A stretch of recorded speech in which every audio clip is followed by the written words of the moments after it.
In the old residential building on the edge of the city, the light was dim, and outside the window were sparse traffic and neon lights. In a somewhat worn-out room, the aroma of instant noodles filled the air. Empty delivery boxes were piled in the corner, and on the desk sat an office computer and a half-smoked pack of cigarettes. Zhang Linzhou lay on his back on the bed, a cigarette dangling between his lips, legs crossed, blowing smoke rings, while watching the phone he bought for 800 yuan. On the screen played the famous scene of Tao Pai Pai riding a pillar from the first Dragon Ball series. Hey, not bad. They say sword flying is cool, but riding a pillar is also full of style. Zhang Linzhou couldn't help but exclaim, so absorbed that he didn't even notice the phone gradually heating up. Until, crackle, a sharp electric current noise erupted, and the phone suddenly burst with a bang, screen shattering flames and black smoke billowing, while the charging cable also emitted a hissing sound and began to smoke. Damn, what a crappy phone. It even explodes while charging.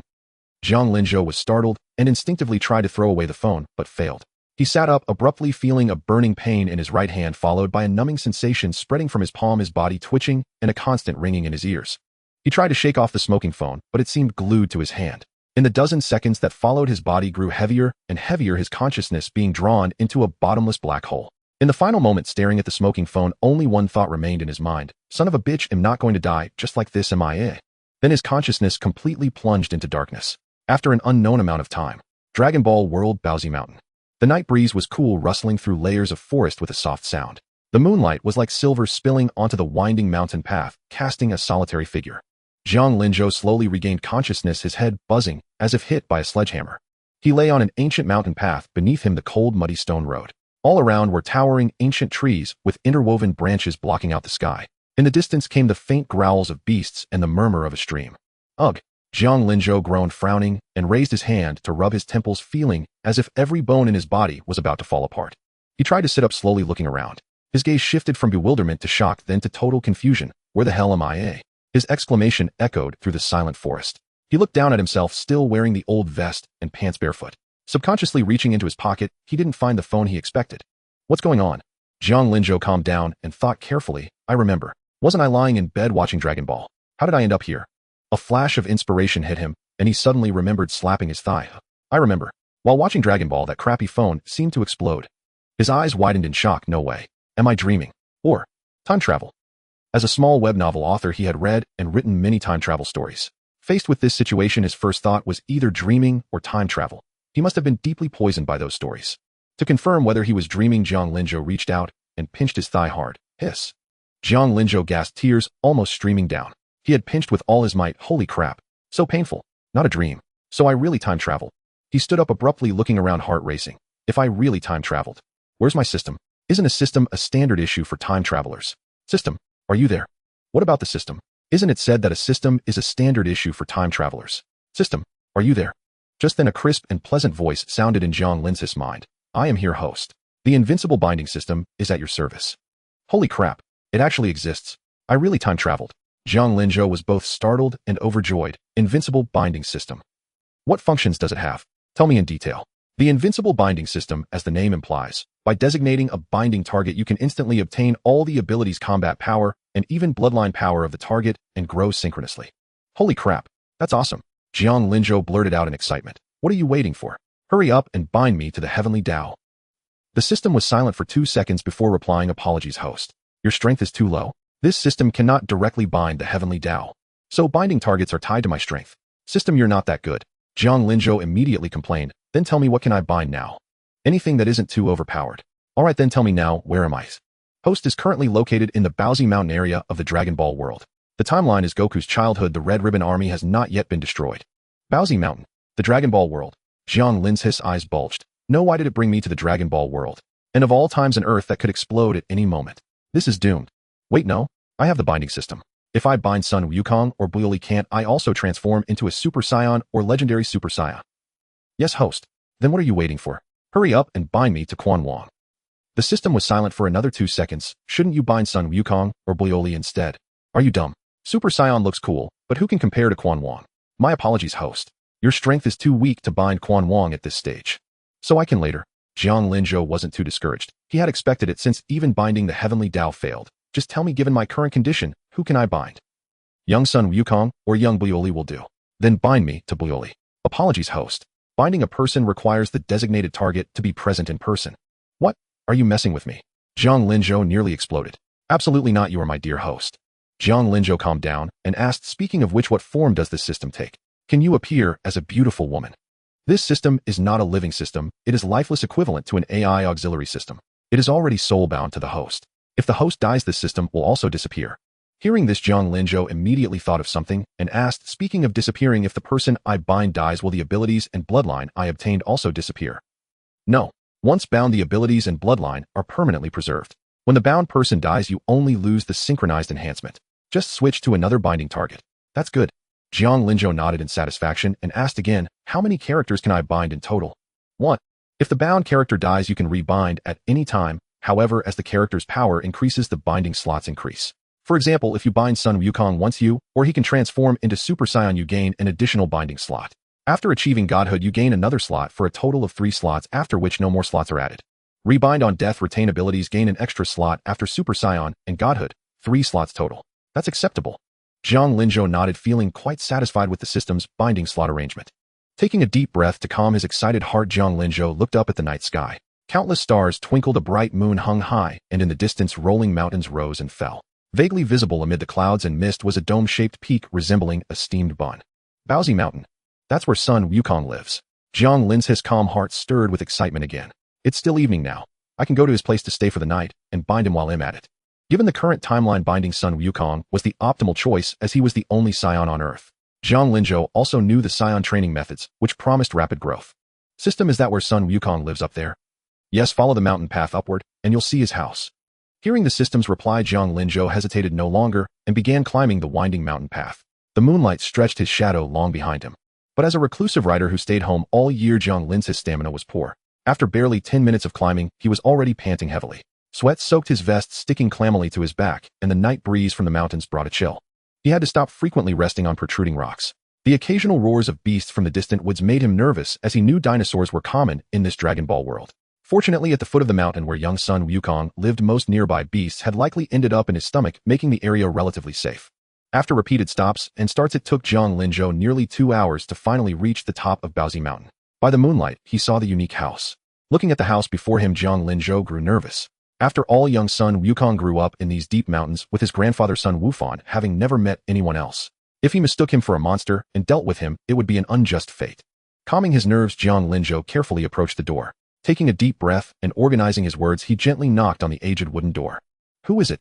A childish, curious, and faintly familiar voice came from inside. Damn, it's actually Chinese. Could I have traveled into a translated version of the Dragon Ball world? Sun Wukong's voice brought Jiang Linzhou a pleasant surprise.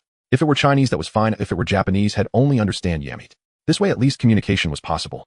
With light footsteps approaching, the wooden door creaked open. Young Sun Wukong appeared in the moonlight before Jiang Linzhou, looking at him with both caution and curiosity. Huh? A person. I thought it was some monster knocking at my door. Is something the matter? Contrary to Jiang Linzhou's expectations, young Sun Wukong, though curious, was quite friendly. He hadn't mistaken him for a monster. Apparently, his resemblance to the boy's grandfather prevented misunderstandings, and he was seen as a fellow human. This relieved Jiang Linzhou. Given young Sun Wukong's combat strength, a misunderstanding would have been disastrous. He unconsciously glanced at the boy's fluffy tail, which was gently swaying left and right. Bindable character detected. Scion Sun Wukong Kakarado. Bind now.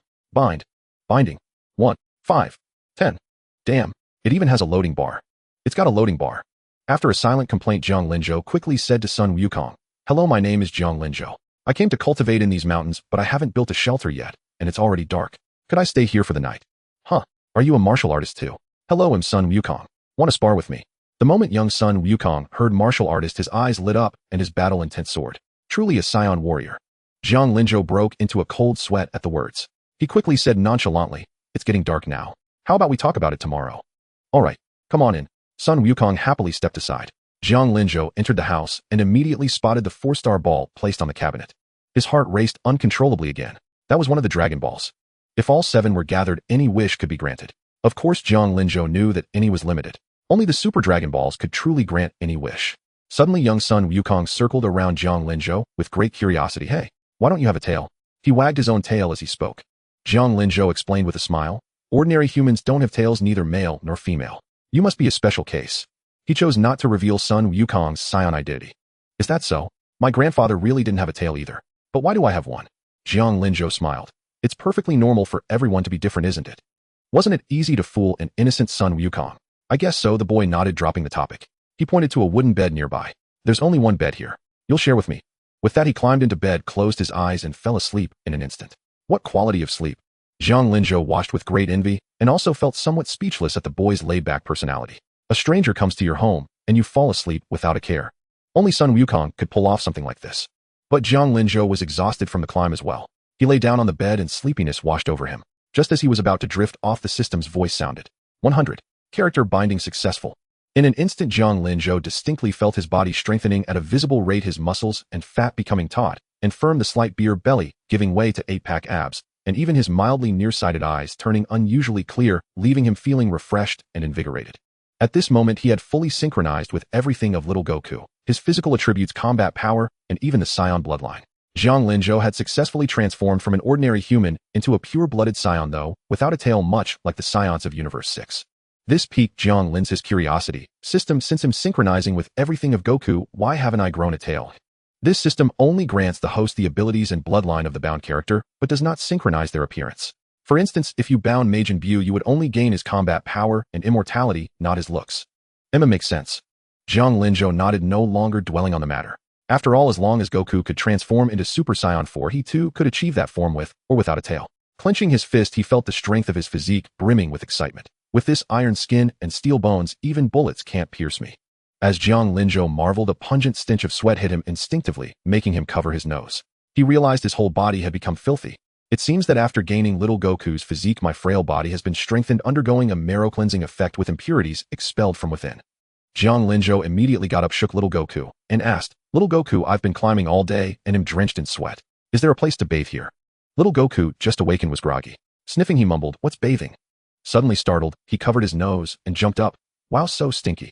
You're so dirty. With that, he backflipped off the bed, distancing himself from Jiang Linzhou. Is it that bad, eh? Jiang Linzhou was speechless, looking at little Goku. Aren't you just as smelly? Probably haven't bathed in ages. What's bathing? Little Goku asked again. A poor child with no one to care for him, he didn't even know what bathing was.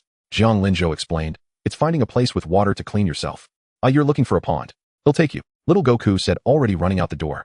Jiang Linzhou quickly followed, seeing little Goku about to disappear in a few leaps. He sped up, leaping after him, feeling as light as a swallow, easily jumping over 10 meters, his heart pounding with excitement. This system was truly incredible, instantly turning him into a superhuman. Seeing that Jiang Linzhou could keep up, little Goku quickened his pace, racing down the mountain path. Jiang Linzhou matched his speed, their abilities synchronized, both maintaining the same level. Soon they arrived at a waterfall. Little Goku looked at Jiang Linzhou with admiration. You're amazing. Jiang, what was your name again? Jiang Linzhou. I'm older than you. If you don't mind, call me Brother Jiang. All right, Brother Jiang. You're really something. Your speed is no slower than mine. Your martial arts must be formidable too. Seeing little Goku's eagerness, Jiang Linzhou thought, since they were about to bathe, why not spar a bit and get familiar with his newfound strength? If you're interested, let's have a match, but let's keep it friendly. Haha, great. Come on, little Goku said joyfully, assuming his starting stance. You're moved. Jiang Linzhou politely responded, then pushed off the ground, charging at little Goku. They clashed in a fierce exchange of punches and kicks, each blow heavy and solid. The battle between the big and the small mirrored each other, neither gaining the upper hand. Eventually, both were panting with exhaustion. Enough. Let's call it a draw. Jiang Linzhou waved his hand, plopping down to catch his breath, yet inwardly thrilled. Not long ago, he was just a weak otaku, but now he could hold his own against little Goku. Little Goku also slumped to the ground, looking at Jiang Linzhou with delight. You're really strong, Brother Jiang. Besides my grandpa, you're the strongest I've ever met. Jiang Linzhou couldn't help but inwardly retort. So far, you've probably only met your grandpa. After resting a bit, they regained some energy. Jiang Linzhou casually took off his vest and hung it on a nearby branch. Little Goku followed suit, stripping off all his clothes and diving into the pond. After cleaning up, Jiang Linzhou felt a sudden hunger. The sparring had drained him. Just as he thought of finding food, little Goku plunged into the water, and with a loud splash, a giant fish over 100 pounds burst out, crashing onto the shore. Little Goku had punched the massive fish out of the water. Staring at the unknown giant fish on the bank, Jiang Linzhou was stunned, instinctively jumping out of the pond. This pond has fish this big. The Dragon Ball world is truly absurdly unreasonable. Little Goku expertly gutted and cleaned the 100-pound fish, skewered it on a branch, lit a fire, and began roasting it, clearly hungry himself. There were no seasonings, just plain roasting, but the fish was surprisingly delicious. In no time, they devoured the entire 100-pound fish.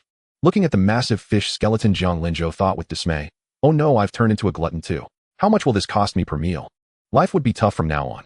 After sparring and sharing a meal of grilled fish, Jiang Linzhou and little Goku grew closer and became familiar. Full and satisfied, they returned to the house and slept soundly. The next day Jiang Linzhou was awakened by little Goku's "Hey, sounds outside." Looking out the window, he saw little Goku toss a log into the air and kick it midair, shattering it into countless pieces scattered on the ground. Wiping sweat from his brow, little Goku said, "Firewood's done." Then rubbing his stomach, "I'm so hungry." Gathering the chopped wood, he spotted Jiang Linzhou at the window and beamed, "Brother Jiang, you're awake. I was about to go hunting. Wanna come? Let's go." Jiang Linzhou put on a pair of Son Gohan's shoes and headed out. Jiang Linzhou, having traversed into this Dragon Ball world, was barefoot, without a single shoe, hence it took him nearly 2 hours to climb the mountain. Now he could only borrow a pair from Son Gohan. Little Goku returned to the house, walked to the cabinet where the 4-star ball was placed, pressed his palms together in a bow, and said, "Grandpa, I'm going hunting." Jiang Linzhou's mind raced as he gazed at the 4-star ball before him. This item could not be left here, for he knew that Bulma was searching for the Dragon Balls. If his very presence led to Bulma sneaking in and stealing this ball, the loss would be immense. Jiang Linzhou promptly stepped forward and said, "Little Goku, this Dragon Ball is an extremely precious treasure. After we leave, it's best to keep it close to you." "Dragon Ball? You mean my grandpa?" Little Goku looked at Jiang Linzhou with an innocent expression. "Yes, this should be your grandfather's keepsake, right?" Jiang Linzhou explained patiently, "This item is called a Dragon Ball. There are 7 in total. If you gather all 7, you can summon the divine dragon and have any wish granted." "Any wish?" "Yes. You could even revive your grandpa." Little Goku's eyes lit up at this. "You mean this thing can bring my grandpa back?" "Really?" "Of course it's true. That's why you must keep it close and never lose it." Jiang Linzhou affirmed with certainty. He wasn't afraid that little Goku would compete with him for the wish, as he knew very well that Son Gohan was having a wonderful time on Snake Way and had no desire to be resurrected. All right. Upon hearing that this orb could revive his grandfather, little Goku immediately treasured the 4-star ball and tucked it securely against his body. The two left the house and walked along the mountain path. Little Goku looked at Jiang Linzhou with curiosity. "Brother Jiang, what do you want to eat today?" Jiang Linzhou thought for a moment and asked, "Are there dinosaurs around here?" "Yes, but you have to go deep into Mount Paozu." "Excellent. Let's catch a dinosaur to try today." As a transmigrator, he was genuinely eager to taste what dinosaur meat was like. Jiang Linzhou chatted with little Goku as they ventured into the deep mountains. After an unknown amount of time, a sudden put-put sound came from behind, the noise of a car speeding along the mountain path. Jiang Linzhou quickly turned to look. That sound. Could it be Bulma? After all, since little Goku kept the 4-star ball on him, it wasn't surprising that Bulma, with her dragon radar, would track them down. No sooner had the thought crossed his mind than a small car suddenly charged up the slope, heading straight for little Goku, who stood in the middle of the road. Startled, little Goku exclaimed, "What's that?" He hastily pulled out the power pole from behind his back and stood on guard. Seeing little Goku blocking the road without any intention of dodging the girl in the car was genuinely frightened. A series of shrill honks rang out as she frantically turned the steering wheel, causing the car to drift sideways toward little Goku. Yet little Goku, showing no fear, swung his staff and struck the vehicle. With a loud bang, the small car was sent skidding sideways, nearly tumbling into a ditch. The car stalled, and a girl's head emerged from the window, her face pale with shock. She glared at little Goku and snapped, "Hey, what do you think you're doing? That's way too dangerous." At the sight of the girl's face, Jiang Linzhou's eyes lit up. "This is Bulma. I never thought the real-world Bulma would be this cute and beautiful." Gazing at Bulma before him, Jiang Linzhou felt a genuine flutter in his heart. Her figure and appearance were infinitely more stunning than her anime counterpart. A charmingly cute girlish face, a slender and well-proportioned figure, and twin ponytails that radiated youthful vitality and energy. He was determined to enjoy this cushy life. Unlike Jiang Linzhou's captivation, little Goku glared at Bulma with anger. "You monster! Were you trying to hunt us? Don't even dream about it. We're strong." With that, he charged over and lifted the small car high above his head, terrifying Bulma inside. No way, no way. Wait. Just as little Goku was about to hurl the car off the cliff, Jiang Linzhou hastily shouted, "Stop! Wait, Goku!" Little Goku, who had been furious, paused and looked at Jiang Linzhou in confusion. "What's wrong, brother Jiang? She's not a monster. She's a human like us. Put her down first." This monster is human too." Though puzzled and doubtful, little Goku obediently set the car down. Jiang Linzhou looked at the still frightened Bulma inside the car and said calmly, "Miss, even though we're in the mountains, you should still watch the road when driving. You can't just speed like that. If you want to take responsibility for yourself, at least consider others." If Goku hadn't been strong enough, you would have knocked him flying. "Oh wow, a handsome guy." Bulma, who had been pale with fright, immediately developed hearts in her eyes upon seeing Jiang Linzhou. Looking utterly smitten, she quickly apologized without a second thought. Sorry. I had no idea there would be people in a place like this."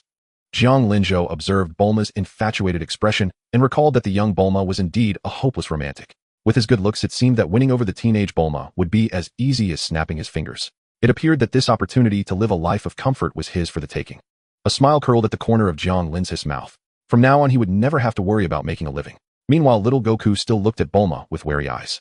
"Brother Jiang, is this thing really human?" Bulma quickly raised both hands and got out of the car. "Of course I'm human. I'm not some monster. Really human. Little Goku looked at the disembarking Bulma with great curiosity circling around her. You look a bit different from us. And you seem very fragile. Well, of course. You're men, and I'm a woman. Woman. Is this what Grandpa meant by a woman? Little Goku immediately turned to Jiang Linzhou, who nodded. She is indeed a woman. Then addressing Bulma, he asked, what is a girl like you doing in such a remote mountain? Well, Bulma picked up the dragon radar and saw that the Dragon Ball indicated on the screen was right in front of her. She immediately looked at Little Goku. Oh, you have the Dragon Ball. Dragon Ball. Little Goku pulled out the 4-star ball. You mean this? Upon seeing the 4-star ball in Little Goku's hand, Bulma was overjoyed. Oh, a Dragon Ball. It really is a Dragon Ball. She reached out to take the 4-star ball. Little Goku swiftly dodged, speaking indignantly, hey, don't touch my grandpa. This is a gift from my grandpa, and no one is allowed to touch it. Jiang Linzhou looked at Bulma and asked, are you collecting the Dragon Balls?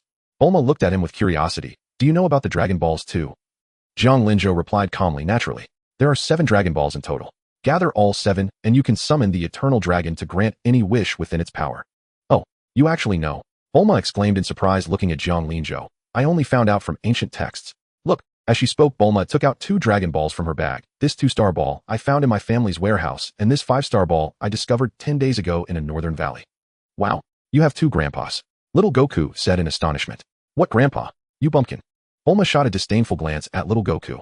I told you they're called Dragon Balls. The one your grandpa left you is the 4-star ball, mine are the 2-star and 5-star balls. Little Goku looked at the 4-star ball in his hand, realization dawning. Oh, it really does have 4 stars. Bulma winked at him playfully. Since you have no use for it, why not just give it to me?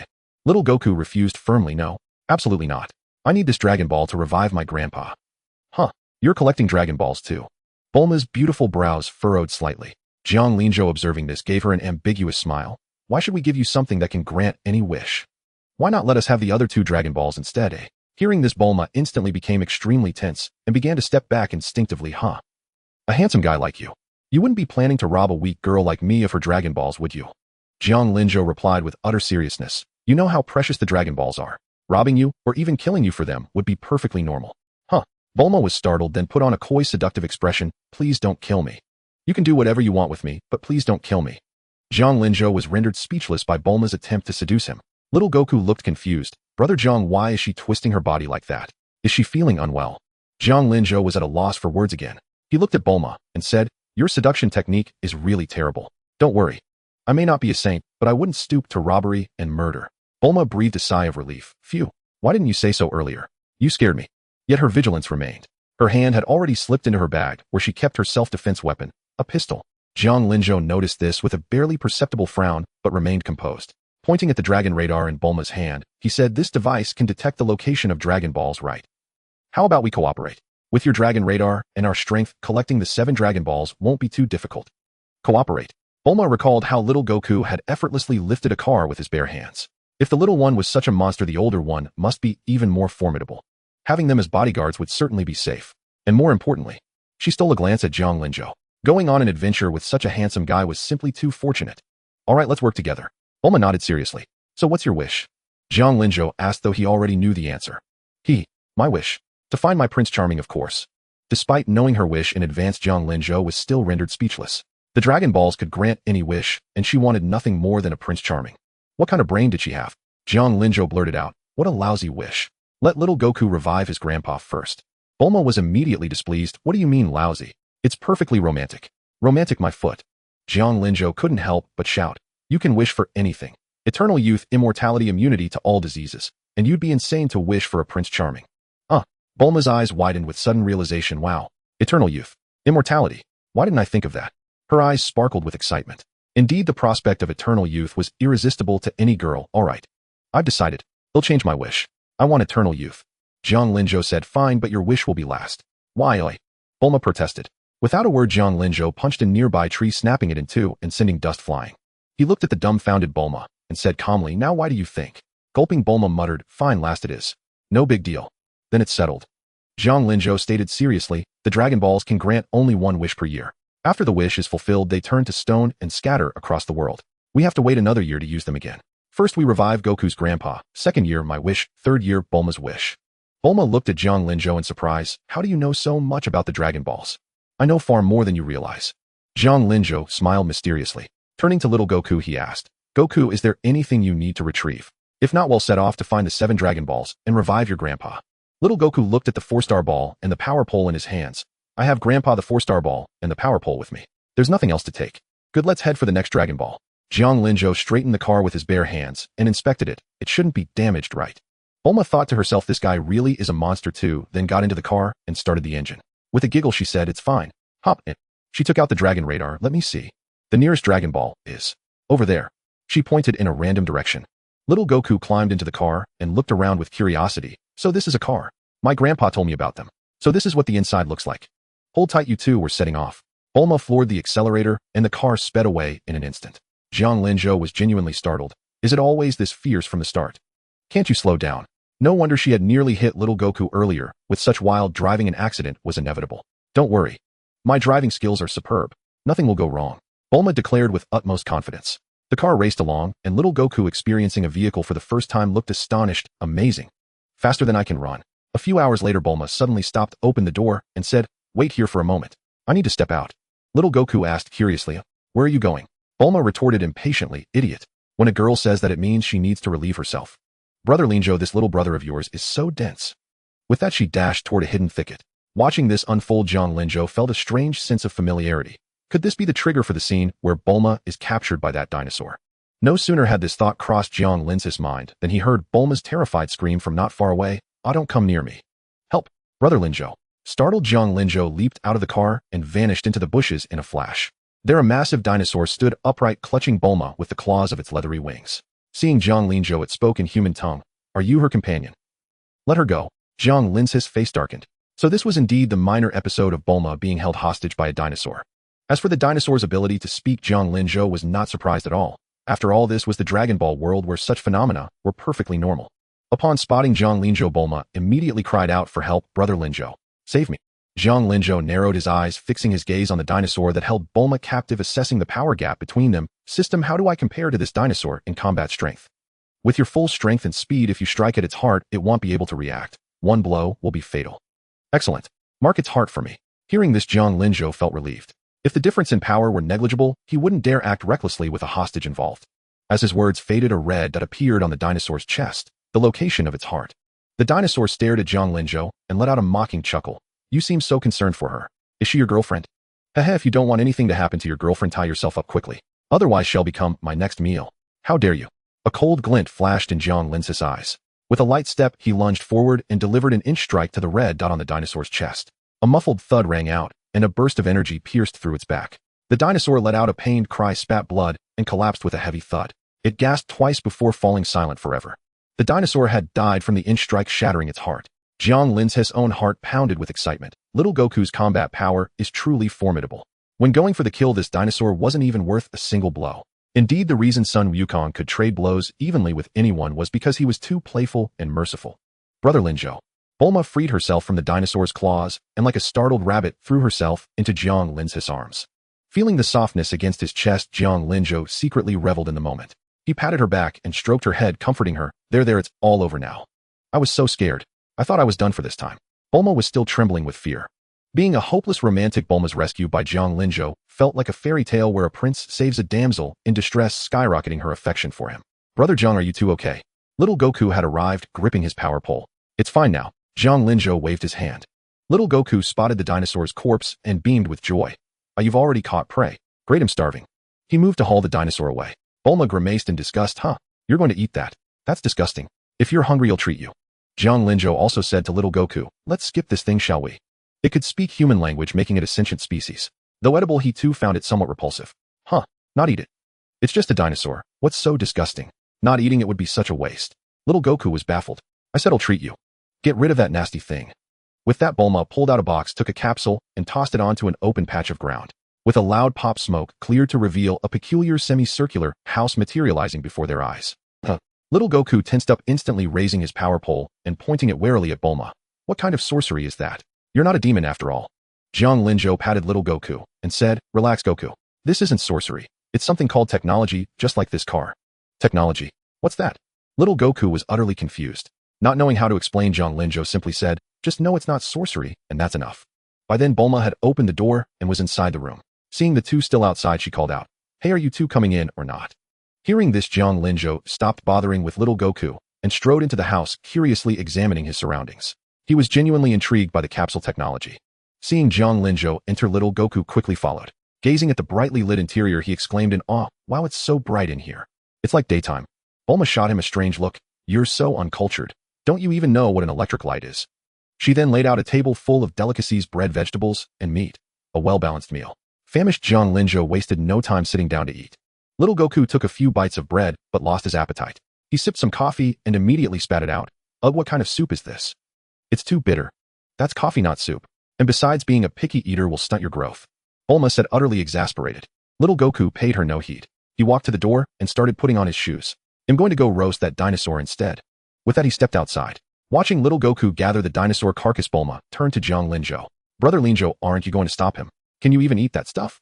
Jiang Linzhou was still wolfing down his meal at the table, eating with reckless abandon. He chugged a glass of beer and said, "Let him eat if he wants to. Don't worry about it." He himself couldn't stomach it, but for little Goku there were no such qualms. It was just a talking dinosaur. The boy had probably eaten plenty of them before. As Bulma watched in stunned disbelief, Jiang Linzhou polished off her entire month's supply of food. Suddenly, an irresistible aroma wafted in from outside. They both looked out to see the dinosaur meat roasting golden over a campfire. Jiang Linzhou couldn't help but swallow. Little Goku didn't even add any seasoning. "How can it smell so good?" Just then little Goku called into the house. "Brother Jiang, it's almost done. Are you sure you don't want any?" Bulma instinctively shouted back, "Who would eat something like that?" Jiang Linzhou shook his head and patted his stomach. "I'm pretty full. You go ahead." "All right then." After they had eaten and drunk their fill, Bulma packed the house back into a capsule, and the three set off once more. After driving for several more hours, the sky began to darken. Bulma found an open space, took out the capsule again, and deployed the house. After dinner, Jiang Linzhou taught little Goku good habits like brushing his teeth after meals and bathing before bed. Once washed up, little Goku curled up on the sofa covered with a blanket and fell fast asleep. Looking at the sleeping boy, Bulma said, "Brother Linzhou, this little brother of yours really doesn't know anything. What's his story?" Jiang Linzhou replied, "I only met him last night. He used to live in the mountains with his grandfather. After his grandfather passed away, he stayed there alone." "Ah, is that so? How sad. Living alone in the mountains at such a young age." "He's not that young. The kid's almost 12. Bulma was stunned. "What? Almost 12? I never would have guessed." She instinctively looked at the sleeping little Goku. That tiny frame was truly deceptive.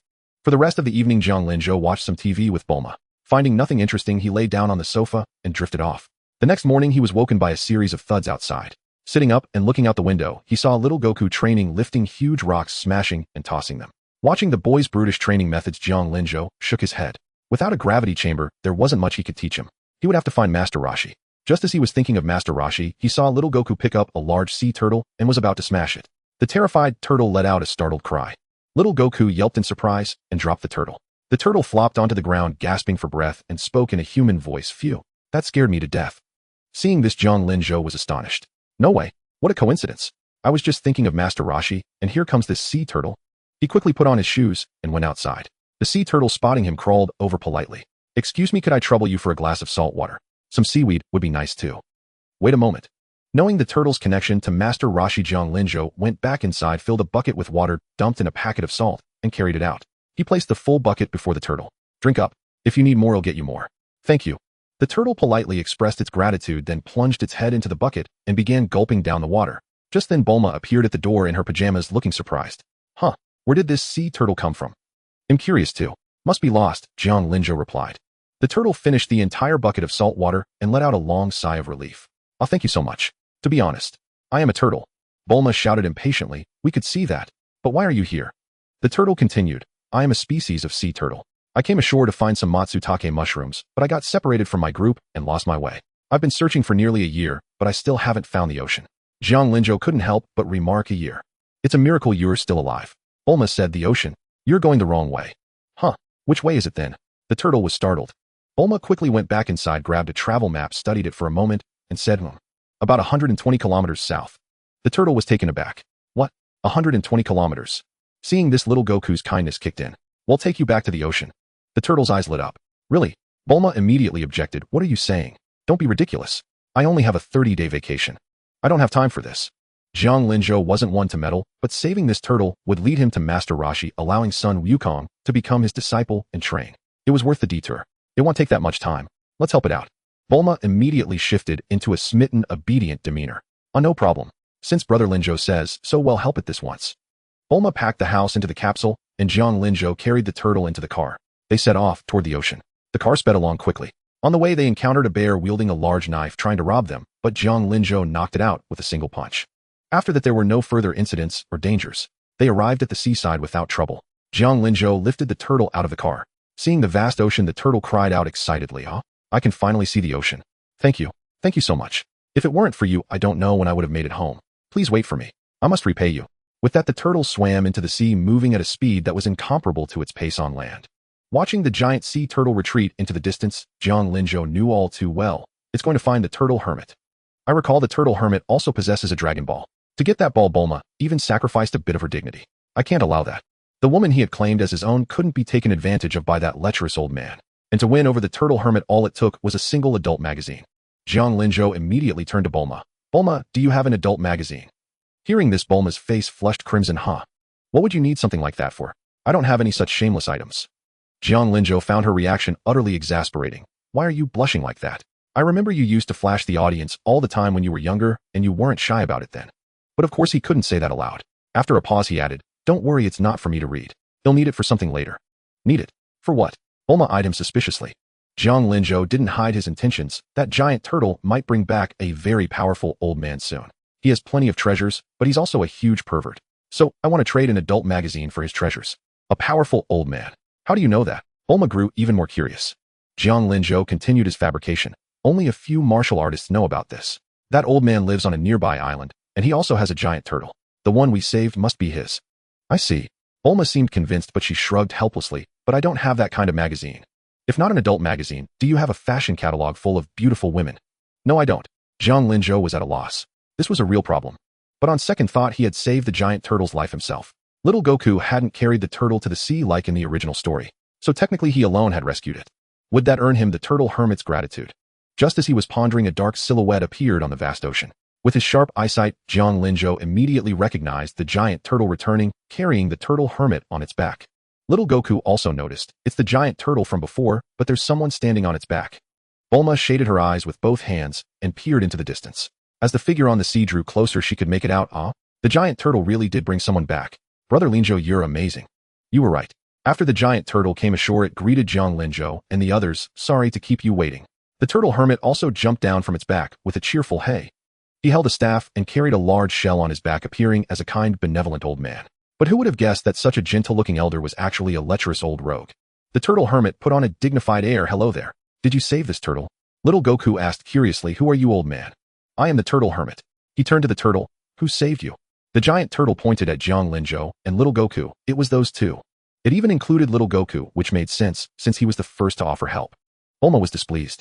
Having learned from Jiang Linzhou that this old man was a reclusive master with many treasures, she didn't want to be excluded from the credit. "Hey, what do you mean by that? I helped you too. The salt water you drank was mine. The car you rode in was mine. I drove you to the beach. How could you forget me?" All right, the giant turtle said thoughtfully. "At first she didn't want to save me, but it's true that she drove me to the shore."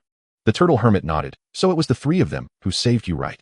"Yes," the turtle confirmed, no longer denying Bulma's involvement. "Is that so? Thank you very much.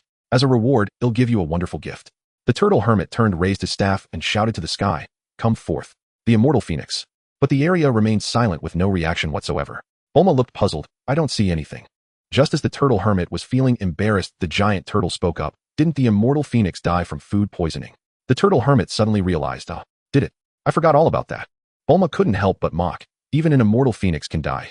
The turtle hermit scratched his head, thinking of another gift. "Well, I named it the immortal phoenix because I wanted to give it eternal life, but, let's try something else. Come forth, the Nimbus cloud." With his shout, a white cloud shot across the horizon and flew toward them. Jiang Linzhou felt a surge of excitement and curiosity. "Here it comes, the Nimbus cloud. I wonder if I can ride it." Bulma was utterly astonished. A cloud is flying over. The Nimbus cloud stopped in front of Jiang Linzhou and the others. The turtle hermit explained, "This is the Nimbus cloud. Whoever can ride it can have it." "Ride it?" Bulma stared at the cloud in amazement. The turtle hermit nodded yes. "If you can ride it, you can fly freely through the sky." Little Goku's face lit up with joy. "Fly in the sky? Really? Of course. Let me show you." The turtle hermit leaped onto the Nimbus cloud, but with a thud he fell straight through it and landed hard on the ground. What happened? Strange. The turtle hermit looked embarrassed. Jiang Linzhou rolled his eyes, knowing that the lecherous old man must have had impure thoughts about Bulma, which was why he couldn't ride it. Bulma grew skeptical. Hey, are you sure you're not lying? Let me try." Little Goku couldn't wait and leaped up, landing steadily on the Nimbus cloud. He immediately controlled it with ease, soaring into the sky. Wow, it's real, Bulma exclaimed in astonishment. Moments later, little Goku flew back on the cloud, his face beaming with joy. Awesome. Thank you. Don't thank him yet. It's not yours. Bulma jumped up only to fall straight through the cloud and hit the ground. She looked baffled. Huh? Why?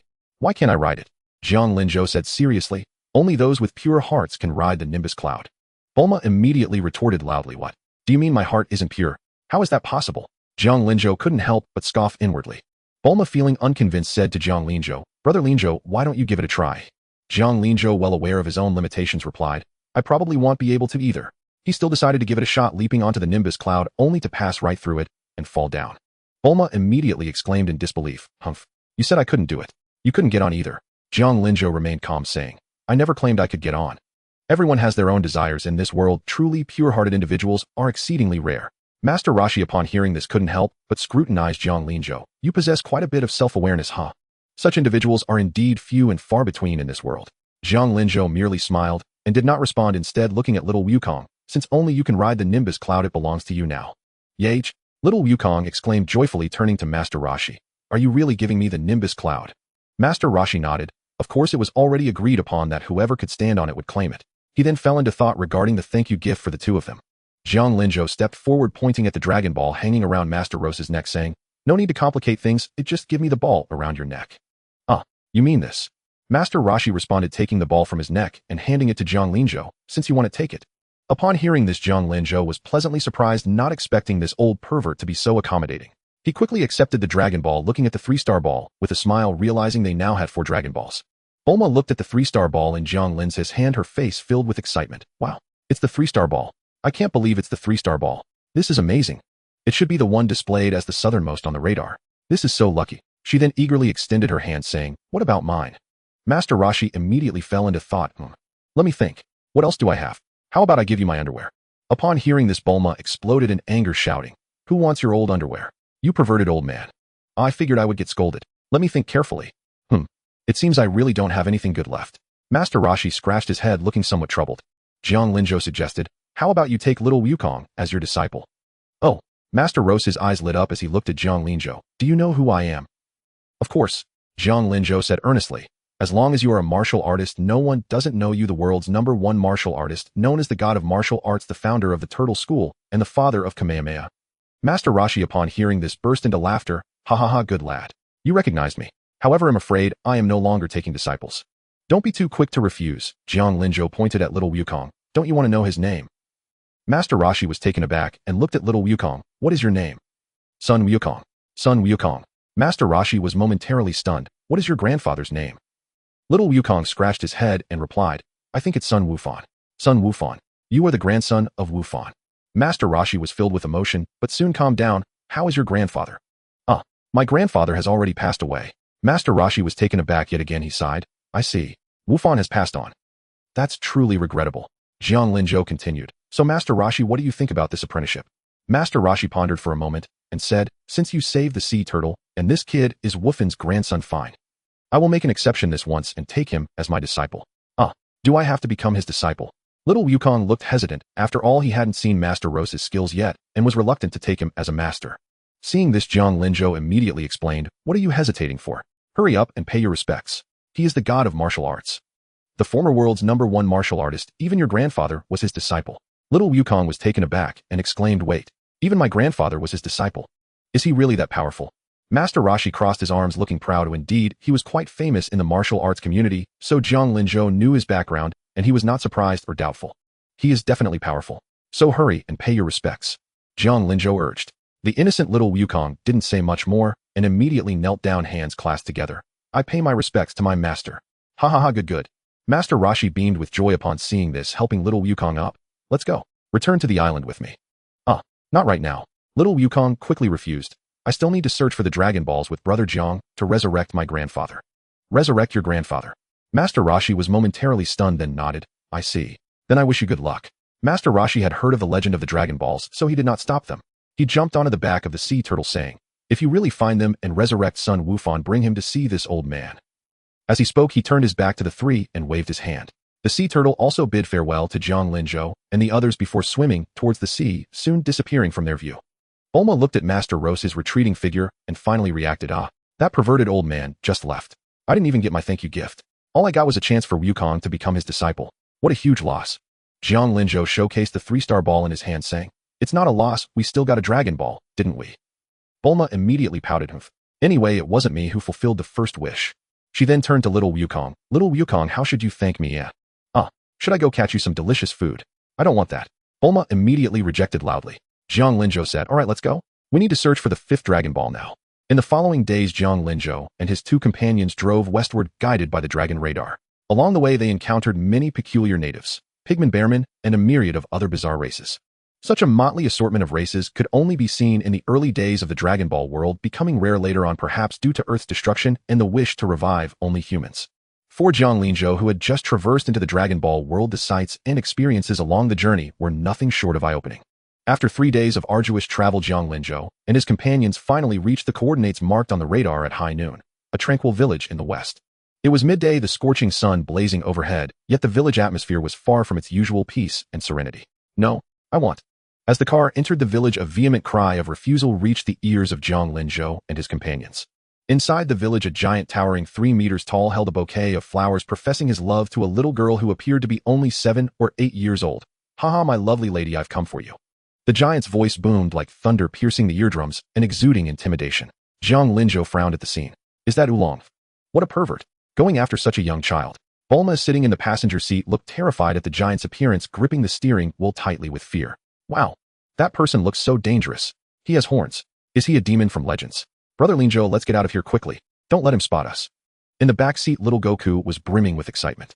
The Scion's battle-hungry nature seemed to have awakened. His dark eyes blazed with fighting spirit as he grabbed the power pole and leaped out of the car, ready for battle. "That guy looks really strong. Is he bullying those people? Let's help them, Brother Jiang." Just then their conversation caught the giant's attention. "Moi." The giant spun around abruptly. His enormous eyes, upon spotting Bulma in the car, instantly transformed into 2 massive hearts. "Wow, what a cute girl." The giant completely ignored little Goku, who was itching for a fight. Drool nearly dripped from his mouth as he gazed at Bulma, rubbing his hands greedily. "I'm so lucky today to meet such a beautiful girl." With that, he clutched the flowers and trotted over to the car, his steps shaking the ground with a rumble. Hey, won't you be my bride too?" Jiang Linzhou's face darkened as he watched the giant bend down to offer the flowers. "How dare you set your sights on Bulma? You're asking for death." His expression turned icy cold. Without a word, he pushed open the car door. With a light tap of his toes on the ground, he sprang into the air. His movements were so swift that the giant had no time to react, only letting out a startled cry. "Huh? Who are you? What are you doing?" Before the words faded, a stern face rapidly enlarged in his vision. Jiang Linzhou wasted no words. Clenching his right fist, he gathered a latent explosive force within his body, channeling it into his fist. With a sound of piercing wind, he slammed his fist fiercely into the giant's face. Bang! A dull thudding impact echoed. There was no spray of blood, no sound of shattering bones. The giant's massive body, under the force of that punch, deflated like a punctured balloon, exploding into a cloud of white smoke. As the smoke dissipated, the once imposing giant vanished, replaced by a small pigman in a green military uniform lying on the ground, blood trickling from his mouth and nose, his cheeks swollen high and his eyes rolled back, unconscious. Jiang Linzhou's guess was right. It was indeed Oolong. Little Goku, who had been poised for battle, was stunned, staring at the pigman on the ground in confusion. Hey, where did the giant go?" Bulma's jaw dropped in shock. What happened? Did that big monster turn into a pig?" Jiang Linzhou dusted off his hands, walked over to the pig, and gently nudged its round head with his toe. "Seems like just a shape-shifting all-Barnabite fellow." Little Goku's face fell with disappointment. "I thought he was something special. Didn't expect him to be so weak." The other villagers gathered around. That monster was actually this little pig. Damn it, we've been fooled. Scared sleepless by a mere piglet. Jiang Linzhou picked up Oolong from the ground and dropped him at the villagers' feet. "He's defenseless now. Do with him as you please." The fall jolted the unconscious Oolong awake. Hearing Jiang Linzhou's words, he was startled into a panic, instinctively springing up and dropping to his knees with a thud. "I'm sorry. Please don't kill me. It was just a prank. That's not worth dying for, is it?" "A prank?" Jiang Linzhou's expression turned grim. "Abducting girls, terrorizing the villagers and the parents of those children you took. Do you have any idea how worried they are? You call that a prank?" The kind-hearted villagers, seeing Oolong's pig-like form, had their anger somewhat abated. But Jiang Linzhou's words reminded them of their recent fears, reigniting their fury. "Exactly. You bastard. You've thrown our whole village into chaos, and you think a prank will let you off. Give me back my daughter. What have you done to her?" Several farmers rushed over, brandishing shovels and glaring at Oolong, ready to strike at the slightest provocation. Oolong was terrified and quickly explained, "Don't attack. Your daughters are all fine. I haven't harmed them. And I wanted gentle girls, but they're too extravagant. Please just take them back. Afterward, Oolong led everyone to his dwelling. When they saw the little girls living in luxury like wealthy ladies, they were all stunned. Were these really the abducted ones? Since Oolong had indeed not harmed the girls and treated them like princesses, the villagers forgave him and reached a reconciliation. Later, Zhang Linzhou received the 4-star ball from an old woman as a token of gratitude. With this, they had gathered 5 Dragon Balls. After bidding farewell to the villagers, the trio set off toward the location of the 6th Dragon Ball. Notably, Zhang Linzhou had no liking for the lecherous Oolong, so he did not take him along as in the original story. After bidding farewell to the villagers, the trio set off toward the location of the 6th Dragon Ball. Notably, Zhang Linzhou had no liking for the lecherous Oolong, so he did not take him along as in the original story. After bidding farewell to the villagers, the trio set off toward the location of the 6th Dragon Ball. Notably, Zhang Linzhou had no liking for the lecherous Oolong, so he did not take him along as in the original story. The mountain roads on this journey were rather rugged, so Bulma swapped the car for an off-road vehicle. Bulma focused intently on driving, while Zhang Linzhou sat in the passenger seat, holding the dragon radar in one hand and a map in the other, studying them carefully. He mused to himself, the next stop is Mount Frypan in the southwest. According to the plot's progression, we should encounter Yamcha in the desert along the way. Yamcha still has some skill being able to defeat a hungry little Goku. Although Goku could win against him effortlessly under normal conditions, to be safe, it's time to boost little Goku's strength. Especially with Teapaipai coming up, little Goku can't win against him at this stage. With this thought, Zhang Linzhou poked his head out of the window and called out to Goku, who was riding on the flying Nimbus in the air. Goku. Hearing the call, little Goku immediately maneuvered the Nimbus to descend, pulling up beside the off-road vehicle. What's up, brother Linzhou? Do you want to get stronger? Zhang Linzhou asked directly. Of course I do. Little Goku nodded without hesitation, a gleam of yearning for power shining in his eyes. I want to become as strong as Grandpa, even stronger than him. Excellent. A smile curled at the corner of Zhang Linzhou's mouth. In that case, it'll give you some special training. Bulma stopped the car. Huh, what are you up to now? Though puzzled, Bulma slammed on the brakes. The off-road vehicle screeched to a halt, stopping on an open expanse. Zhang Linzhou opened the door and jumped out, scanning the surroundings. He quickly fixed his gaze on a massive boulder weighing several thousand Jin, pondering. Little Goku can easily lift a car. This boulder should be no problem for him, right? He then waved at little Goku on the Nimbus. Goku, come down. Little Goku obediently leaped off the Nimbus, landing steadily on the ground. See that boulder? Zhang Linzhou pointed at the massive stone before him. From now on, you won't ride the Nimbus. Instead, you'll carry this boulder and run behind the car. Little Goku looked at the boulder, which towered countless times above him, and rubbed his hands together in excitement. He asked with anticipation, if I just carry this rock and run behind the car, it'll get stronger. Of course, this is my unique secret method, Zhang Linzhou declared with absolute certainty. Hearing this, little Goku, under Bulma's utterly astonished gaze, took a deep breath, mustered his strength, and effortlessly lifted the boulder, as heavy as a mountain in an ordinary person's eyes, over his head, then balanced it steadily on his shoulders and the back of his neck. This little guy really is a monster, Bulma exclaimed, her face a mask of shock. Let's move. Zhang Linzhou, however, had already settled back into the passenger seat. He snapped his fingers at the dumbfounded Bulma, then said to little Goku, keep up and don't fall behind. The off-road vehicle's engine roared to life. Bulma lightly pressed the accelerator and the car shot forward. Seeing this, little Goku quickly started jogging to keep pace. Hey, Goku, are you really okay? Bulma asked, looking through the rearview mirror at the small figure gritting his teeth and sprinting through clouds of dust. Worry crept into her voice. That was a boulder weighing several thousand Jin. What if you lose your strength and it comes crashing down? Don't worry, I'm fine. Little Goku replied, his voice full of energy and motivation. Zhang Linzhou spoke with an air of certainty, even closing his eyes to rest. Relax, this load is a piece of cake for little Goku. It's no pressure at all. He knew best the potential of a scion. It was just weight training, a trivial matter. And so a breathtaking spectacle unfolded in the wilderness. A pink off-road vehicle churned up clouds of dust across the wasteland. Behind it, a young boy in a black martial arts GI, carrying a boulder weighing thousands of Jin, ran tirelessly under the blazing sun. Sweat soaked through his clothes, but his pace never slowed. For 3 consecutive days, little Goku persevered. Zhang Linzhou was filled with admiration for little Goku's tenacious willpower. But lying back and feeling his own physique grow stronger day by day brought him even greater joy. This bound system was truly remarkable. He didn't have to do anything himself. As long as little Goku trained hard, he would gain the benefits synchronously. It was simply too satisfying. Of course, if he were willing to train alongside Goku, the improvement would be doubled, and he would certainly become stronger than little Goku. But since he had the system, Zhang Linzhou declared that he couldn't endure a single bit of the hardship of such training. Thus, under this nearly brutal devilish training regimen, 3 days passed. The group finally arrived at the bank of a wide river. Panting heavily, little Goku looked at the great river blocking their path and asked curiously, this river is so big. How are we going to cross it? After 3 days of training, little Goku's entire demeanor had undergone a dramatic transformation. Clearly defined muscular lines appeared on his chest, abdomen, arms, and legs. His gaze was sharper than 3 days ago, and his strength had noticeably increased. Jiang Linzhou looked at little Goku and said, "All right, the training ends here. You can put that rock down now." Hearing this, little Goku set the boulder down with a thunderous crash, making the ground tremble slightly. He then plopped down on the ground, gasping for air. After resting for a while, he stood up, bounced a few times, and his face lit up with excitement. "Wow, brother Linzhou, I feel so much stronger. And my body feels lighter than before." "Of course," Jiang Linzhou said, stepping out of the car and patting little Goku's sweat-soaked head. "If you keep training with this weight-bearing method, I guarantee you'll get stronger fast." Little Goku nodded vigorously, his face beaming with excitement. Bulma meanwhile stored the off-road vehicle back into its capsule and produced a small motorboat. Seeing little Goku drenched in sweat, Jiang Linzhou told him to wash up in the river and change into clean clothes. Then they caught a big fish in the river. After a hearty meal, the trio boarded the motorboat and continued their journey. After disembarking, they switched back to the off-road vehicle and drove for a while before entering a scorching desert. Gazing at the desert before him, Jiang Linzhou knew that Yamcha was likely about to appear. The time had come to test the results of little Goku's special training. Phew, it's so hot. Bulma couldn't take it anymore and stopped the car. She took off her jacket, revealing her sexy figure, which made it hard for Jiang Linzhou to look away. Then Bulma took out a capsule and produced an air conditioner. In an instant, the inside of the off-road vehicle became refreshingly cool. Noticing Jiang Linzhou's gaze, Bulma giggled and proudly puffed out her chest. "So do you like what you see?" Caught sneaking a look, Jiang Linzhou's face flushed with embarrassment, but he honestly nodded. "Ahem. It's nice." Hee. Bulma burst into laughter. "What's so pretty?" Little Goku asked, curiously leaning over. Jiang Linzhou promptly reached out and pushed him back into the rear seat. "You're just a kid, what do you know? Go play somewhere else." Little Goku looked utterly bewildered.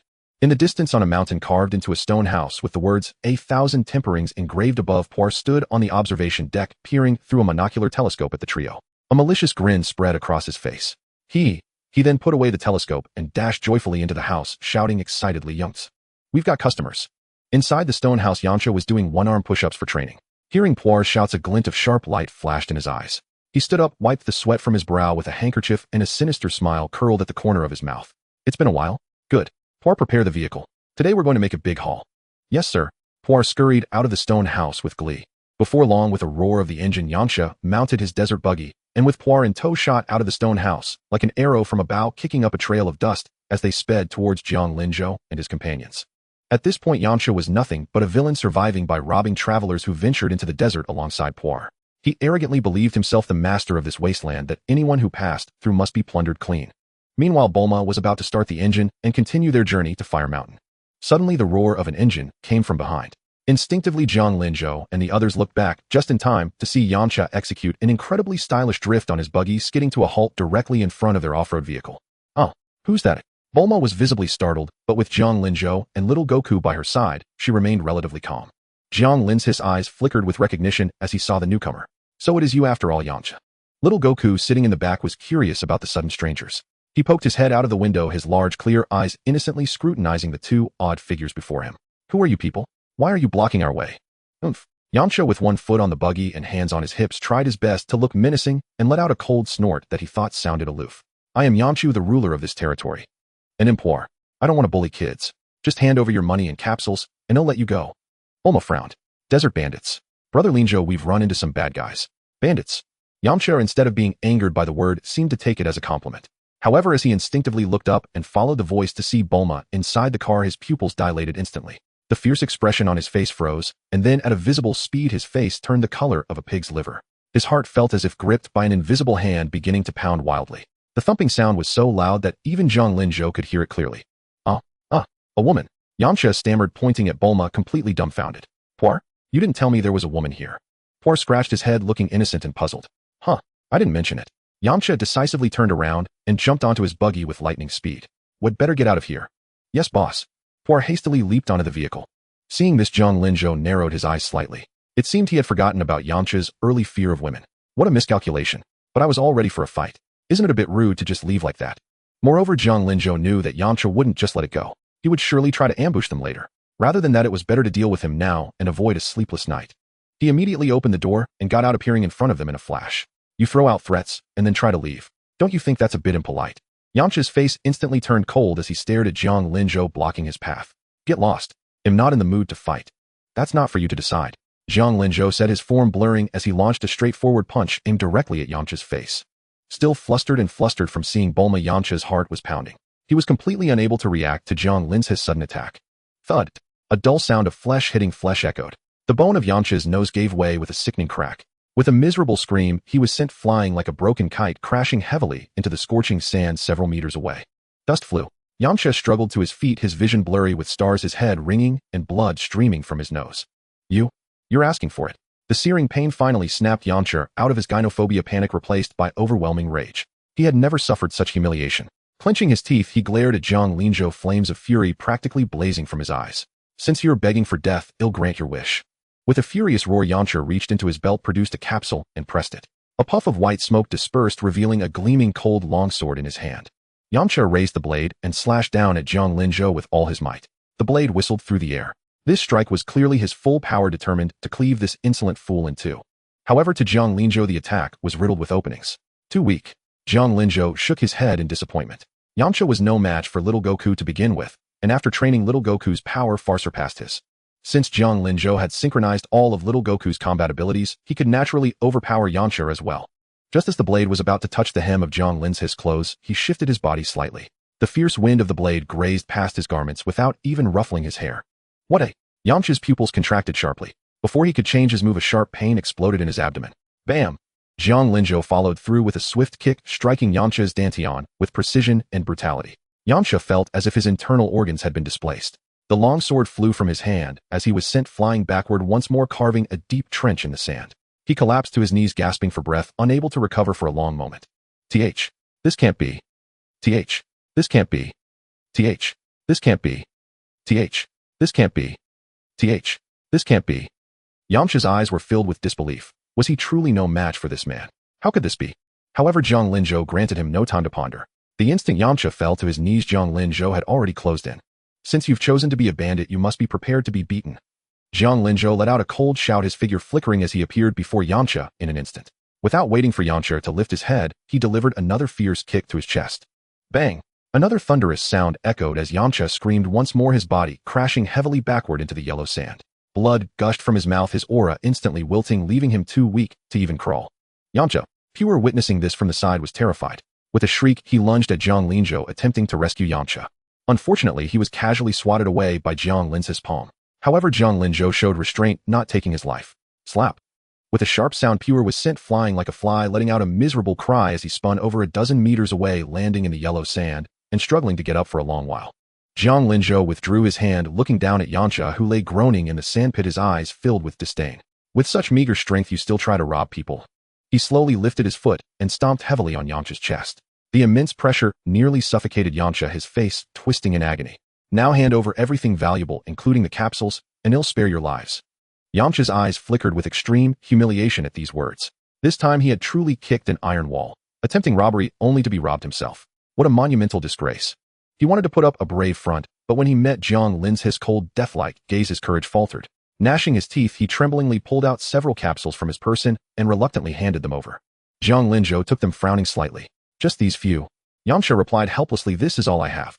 Zhang Linzhou didn't believe him and searched directly. Finding that Yamcha had indeed held nothing back, he fell silent.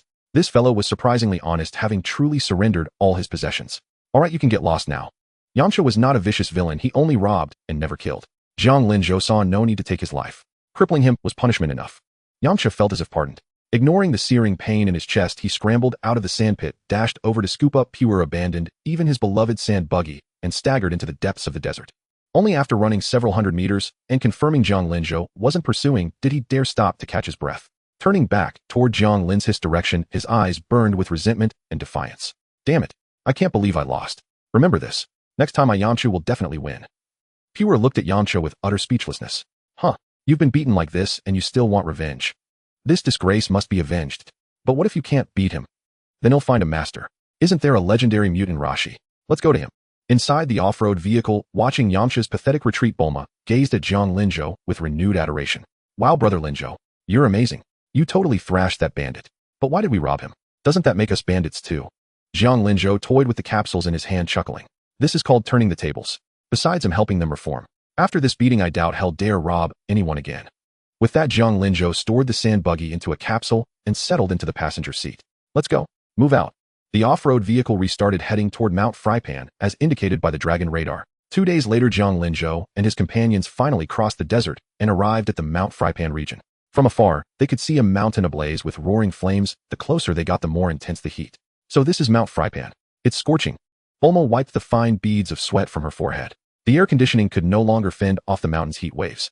She parked at the foot of the mountain and stepped out, glancing at the dragon radar in her hand. The red dot on the screen pointed toward the castle atop the peak, shrouded in flames. Looks like the 6th Dragon Ball is in that castle on the summit. Bulma pointed at the peak. But with all this fire, how do we get up there? Little Goku gazed at the blazing inferno. I can fly over on the Nimbus. Then let's go check it out. At this, little Goku immediately shouted into the sky, Nimbus. With a whoosh, the Nimbus arrived before little Goku in an instant. He leaped onto it, ready to take off, when a massive axe suddenly hurtled toward them, embedding itself into the ground before Jiang Linzhou and the others with a heavy thud. All three were startled, especially Bulma, who paled in fright and hastily retreated behind Jiang Linzhou. Following the direction from which the axe had flown, they saw a towering, burly figure slowly emerge into their view. It was a giant, over 4 meters tall, robust, and wild, with a pair of curved ox horns atop his head. His ferocious appearance exuded an intimidating aura. Jiang Linzhou's eyes narrowed. Ox King. He recognized the newcomer at once. Ox King stepped forward effortlessly, pulling the giant axe from the ground with one hand and resting it on his shoulder, eyeing Jiang Linzhou and the others with hostility. His voice boomed like a bell. Who are you? How dare you trespass on Mount Frypan? Are you here to steal my treasure as well? Bulma, faced with the monstrous Ox King, was so terrified by his appearance and aura that her hair stood on end and her legs went weak. She clung tightly to Jiang Linzhou's arm, her voice trembling. Brother Linzhou, this guy looks terrifying. Can you beat him? Don't worry, there's no need to fight. Jiang Linzhou patted Bulma's head and stepped forward, addressing Ox King. Hello, Mr. Ox King. We're not after your treasure. We've come only to find the Dragon Balls. Dragon Balls? Ox King furrowed his brow, about to say something, when his gaze suddenly fell on little Goku atop the Nimbus. His eyes went wide and his face lit up with excitement. Ah, the Nimbus. How do you have the Nimbus? Tell me who gave it to you. Little Goku blinked his big eyes and replied innocently. It was a gift from Grandpa Mutant Roshi. Oh no, I've already become his disciple, so I should call him Master. Little Goku blinked his big eyes and replied innocently. It was a gift from Grandpa Mutant Roshi. Oh no, I've already become his disciple, so I should call him Master. Little Goku blinked his big eyes and replied innocently. It was a gift from Grandpa Mutant Roshi. Oh no, I've already become his disciple, so I should call him Master. Little Goku blinked his big eyes and replied innocently. It was a gift from Grandpa Mutant Roshi. Oh no, I've already become his disciple, so I should call him Master. Little Goku blinked his big eyes and replied innocently. It was a gift from Grandpa Mutant Roshi. Oh no, I've already become his disciple, so I should call him Master. Kamisenin. You mean Master Mutant Roshi? Master, you are a disciple of Master Mutant Roshi. Ox King exclaimed in surprise, his face a mixture of delight and astonishment. Little Goku asked curiously, do you know my master? Know him? Of course I do. Because I am also a disciple of Master Mutant Roshi. Hearing this, Bulma rejoiced. Oh my. You are also a disciple of Kamisenin. Then little Goku is your junior brother, isn't he? Junior brother? I never thought I would gain a little junior brother. Ox King sighed with emotion, then looked at little Goku seriously and asked, in that case, junior brother, do you know where Master Mutant Roshi lives? Little Goku nodded. Of course I do. He lives on a small island across the sea. Brother Linzhou and I plan to visit him after we finish searching for the Dragon Balls. That's wonderful. Wonderful. Ox King burst into joyful laughter, throwing his head back. He put away his large axe, his tense muscles relaxing, and his face beamed with happiness. I can finally return to my castle. As he spoke, his gaze toward Jiang Linzhou and the other two softened. At the same time, he noticed the Nyoibo staff on little Goku's back and said in surprise, Is that the Nyoibo? What relation is Son Gohan to you? Little Goku replied, he's my grandfather. Ox King was overjoyed once more. So you are also Gohan's grandson. What is your name? Son Goku. Son Goku. What a fine name. Since we are all acquainted, could you do me a favor? Little Goku said, tell me. Ox King responded, I've heard that only Master Mutant Rose's banana palm fan can extinguish the flames of Mount Frypan. Could you go and borrow it for me? Of course. Before little Goku could answer, Bulma immediately stepped forward and chimed in, but you must give us the Dragon Ball as a reward. What is a Dragon Ball? Ox King asked curiously. Bulma promptly took out a Dragon Ball and showed it to him. It's a ball like this. Ox King examined it carefully for a moment, then said, I have indeed seen a ball like this before. No problem. As long as you borrow the banana palm fan, I will give you the Dragon Ball. Deal. Bulma immediately agreed. Goku, I'm sorry to trouble you, but you'll have to take the Kintown and go to Kamisenin's place. No problem. He'll set off right now. Little Goku agreed readily. Just as he was about to leave on the Kintown, Ox King called out to him, I'll wait a moment. Is there something else? Little Goku looked at Ox King with a puzzled expression. Ox King said, I didn't expect you to come, so I had already sent my only daughter Chi-Chi to find Master Mutant Roshi. I think she should be on the way. Find her and take her along. Chi-Chi? Little Goku asked curiously. She is a very gentle girl. Just a little timid. She can be your bride. My bride? Little Goku looked confused, clearly not understanding what that meant. Without caring whether Goku understood or not, Ox King took out a photo of Shishi and said, "This is her picture." "Got it." Little Goku nodded. "Okay. If I see her, I'll take her with me." With that, little Goku flew away on the Kintown. Watching his departing figure, Jiang Linzhou knew that Goku was destined not to borrow the banana palm fan. Based on his knowledge of the story, he could have obtained it from Kamisenen long ago. However, bringing Kamisenen himself was not a bad idea either. It would allow Goku to learn the Kamehameha and also lead to a fated encounter with Shishi along the way. Therefore, Jiang Linzhou did not stop Goku from going to Kame House. With little Goku gone, Jiang Linzhou and Bulma found themselves with nothing to do. Especially near Mount Frypan, the heat was unbearable, like being an ant on a hot pan with sweat streaming down endlessly. Since there's nothing to do, I might as well train a bit.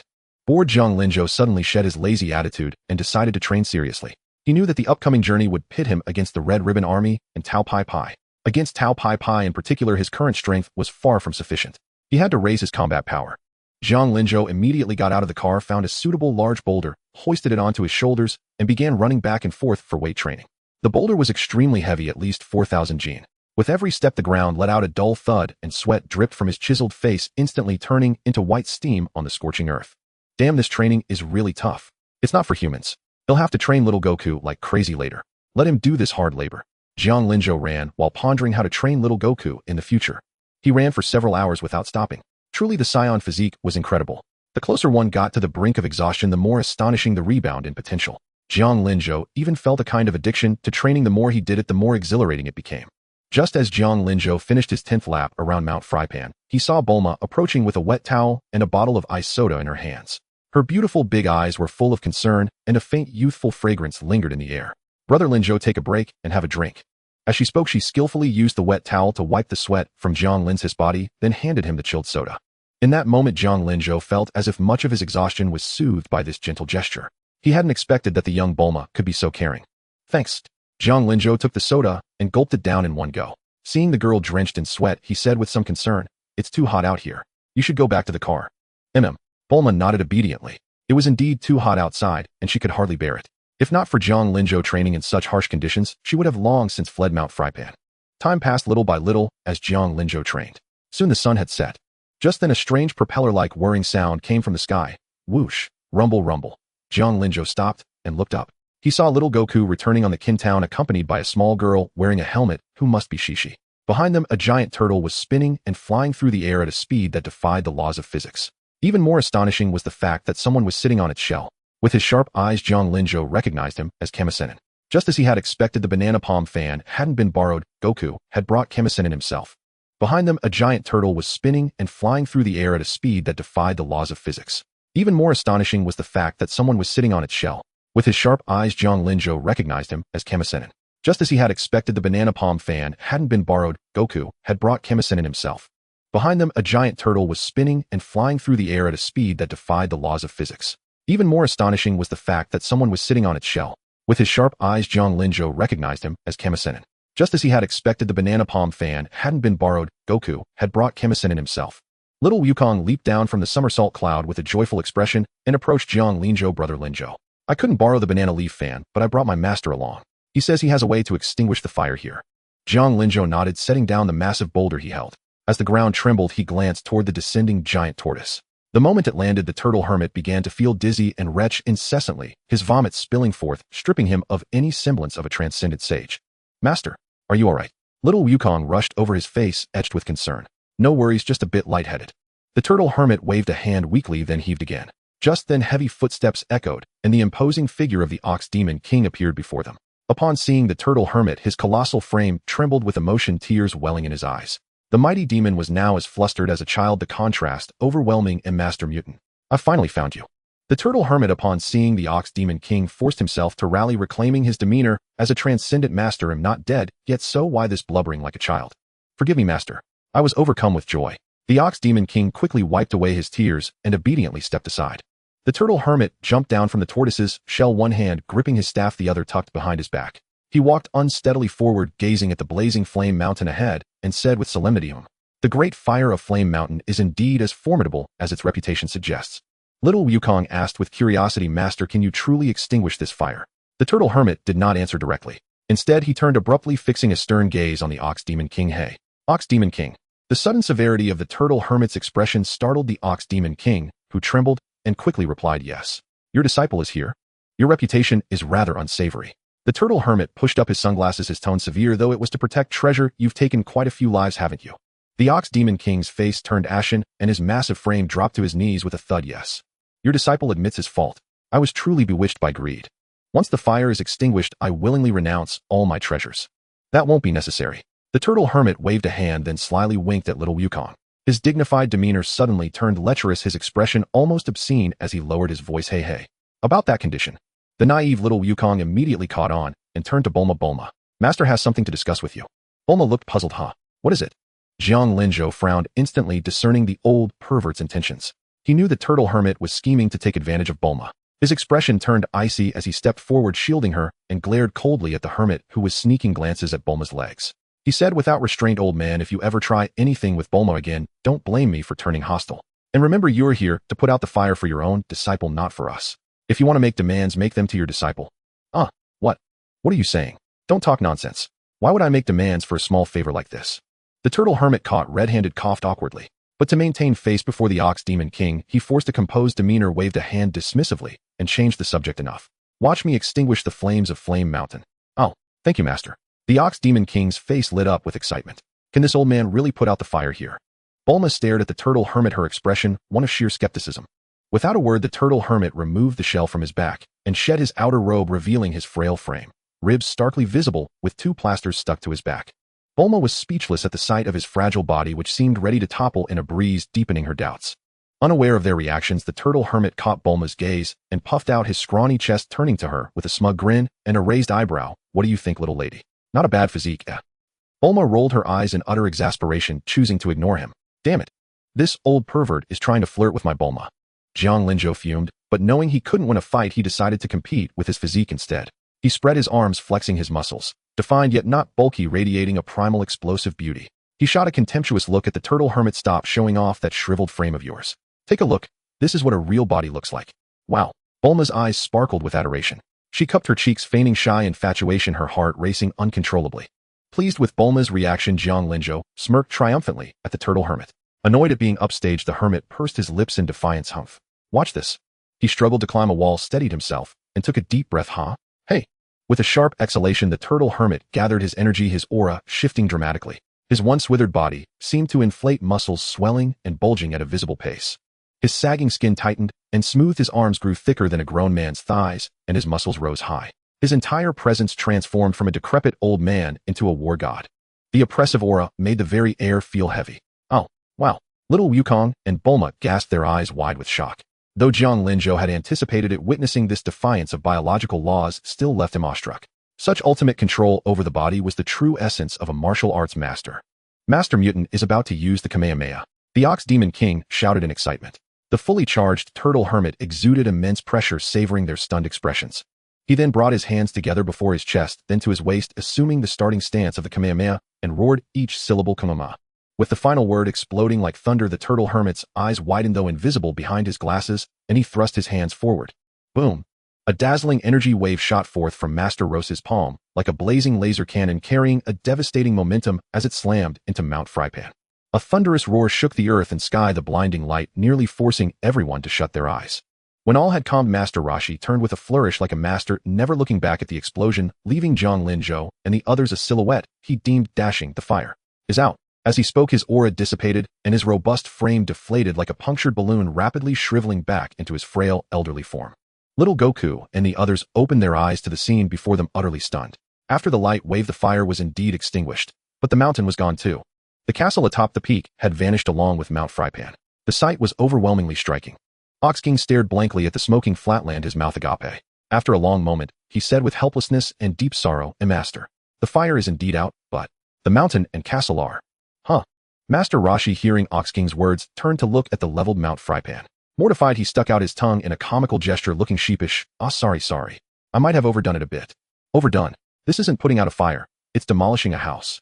Jiang Linzhou couldn't help but quip, though his heart churned at the sight of the raised mountain. At this stage, Master Roshi was truly an invincible existence, but not for much longer. The group arrived at the ruined castle. Surrounded by rubble, little Goku frowned. How are we supposed to find the Dragon Balls like this? Don't worry, we have the Dragon Radar. Bulma smiled, pulling out the radar. Let's expand the search. We're here. I found it. 50 meters southwest. She dashed off happily in the direction indicated. Jiang Linzhou didn't follow, noticing little Goku approaching Master Roshi, likely to ask about the Kamehameha. He couldn't miss this moment. Ox King reveled in the cool air. Wow, it's so much cooler here. A great place to live again. Master Roshi looked apologetic. Sorry, I didn't expect to destroy the castle too. Shishi smiled sweetly. It's okay, we can rebuild it. Jiang Linzhou took a good look at Shishi. She was indeed adorable as a child and would become a rare good wife, but her personality was hard to handle. She wasn't in his plans. Bulma, the wealthy heiress, was more appealing. Little Goku approached Master Roshi excited. Master, that move of yours was amazing. Can you teach me? Master Roshi laughed heartily. Of course, but it takes 50 years of hard training to master the Kamehameha. 50 years. Little Goku stared at his hands, pondered, then mimicked Master Rose's motion. Jiang Linzhou watched eagerly. Here it comes. Here it comes. Little Goku is about to learn the Kamehameha. Technically, he had inherited Sun Wukong's talent and could learn it at a glance, but his distaste for Master Rose's lecherousness made him less attentive to the motion, so he hadn't mastered it. Of course, the main reason was that he knew he'd pick it up once little Goku did, so he didn't bother focusing. Ox King's voice drew Master Rose's attention. Master, why don't you live with us? Master Roshi waved dismissively. No, I prefer living alone. Elsewhere, little Goku had finished mimicking the motion. A blinding light gathered between his palms, and he thrust his hands toward the jeep. Hey! The energy wave shot forth, piercing through the jeep with a bang, knocking off 2 wheels that rolled to a stop at Master Rose's feet. Master Roshi stared in shock. What about 50 years? This kid learned it just by watching. What monstrous talent. Little Goku beamed. I learned it, but it's nowhere near as powerful as yours. Oops, I wrecked the car too. At the same time, Jiang Linzhou felt a clarity in his mind. The techniques for gathering and releasing the Kamehameha surfaced, and his body instinctively followed, unleashing a wave that shattered his training boulder into dust. Master Roshi and Ox King were dumbfounded. What? He learned it too. Bulma returned with the Dragon Ball, catching Jiang Linzhou's Kamehameha. Her eyes turned starry. Wow. Brother Linzhou, you can do that too. Amazing. This doesn't seem so hard. Jiang Linzhou smiled, glancing at Master Roshi. Does it really take 50 years to learn? Ahem. Master Roshi was embarrassed, his words proven wrong so quickly. Shishi looked at Jiang Linzhou and little Goku in awe. Wow, they're both amazing. They learned it just by watching. I studied for so long. This showed Shishi was also skilled. She had already mastered the Kamehameha. Ox King sighed in admiration. Truly remarkable. Worthy of Gohan's grandson. Master Roshi approached little Goku, unusually serious. Kid, you've got talent. Want to come back with me for proper training? Maybe one day you'll surpass me. Little Goku beamed. Sure, but I need to find all the Dragon Balls first. Fair enough. Do your best. Master Roshi then turned to Jiang Linzhou. How about you, boy? You've got talent too. Want to be my disciple? No thanks. Jiang Linzhou refused without hesitation. Since he grew stronger as Goku did, why bother becoming a disciple? With such time, he'd rather figure out how to live off a rich woman. What a pity. The turtle hermit shook his head and said no more. Jiang Linzhou turned to Bulma and asked, well, did you find it? He found it. Bulma was overjoyed and showed it to Jiang Linzhou. Look, it's the 4-star ball. Just as she was celebrating, she suddenly caught sight of the wrecked off-road vehicle beside her and froze. What happened here? Why is the car like this? Little Goku immediately apologized sheepishly. Sorry, I accidentally broke it. You idiot. Bulma flared up instantly. How are we supposed to travel now? Jiang Linzhou, however, remained unfazed. No worries. Among the capsules we got from those bandits, there's a usable vehicle. It'll be fine. Phew, that's a relief.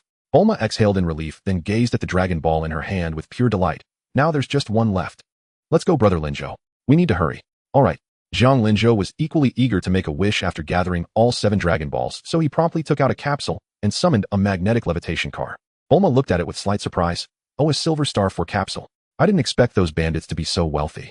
Seeing that little Goku was about to leave, Shishi quickly ran over and said shyly, Goku, what is it? Little Goku looked at Shishi curiously. When we grow up, I'll be your wife. Little Goku tilted his head. What's a wife? Can you eat it? Overhearing this, Bulma cupped her cheeks and pretended to be shy as she glanced at Jiang Linzhou. Oh my, this little girl is quite bold. Shishi blushed even more. Stop teasing. Don't play dumb.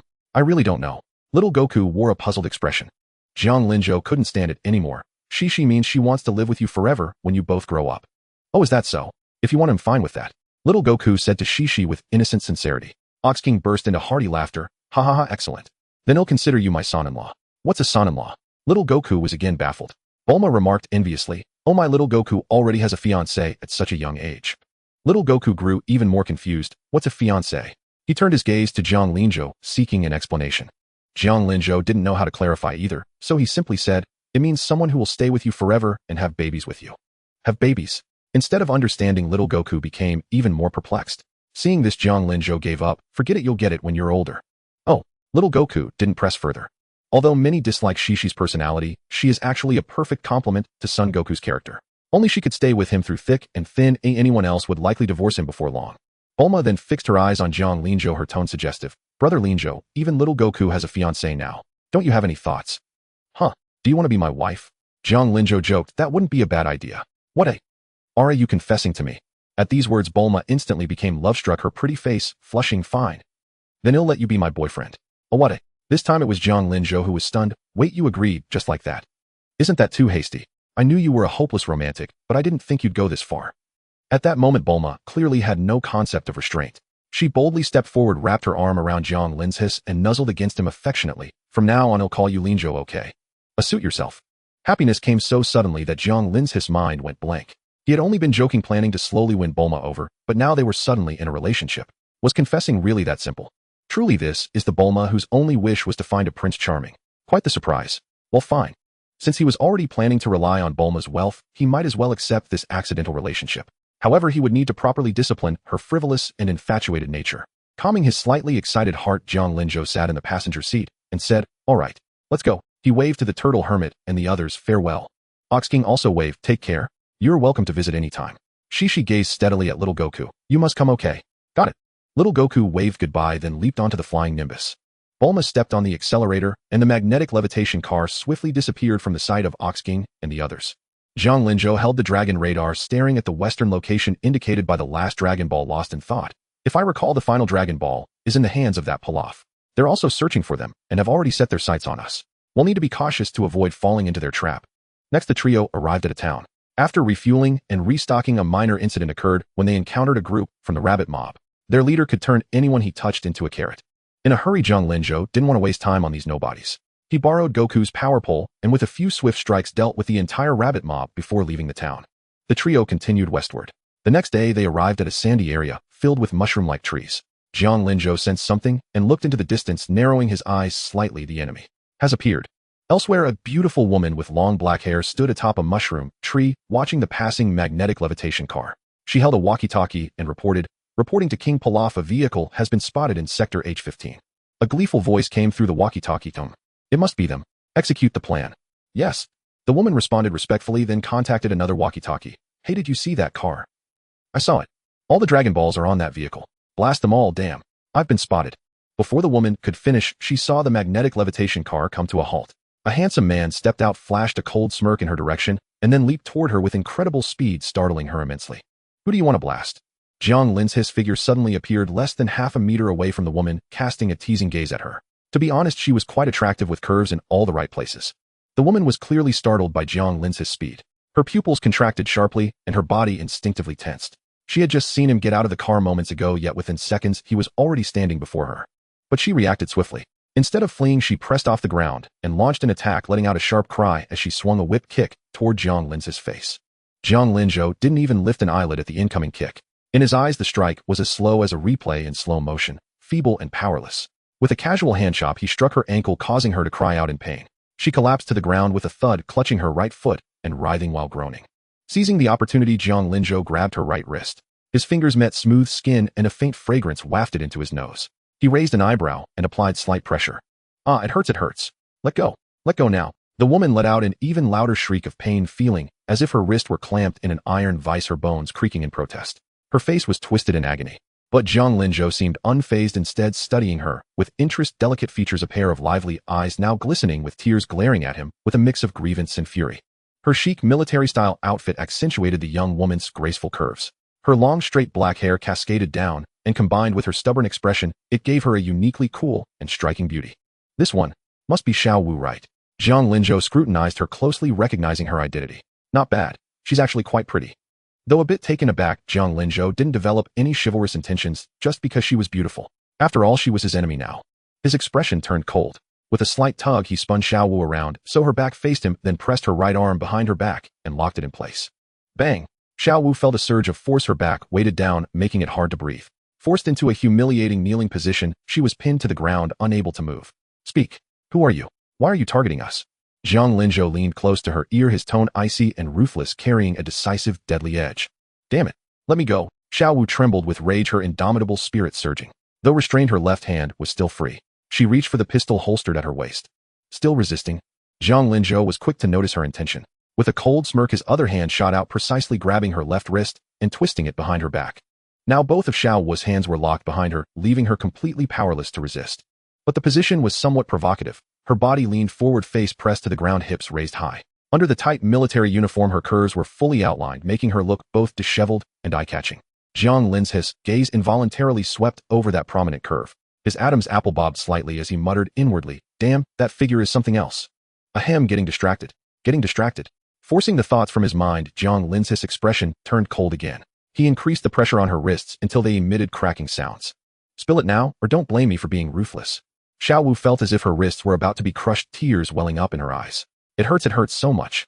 "I'm sorry. Please forgive me. My hand is breaking." "Then confess."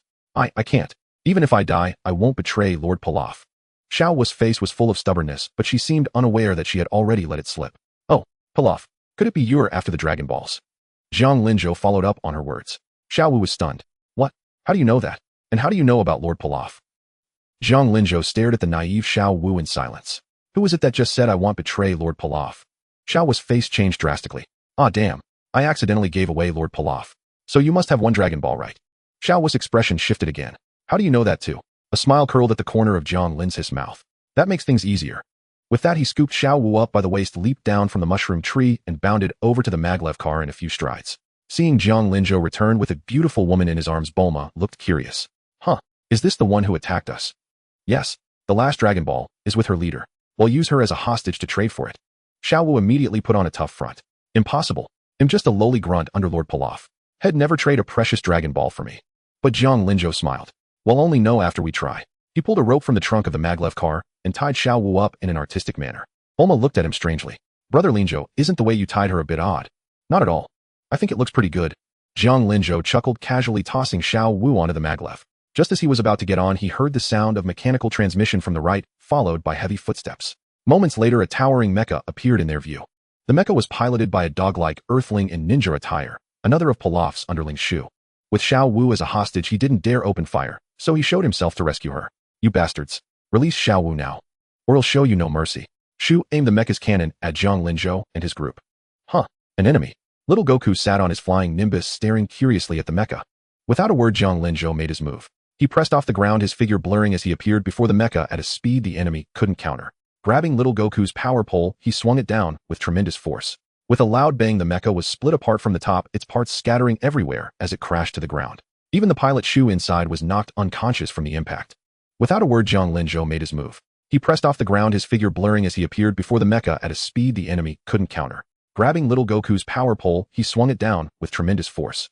With a loud bang, the mecha was split apart from the top, its parts scattering everywhere as it crashed to the ground. Even the pilot Shu inside was knocked unconscious from the impact. Xiao Wu looked at the scene with a face full of anxiety. A Xiao. Jiang Linzhou stepped forward, prying open the twisted cockpit door, pulling a Xiao out from inside. He was still breathing, and not dead, a faint smile appearing on his lips. "Another hostage in my hands." Saying this, he carried a Xiao to Xiao Wu, looking at her with a smile. "Don't worry, he's not dead yet. But if you don't behave, I can't guarantee his safety." What do you want me to do?" Xiao Wu looked at Jiang Linzhou with a tense expression. "Now quickly contact your King Pilaf and bring the Dragon Balls to meet us, otherwise I will have to start tearing up the ticket." As he spoke, one of Jiang Lin's hands was already gripping a Xiao's neck, looking like a complete villain. But from the side, Bulma's eyes sparkled with admiration. She thought Jiang Linzhou looked really cool now. Alright, this is clearly love making one blind to the truth. Xiao Wu was startled and quickly shouted, "No, don't hurt a Xiao. I will do it. You can make me do anything. The intercom to contact King Pilaf is in my pocket." Jiang Linzhou, upon hearing this, approached and took the intercom from Xiao Wu's pocket, asking, "How do I contact him?" "You just press that green button to contact King Pilaf." Jiang Linzhou pressed the green button lightly, and immediately Pilaf's voice came from the intercom. "Hello, hello, hello. Xiao Wu, has the plan succeeded?" Upon hearing this, Jiang Linzhou immediately held the intercom to Xiao Wu's mouth. Xiao Wu hesitated for a moment, looking at Jiang Lin's hand gripping a Xiao's throat, and immediately said, "I'm sorry, King Pilaf, our plan has failed. A Xiao and I have been captured by the enemy." "What? You two useless fools. Not only did you fail, but how could you get captured?" Pilaf was shocked upon hearing this, immediately raising his voice in anger. Jiang Linzhou moved the intercom away from Xiao Wu's mouth and said coldly, "You already know the situation. Now bring the Dragon Balls to meet us, otherwise you will lose your two subordinates forever." Although they had a Dragon Ball radar to locate Pilaf, Jiang Linzhou remembered that Pilaf's castle was filled with traps. In the original story, Xiao Yukong and the others were captured right away. For safety's sake, Jiang Linzhou did not intend to storm that castle. It was more prudent to have Pilaf come to them. Damn it. Who are you? Pilaf expressed his anger. I am Zhang Linzhou, and right now I don't want to hear another useless word. Quickly bring the Dragon Balls to me. Bastard. I would never exchange precious Dragon Balls for two useless subordinates. You must be dreaming. Pilaf shouted with all his might. Upon hearing this, Xiao Wu's expression turned gloomy. She had been utterly loyal to King Pilaf, but he was willing to abandon her and Xiao for a single Dragon Ball without hesitation. I see. That's really unfortunate. It seems I can only tear up the ticket and come find you myself. Zhang Linzhou said this intentionally because he knew the relationship among the three. They wouldn't split over a Dragon Ball, as the original story already had the answer. Wait, bastard. Just you wait. How dare you threaten me, King Pilaf? I will make you pay. This is not for those two useless fools. I just want to teach you a lesson myself. As he said this, the call on the intercom was already disconnected. A smile appeared on Zhang Linzhou's face. Pilaf was indeed just as he expected, although he still put on a brave front. Upon hearing that King Pilaf was coming, Xiao Wu's previously disappointed expression turned joyful again, but then it turned to worry. If King Pilaf didn't come, Xiao would be in danger. Now Xiao Wu's heart was filled with guilt and torment.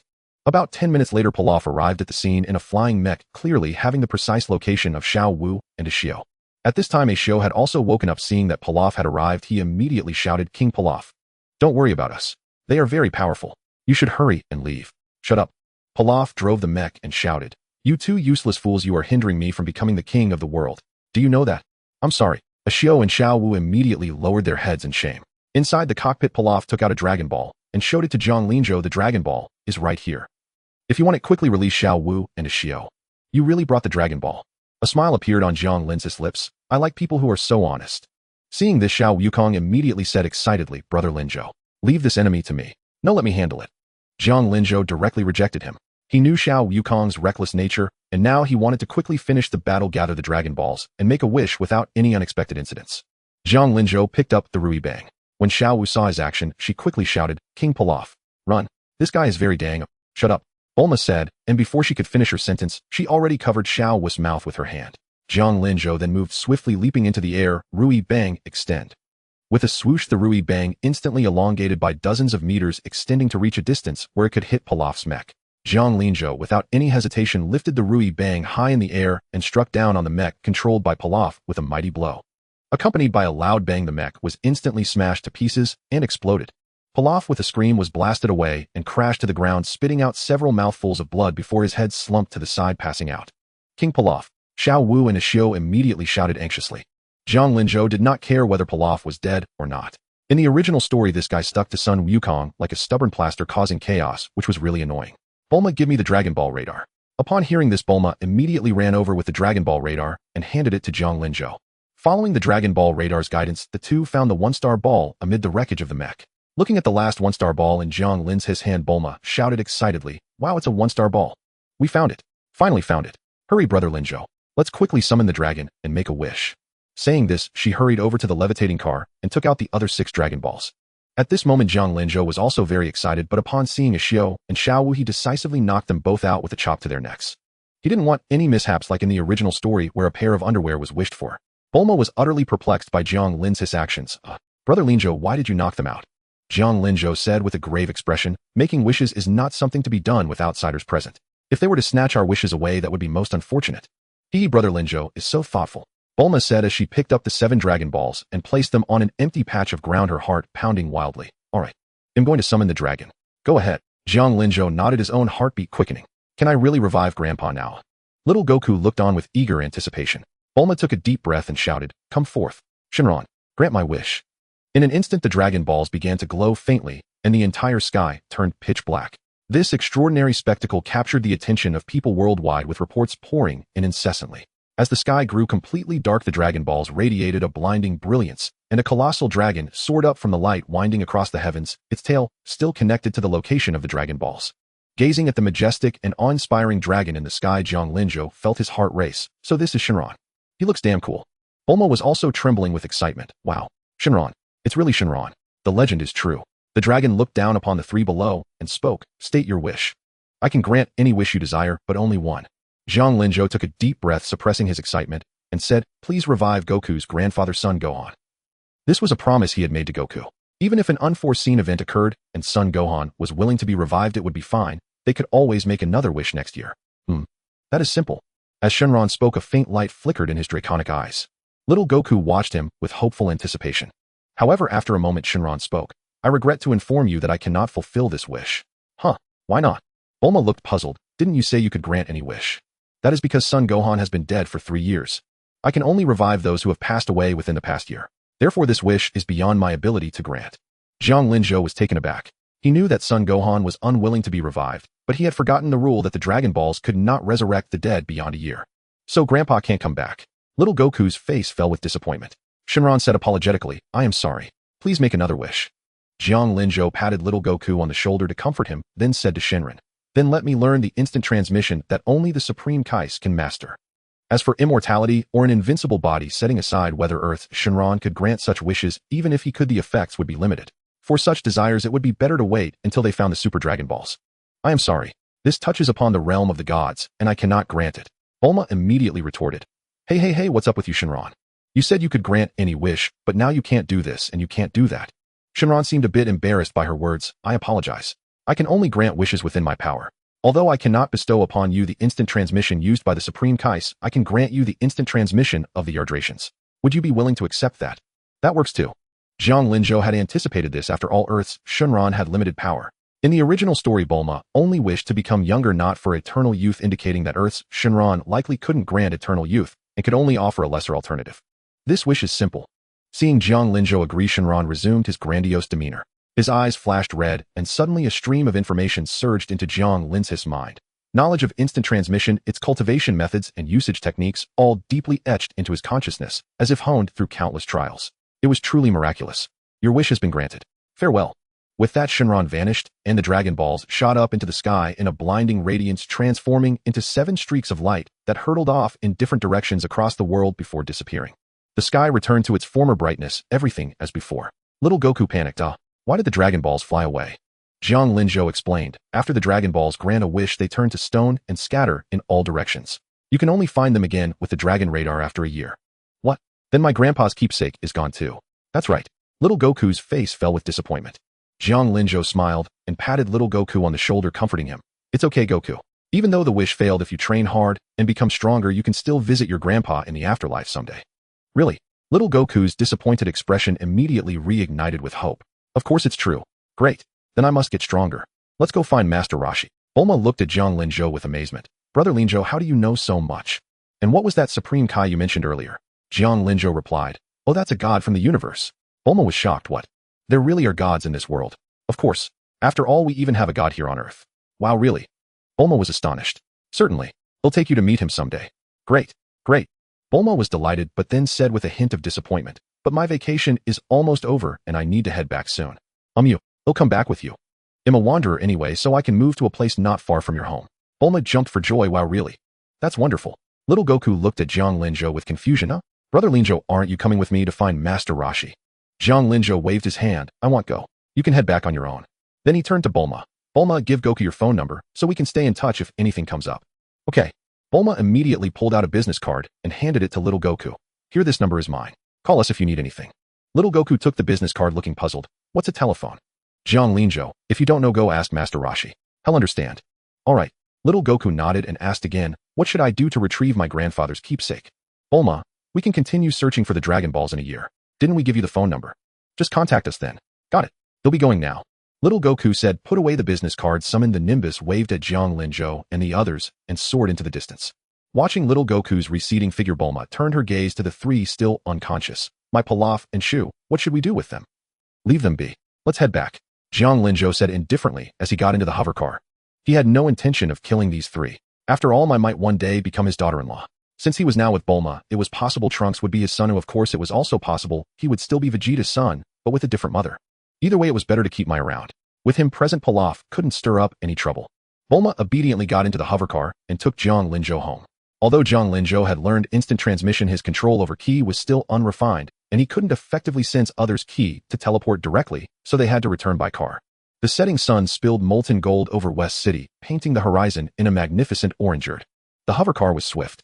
As the sun dipped below the horizon, Jiang Linzhou and Bulma arrived at West City. The bustling metropolis allowed Jiang Linzhou to witness the wonders of the Dragon Ball world. Various animal-like earthlings were everywhere. Since it was his first visit, Jiang Linzhou bought many gifts along the way. Fruits, clothes, and everything imaginable. Knowing that Bulma's mother had a particular fondness for animals, Jiang Linzhou specially purchased a rare puppy of a unique breed. Its fur was a mix of black and white, adorably clumsy. According to the shopkeeper, it had panda genes.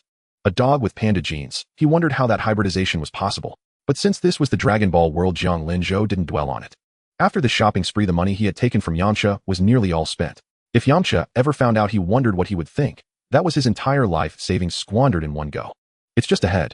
We're almost there, Bulma said excitedly, steering the hovercar as she gazed at the luxurious building ahead. It seemed that after being away for so long, she was eager to return home. As the hum of the hovercar's engine gradually subsided, it came to a smooth stop before a magnificent gate. Flanking the gate were towering walls, and through the iron bars a garden bursting with flowers was visible inside.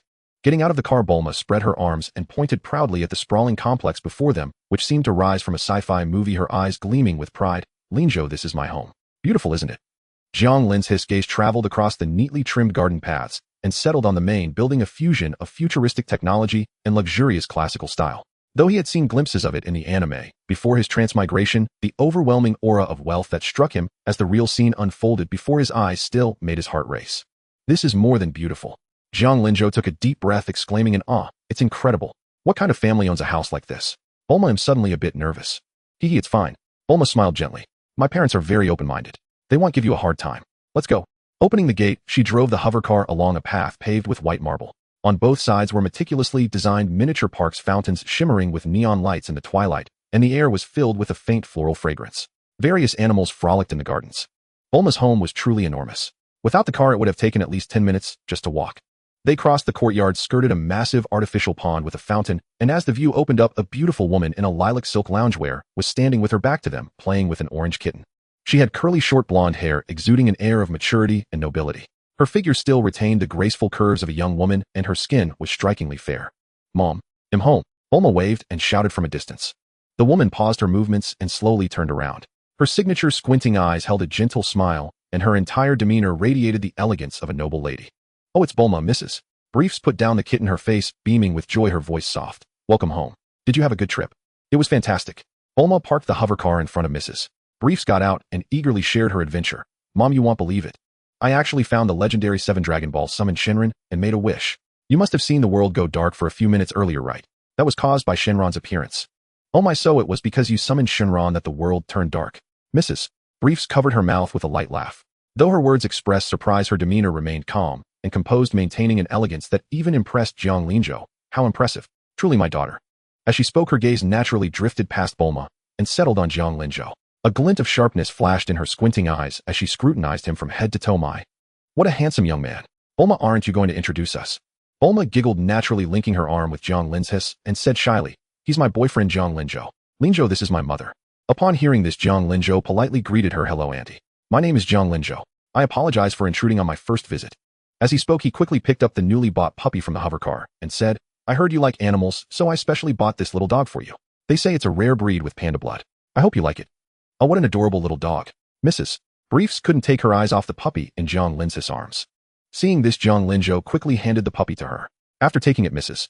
Briefs immediately began playing with the little dog. It was clear she truly loved animals. Seeing this, Jiang Linzhou quickly handed the puppy to her. After taking it, Mrs. Briefs immediately began playing with the little dog. It was clear she truly loved animals. After a long moment, Mrs.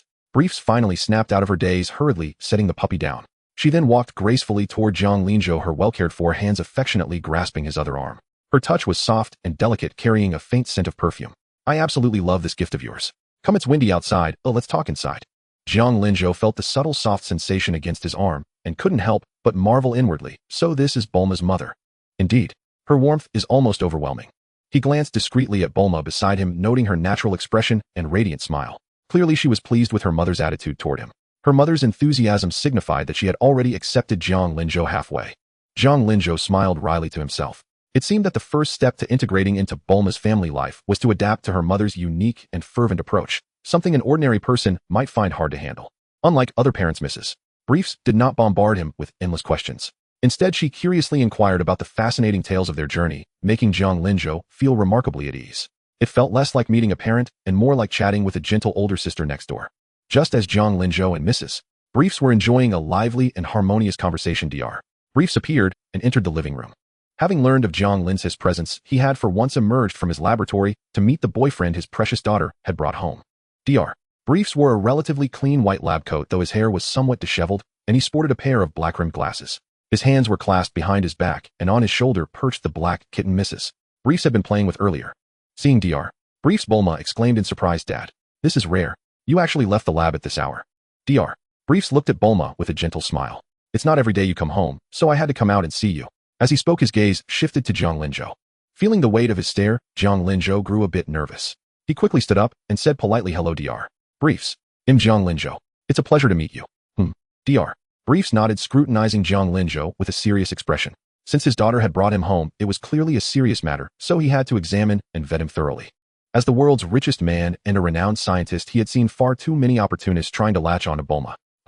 Not bad looking. No wonder Bulma took a liking to you." Dr. Briefs picked up the black kitten and placed it on the sofa before addressing Jiang Linzhou again. "What do you do for a living? Do you have a proper job?" This was a question befitting a father. Women as easygoing as Bulma's mother were truly rare. Jiang Linzhou immediately replied with a serious tone, "I am a martial artist. I don't have a job yet." Bulma immediately chimed in with admiration. "Dad Linzhou is incredibly strong. He can defeat dinosaurs and mechas with his bare hands. If it weren't for his protection on this trip, I would have been in serious danger." "That is indeed impressive," Dr. Brief said with a serious nod. "And I appreciate your protection of Bulma." "It's nothing. It's my duty," Jiang Linzhou replied, then proceeded to state the purpose of his visit. "Dr. Briefs, you have profound insights in the field of science.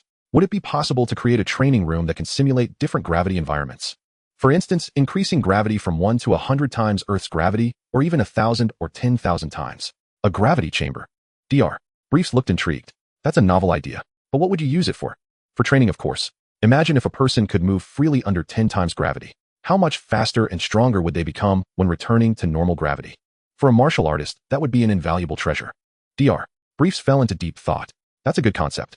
Martial arts are indeed popular here, and we hold the World Martial Arts Tournament every 5 years, later changed to every 3 years. If I could develop this gravity chamber, it would likely sell well. But 10 or 100 times gravity. Can the human skeleton really withstand it? Can muscle tissue function normally without tearing? No. This is far too dangerous. If something goes wrong, it could be fatal. This thing can't be sold." After a moment of contemplation and muttering, Dr. Briefs looked seriously at Jiang Linzhou. "Are you sure you want to use a gravity chamber for training? Training under such high load might not yield results. Instead, it could ruin your body or even endanger your life." Jiang Linzhou smiled confidently. "Don't worry.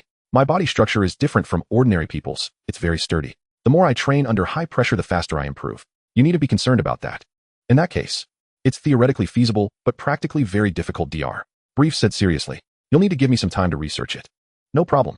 I'm not in a hurry," Jiang Linzhou replied, then continued, "Besides the gravity chamber, I have a few other ideas that might interest you. Let's hear them. For example, an isolated space that can alter the flow of time relative to the outside world. A room where 1 year of training inside equals just 1 day outside. A time room." Dr. Brief's eyes flickered with interest. "That seems rather pointless. Other than accelerating the consumption of one's lifespan, what use is it?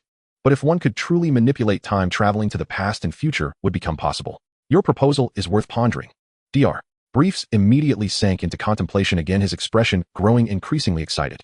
Witnessing this, Jiang Linzhou was filled with admiration. He had merely provided the concept of a time room, yet Dr. Briefs had already leaped to the idea of a time machine. And that time machine, future Bulma would actually go on to create it. Jiang Linzhou looked at the old man, whose face was flushed with excitement. To win over his future father-in-law, he continued, and also giving artificial intelligence a tangible form, endowing them with the ability to self-learn and evolve. "I call this technology AI." In the following hours, the living room transformed into an impromptu tech symposium between Jiang Linzhou and Dr. Briefs. He explained theories from the real world, AI technology, spaceships, and time-space jumps, all drawn from the sci-fi movies he had seen. Whether Dr.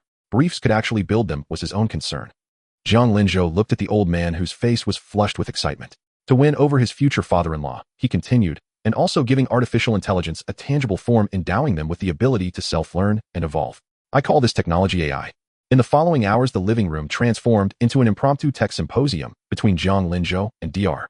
Briefs. He explained theories from the real world, AI technology, spaceships, and time-space jumps, all drawn from the sci-fi movies he had seen. Whether Dr. Briefs could actually build them was his own concern. Jiang Linzhou looked at the old man, whose face was flushed with excitement. To win over his future father-in-law, he continued, and also giving artificial intelligence a tangible form, endowing them with the ability to self-learn and evolve. "I call this technology AI." In the following hours, the living room transformed into an impromptu tech symposium between Jiang Linzhou and Dr. Briefs. He explained theories from the real world, AI technology, spaceships, and time-space jumps, all drawn from the sci-fi movies he had seen. Whether Dr. Briefs could actually build them was his own concern. Under Jiang Lin's whimsical and elaborate explanations, Dr. Briefs grew increasingly excited, evidently receiving great inspiration in the realm of science, his eyes brightening. Even Bulma, listening nearby, had her eyes shining with fascination, utterly captivated by the high technology Jiang Linzhou described. Watching the father and daughter fully immersed in a fervent discussion, Jiang Linzhou felt a surge of anticipation. With his grand tales, he wondered what changes the genius minds of this duo might bring to the technology of this Dragon Ball world. Especially the AI technology. Jiang Linzhou knew that through their research it would evolve to an extraordinarily terrifying level, possibly even replacing manual labor. But what Jiang Linzhou did not know was that this very AI technology he proposed would in the future endow the manufactured androids with monstrous learning abilities, doubling the difficulty of battle. Mrs. Briefs remained seated on the sofa, a glass of red wine in hand, her squinted eyes curving into crescents. She observed her husband and daughter's absorbed expressions, then glanced at the eloquent Jiang Linzhou, her smile deepening. She was quite satisfied with this future son-in-law, evidently having accepted him. As the sky darkened, Mrs. Briefs had to interrupt their enthusiasm, and the three reluctantly ceased their discussion. Brilliant. Absolutely brilliant. Dr. Briefs exclaimed, coming back to his senses and patting Jiang Linzhou on the shoulder with undisguised admiration. With a mind as genius as yours, you're 10,000 times better than those so-called experts. With such talent, why be a martial artist? Come be a scientist with me. No. Jiang Linzhou quickly waved his hand in refusal. My ambition is to become the world's greatest martial artist. Such a brain-taxing job as a scientist is not for me. He knew his own abilities. All talk and no substance. In this Dragon Ball world where planets and universes were casually destroyed, combat strength was paramount. Studying science couldn't save one's life. Dr. Briefs did not insist. Both he and Mrs. Briefs were open-minded, never interfering in their children's hobbies, just as with Bulma, who was free to do as she pleased. Perhaps the reason she turned out so excellent. Calming his excitement, Dr. Briefs turned to Bulma and said seriously, I'm very satisfied with your boyfriend. From now on, he's part of our family. After you graduate, you two should marry. Bulma blushed, covering her face with her hands. Oh, Dad, I'm still young, don't talk about that yet. Dr. Briefs rarely smiled at her shyness. You shy? That's rare. Then he looked at Jiang Linzhou. By the way, where are you staying now? Jiang Linzhou replied, I've just arrived in West City and haven't found a place yet. Dr. Briefs decided on the spot. No need to look. Our house is big, you can stay with us temporarily. Off. Wouldn't that be too much of an imposition? Jiang Linzhou was somewhat surprised. Though he had planned to rely on Bulma, he wasn't brazen enough to move in immediately, as they had just confirmed their relationship and weren't married yet. Mrs. Briefs warmly and gently said, It's fine. With you here, our home will become livelier. After all, I usually only have the little animals to play with. Bulma also urged, Linzhou, please stay. Don't you want my dad to research that gravity chamber? You can give him ideas. Jiang Linzhou smiled bitterly inwardly. I was just bragging, I didn't actually want to go to the lab. Seeing his hesitation, Bulma immediately hugged his arm and shook it. Stay, please. Oh, Bulma, you've learned to act coy. Jiang Linzhou, unable to resist, nodded repeatedly. All right. They'll stay for a while. Bulma and Mrs. Briefs beamed with joy. Dr. Briefs said earnestly, Don't worry about the gravity chamber. Leave it to me. It should take no more than a few months to build. Thank you so much. We're family, no need for thanks. Dr. Briefs pretended to be displeased. Jiang Linzhou quickly apologized, then I was being too formal. Inwardly, he breathed a sigh of relief. He had seemingly won over his future in-laws and secured his easy life. Now he just needed to get along well with them. After dinner, Dr. Briefs went to the lab to research the gravity chamber. Mrs. Briefs played with the animals, leaving Jiang Linzhou and Bulma alone. Bulma led him to her room, hugged his arm, and said happily, Great Linzhou. My parents seem to really like you. And you? Jiang Linzhou grinned. Of course I like you too. While Jiang Linzhou and Bulma were being affectionate on the other side, little Goku had returned to Kame House. Just as he was about to train with Master Roshi, as in the original story, he encountered Krillin seeking apprenticeship. However, unlike the original, Yamcha had also come. But little Goku recognized Yamcha as a bandit who had robbed them, only to be robbed by Jiang Linzhou.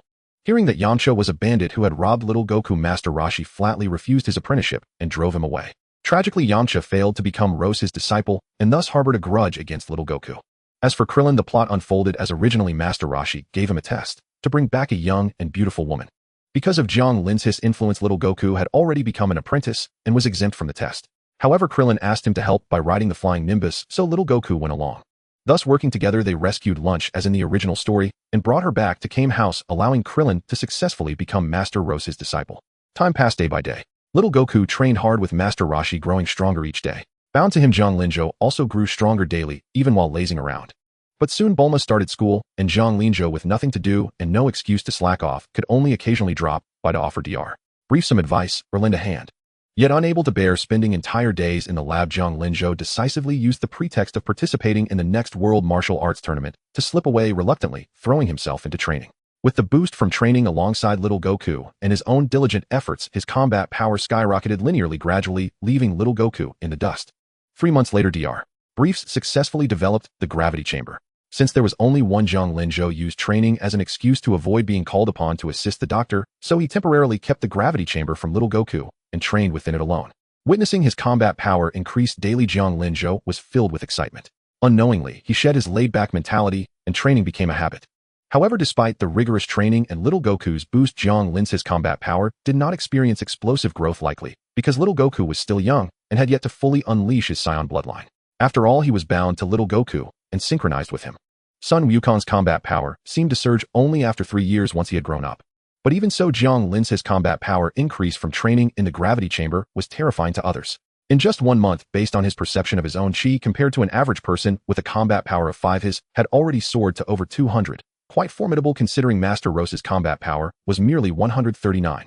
Yet Jiang Linzhou was still dissatisfied with this result. The Scion's early growth rate was too slow. No wonder Raditz's combat power upon arrival was only a little over 1,000 even after years of constant battle. Still, Jiang Linzhou was confident that before the World Martial Arts Tournament began, he could raise his combat power to over 1,000. A combat power exceeding 1,000 might be insignificant in the later stages, but in the early stages, it was nearly invincible. With this goal in mind, Jiang Linzhou embarked on a frenzy of training. One could say that training was addictive. The Scions truly lived up to their reputation as a warrior race. Even the once lazy Jiang Linzhou with a clear goal became thoroughly motivated. Time passed day by day, and soon another 7 months went by. The World Martial Arts Tournament was about to begin. At Bulma's home in the luxurious living room. "Mom, hurry up. Goku just called. They've already boarded the plane. Don't make us late for Linzhou's registration." Today, Bulma wore a fitted blue dress, urging impatiently toward the inner dressing room.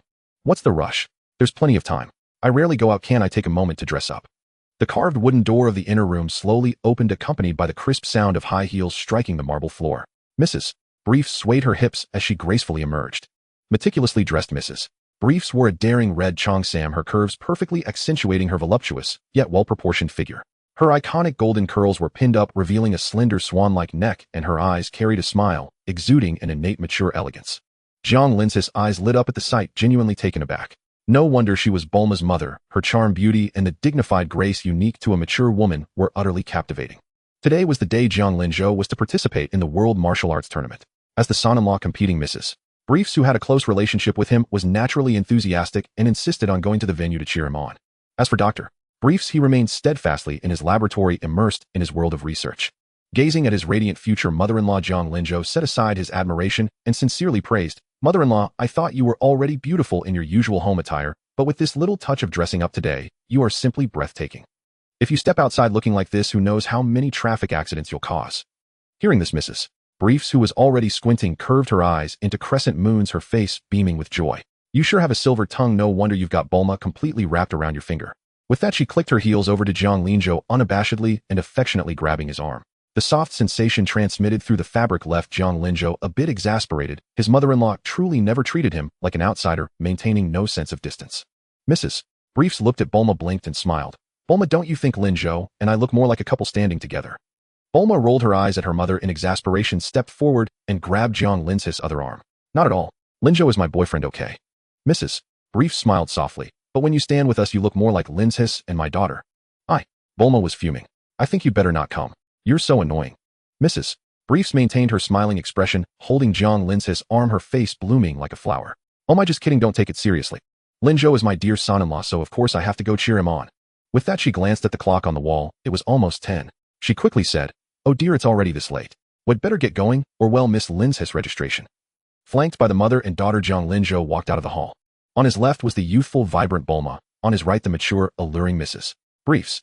Walking out like this, he would surely be the envy of countless people. The three arrived at the courtyard. Bulma took the driver's seat, expertly starting a sleek, red luxury, magnetic levitation sports car. The car hovered half a meter above the ground, with barely a sound from the engine. Jiang Linzhou and Mrs. Briefs settled into the back seat. Through the window, they saw Dr. Briefs, who had somehow appeared at the door, waving goodbye to them. Seeing this, Bulma waved back at Dr. Briefs and said, "Dad, we're off."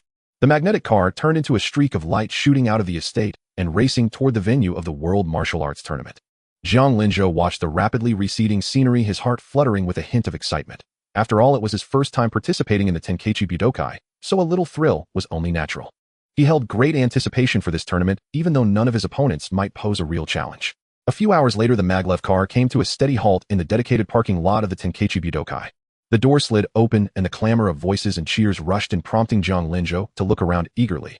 I wonder if little Goku and the others have arrived yet.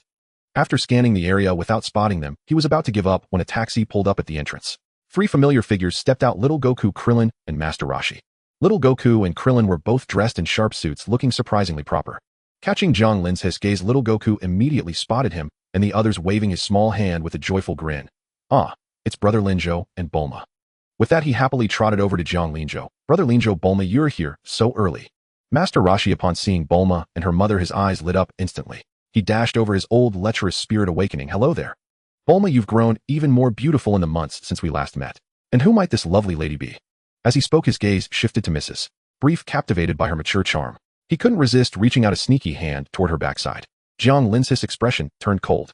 He shot out a hand and grabbed Master Rose's wandering paw, his voice icy. If you dare make another move and can't control yourself, he'll break that third leg of yours. With that, he tightened his grip. A crisp crack sounded and Master Roshi let out a pained yelp. Ow. You brat. Let go. Let go now. It's breaking. Breaking. You have no respect for your elders. He struggled with all his might to free himself, but was shocked to find Zhang Linzhou's hand clamped around his like an iron vice. No matter how hard he tried, he couldn't budge it an inch.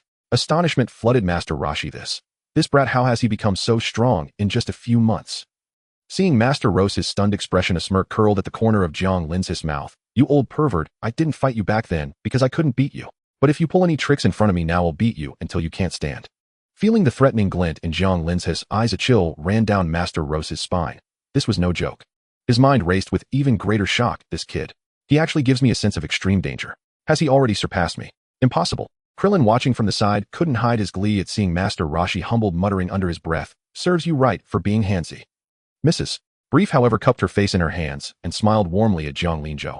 Oh, my Linzhou is such a reliable man, truly gives a sense of security. But please let him go now. This old man looks frail, you might actually break his hand. Hearing this, Zhang Linzhou released his grip, though he still issued a warning to Master Roshi. I'm letting you off this time out of respect for my mother-in-law. Next time he'll make sure you become a eunuch. Master Roshi instinctively shuddered and took a step back. You're too ruthless, kid. With his sharp instincts, Master Roshi could tell that Zhang Linzhou meant every word. For the sake of his manhood, he decided it was best to stay away from the women around him. Little Goku didn't understand why Zhang Linzhou was so angry, but seeing that he had forgiven his master, he let it go. Curious, he looked at Mrs. Brief and asked, Brother Linzhou, who is this big sister? Mrs. Brief, delighted at being called a big sister, beamed with crescent-shaped eyes. Oh my, you must be little Goku. How adorable. I'm Bulma's mother. You can call me Auntie Bajini. Hello, Auntie Bajini. Little Goku greeted her politely, then pulled Krillin forward and introduced him to Zhang Linzhou. Brother Linzhou, this is Krillin, the one I told you about. I've been training with him all this time. Hello, Krillin. Zhang Linzhou took a good look at the most enviable guy in the Dragon Ball world. After all, this fellow wasn't much to look at, short in stature, yet he ended up marrying a beauty like Android 18. Who wouldn't be jealous? Hello, Brother Linzhou. Krillin replied respectfully, realizing that anyone who could put Master Roshi in his place was not to be trifled with. Let's go register first. Zhang Linzhou led them to the registration booth, pointing at little Goku and Krillin. Please register us. All three of us are here to sign up. The staff looked at little Goku and Krillin with surprise. Huh? Kids are competing too. Zhang Linzhou replied, the rules don't say children can't participate, do they? I suppose there's no such rule. The Tenkaichi Budokai wasn't fully developed yet, and there was no children's division. Perhaps no kids had ever joined before, but a separate category would be added later. At the preliminary venue, after submitting the list of contestants, Zhang Linzhou had to part ways with Bulma and her mother as they weren't participants and couldn't enter. Before separating, he couldn't help but warn them, stay away from that old pervert. Don't go with him. And if he tries anything inappropriate, tell me, and he'll go deal with him for good. Okay. Bulma nodded obediently. Good luck. Master Roshi, however, looked at Zhang Linzhou and said, why do you hold such a grudge against me, kid? If you could behave yourself, I wouldn't bother. With that, he ignored Master Roshi, waved goodbye to Bulma and her mother, and led little Goku and Krillin into the competitor area. Once Zhang Linzhou was gone, Bulma and her mother linked arms and walked away, completely ignoring Master Roshi. Master Roshi scratched his head, looking troubled. Oh dear, am I being left out?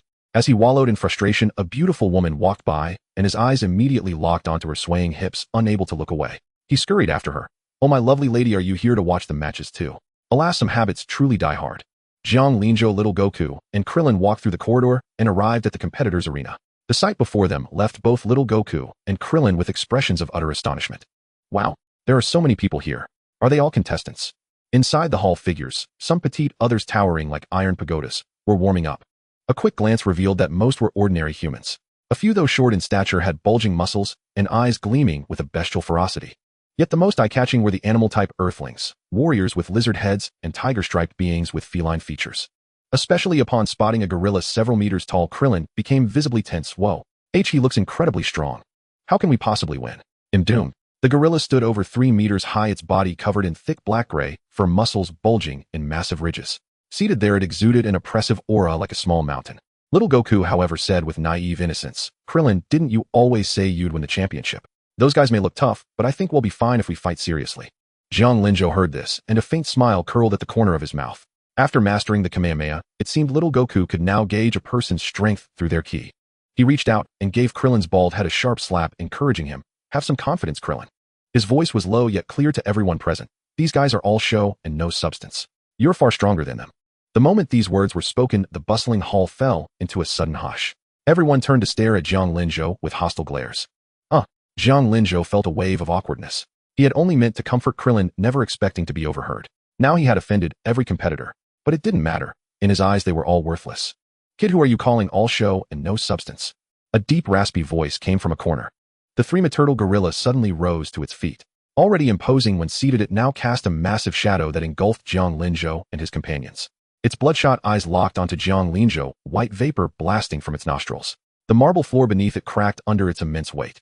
The surrounding competitors paused their activities. Some wore smug grins, while others edged back, fearing collateral damage. "Who is this brat? So arrogant. How dare he call us useless?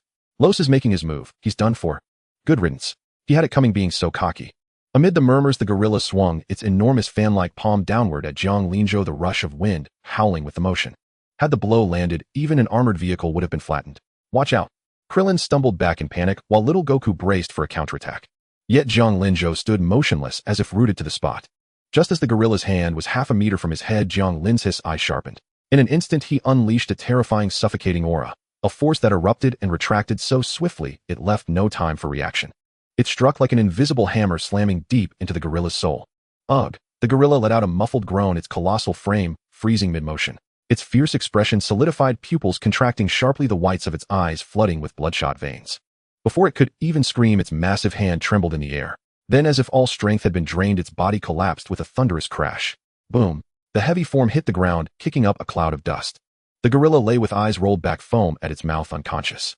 The faint rise and fall of its chest showed it was still alive, but clearly incapacitated. What happened? Why did Lo suddenly fall? The competitors stared in shock. Some even rubbed their eyes, doubting what they had seen. Was it that guy? He didn't even move. What's going on? Everyone was baffled, their gazes fixed on Jiang Linzhou. They suspected him, yet had no proof.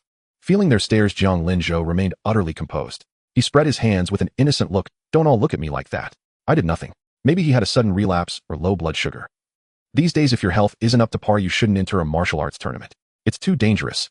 He naturally wouldn't admit to the act, as starting a fight outside the ring would lead to disqualification. Losing his spot over such a minor opponent would be a poor trade. Little Goku blinked his big, innocent eyes, saying nothing, but looked at Jiang Linzhou with excitement. "Brother Linzhou, you've gotten so much stronger." Krillin, meanwhile, stood with his mouth agape, unable to close it. His awe for Jiang Linzhou deepened. He too had sensed that fleeting burst of ki. Truly worthy of being from the protagonist group, he thought. There was real skill there. Just then, an elderly man with a long beard stepped onto the host platform. Approaching the microphone, he announced, "Today we gather for the world's greatest martial arts tournament. I thank you all for traveling great distances. From the 138 masters across the nation, only 8 will advance to the finals. Thus the competition will be fierce." Krillin was alarmed. What? 138? Standing out from so many? That's way too hard. The host continued, "Let me explain the rules. Contestants fight on the platform. Falling off, fainting, surrendering, or crying results in defeat. Killing opponents or using weapons is forbidden. Each preliminary match lasts 1 minute. If undecided, the referee will determine the winner.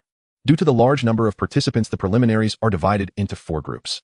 The last 2 standing in each group will qualify for the world's greatest martial arts tournament. Now draw lots for your groups. Proceed to the fighting platform with your numbers." Jiang Linzhou immediately led little Goku and Krillin to line up and draw their numbers. When Jiang Linzhou opened his slip, a large 1 was printed on it. Krillin leaned over. "I got 93. What numbers did you 2 get?" Little Goku looked at his slip. "I'm number 70. I'm number 1, so I should be in group 1. I won't be running into either of you in the preliminaries," Jiang Linzhou said, showing his number. Since all contestants' numbers had already been seen by the referees and recorded into the computer during the drawing process, there was no need to report their numbers now. Soon all contestants had finished drawing, and the giant screen on the wall suddenly lit up, displaying the list of opponents for each group. Jiang Lin's eyes swept across the screen. As expected, the first name in Group 1 was his own, while little Goku's name appeared first in Group 3 and Krillin's was further down. At the same time, Jiang Linzhou spotted a familiar name in Group 2, Yamcha. Didn't expect that guy to still be participating in this tournament. However, Yamcha didn't hold Jiang Lin's attention. Instead, a name in Group 4, Jackie Chun, caught his interest and a dangerous smile curled on his lips. So Master Roshi has entered anonymously too. This is a perfect chance to give him a thrashing. Krillin looked at the list, and his previously tense expression instantly relaxed as he let out a long sigh of relief. Great, him in Group 3. I don't have to fight Brother Linzhou. Even Master Roshi had been bested by Jiang Linzhou. He certainly didn't want to face such a monster. But the next second, when he saw little Goku's name also in Group 3, he let out a pitiful wail. Oh. Why? Why is Goku in Group 3 too? I don't want to fight him either. During training, he had witnessed Goku's monstrous abilities firsthand. He knew he stood no chance. Seeing Krillin's timid expression, Jiang Linzhou smiled. Don't worry too much. Your numbers are far apart. According to the schedule, you two shouldn't meet. You can both secure the 2 qualifying spots from Group 3. Really? That's great. Krillin's mood lifted instantly upon hearing this. Just then, the referee's voice, amplified by the microphone, reached everyone's ears, cutting through the hall's clamor. All right, the match list is confirmed. All contestants, please maintain order and remain quiet. Now please welcome contestant No. 1 and contestant No. 2 from Group 1 to the stage. Contestants from Group 2. Contestants No. 69 and No. 70 from Group 3 to the stage. Group 4. Little Goku, hearing his name, looked surprised. Huh, Brother Linzhou and I are going on stage right away. Krillin took a deep breath, then waved his arm vigorously and shouted, go for it. Brother Linzhou, Goku. Jiang Linzhou said nothing, merely waved at Krillin and walked onto his respective arena with little Goku. Jiang Linzhou was on Arena 1, while little Goku was on Arena 3. This surprised Jiang Linzhou. It seemed different from the original story, with 4 arenas being used simultaneously for the preliminaries. Little Goku's opponent was a burly man built like a sumo wrestler, while Jiang Lin's opponent was a bipedal dinosaur. Its thick hind legs supported its heavy body, and though its leathery wings were short, they were exceptionally developed, with sharp claws extending from the tips that glinted menacingly under the lights. These preliminaries were not open to the public, but were internal screenings. If no winner was decided within 1 minute, the referee would determine the victor based on performance, making the pace very fast. As soon as Jiang Linzhou stepped onto the arena, the dinosaur opposite him looked down at his slender frame with utter contempt. Little runt, with your height and build, you wouldn't even fill a gap in my teeth as a snack. You'd better just surrender now and save yourself some pain. If I accidentally step on you and squash you, that wouldn't be good. I'd get disqualified. Jiang Linzhou ignored the taunts completely, dismissing the dinosaur as a mere clown unworthy of his anger. Begin. At the referee's command, Jiang Lin's figure moved instantly. There was no flashy preamble, just a single step forward. His form vanished from its spot, leaving behind a faint afterimage barely perceptible to the naked eye, and reappeared before the dinosaur before the latter could react. Jiang Linzhou drove his fist into the creature's soft abdomen. A dull thud echoed as a terrifying force burst through from the inside. The dinosaur's once arrogant expression froze, instantly replaced by a short, agonized grunt. Its eyes bulged so violently they seemed ready to pop from their sockets. Its pupils dilated instantly. The massive body shuddered violently several times before copious amounts of white foam and blood spilled from its mouth. Then, as if all its bones had been removed, the colossal beast crashed forward, slamming heavily onto the floor with a resounding thud, kicking up a cloud of dust as it fell into complete unconsciousness. Dead silence fell over the arena. The referee hadn't even had time to press the timer. The match was already over. So strong. Watching from below, Krillin's eyes went wide. He had anticipated Jiang Linzhou being powerful, but not this powerful, defeating the terrifying dinosaur man in a single blow. Arena 1, the winner is contestant No. 1. As the referee's voice fell, an uproar erupted around them. Wow, amazing. He defeated that dinosaur in an instant. After the initial shock, the surrounding contestants broke into applause. Only the contestants in Arena 1 wore bitter, pained expressions. The stronger Jiang Linzhou was, the greater their chances of elimination. Now the first spot was definitely out of reach, leaving them to fight for the second. Damn, why did he have to show up? Beneath Arena 2, Yamcha heard the exclamations from Arena 1 and couldn't help turning his head. His pupils contracted and his eyes went wide. Ever since Jiang Linzhou had turned the tables and robbed him, he had become penniless. He had hoped to make some money at the World Martial Arts Tournament, only to run into Jiang Linzhou again. What terrible luck. On Arena 3, little Goku, who had been toying with his opponent, saw Jiang Linzhou finish his match in an instant. He dropped his playful attitude, his expression turning serious. He dodged the opponent's attack, then leaped into a backflip upon landing, delivering a kick to the opponent's back. With a thud, his opponent was sent flying out of the arena, securing an easy victory. Then it was Krillin's turn to step up. The little guy was quite timid back then, initially fleeing in panic from his opponent, until he took a heavy punch and thought he was done for. But finding himself completely unharmed, he suddenly realized how much he had grown since training under Master Roshi. His confidence instantly soared and he knocked out his opponent with a single punch, winning effortlessly. In the subsequent preliminary matches, Jiang Linzhou dispatched each adversary with a single move, no one able to withstand his attack, and he advanced smoothly. Little Goku and Krillin also showcased their skills, becoming top contenders for the championship. They won streak after streak and advanced without trouble. Within just a few hours, the qualifiers for the World Martial Arts Tournament were decided. After successfully qualifying, Jiang Linzhou and his companions had some rest time. Seizing this break, Jiang Linzhou led Little Goku and the others out of the preliminary venue and into the main World Martial Arts Tournament arena outside. It was nearing noon, and the area was already teeming with spectators, packed and bustling everywhere. Jiang Linzhou contacted Bulma, and after meeting up with her, she asked with concern, "How did it go, Linzhou? Did you qualify?" Jiang Linzhou smiled faintly. "Qualified easily." Little Goku immediately chimed in, "Krillin and I made it too." Mrs. Brief smiled warmly and praised, "How impressive. Are all children nowadays this remarkable?" Hearing Mrs. Brief's compliment, Krillin's face flushed red. Shyly he rubbed his bald head and chuckled. "It's nothing special really." "Huh." Just then Master Roshi hurried over, still putting on his clothes as he ran, clearly having just changed back from his Jackie Chun disguise. Master Roshi squeezed through the crowd and looked at Little Goku and Krillin with gratification. "You two did well. At least you didn't embarrass me." Mrs. Briefs linked her arm with Jiang Linzhou and said with a smile, "Linzhou, do your best in the tournament. If you win the championship, he'll go on a date with you." Master Rose's eyes lit up at that, but before he could speak, he felt Jiang Linzhou's icy glare, which instantly chilled his fervent heart, and he quickly shrank back. Bulma looked at her mother with displeasure. "What are you saying, Mom? If anyone's going on a date, it should be me and Linzhou." Jiang Linzhou felt the pressure mounting. Bulma's mother was just too enthusiastic for him to handle. She really said whatever came to mind. But that was just her nature, so there was no help for it. They agreed to have afternoon tea together, and soon the tournament's announcement rang out. The World Martial Arts Tournament is about to begin. All contestants, please gather at the Martial Arts Temple. Time to assemble. Jiang Linzhou set down his coffee cup and stood up. Bulma took off her sunglasses and gave him a sweet smile. "Good luck. Make sure you bring back the championship." Mrs. Brief said gently, "Be careful and don't get hurt. We'll be cheering for you. Mm.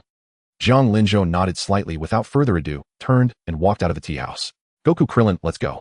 Little Goku stuffed the last bite of meat into his mouth and dashed after him.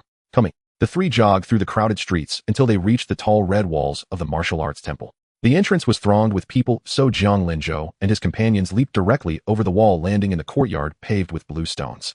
The moment they landed, an old man hurried in through the side door. It was Jackie Chun. Upon seeing them, he nodded and then ran into the temple. Quite the act, Jiang Linzhou thought with disdain, then entered the temple with Little Goku and Krillin. Inside the martial arts temple, all 8 qualifiers were present: Jiang Linzhou, Little Goku, Krillin, Jackie Chun, Yamcha, and Lan Fan, and Jiren. The lineup was largely unchanged from the original story. The only difference was that Jiang Linzhou had defeated the foul-smelling Bacterian in the preliminaries, taking his place among the top 8. "Huh, Yamcha, what are you doing here?" Little Goku looked surprised to see him. "I'm here to defeat you, of course." Yamcha snorted coldly. He still held a grudge for not being accepted as Master Rose, his disciple. If Little Goku hadn't exposed his identity, he would have become a student. This was a wrong he was determined to right. After training hard for so long, he aimed to beat Little Goku and prove to Master Roshi that refusing him was a mistake. Besides, he also wanted to earn some money. Having reformed and given up banditry, he was now dead broke. As he spoke, Yamcha glanced at Jackie Chun, clearly suspicious of his identity.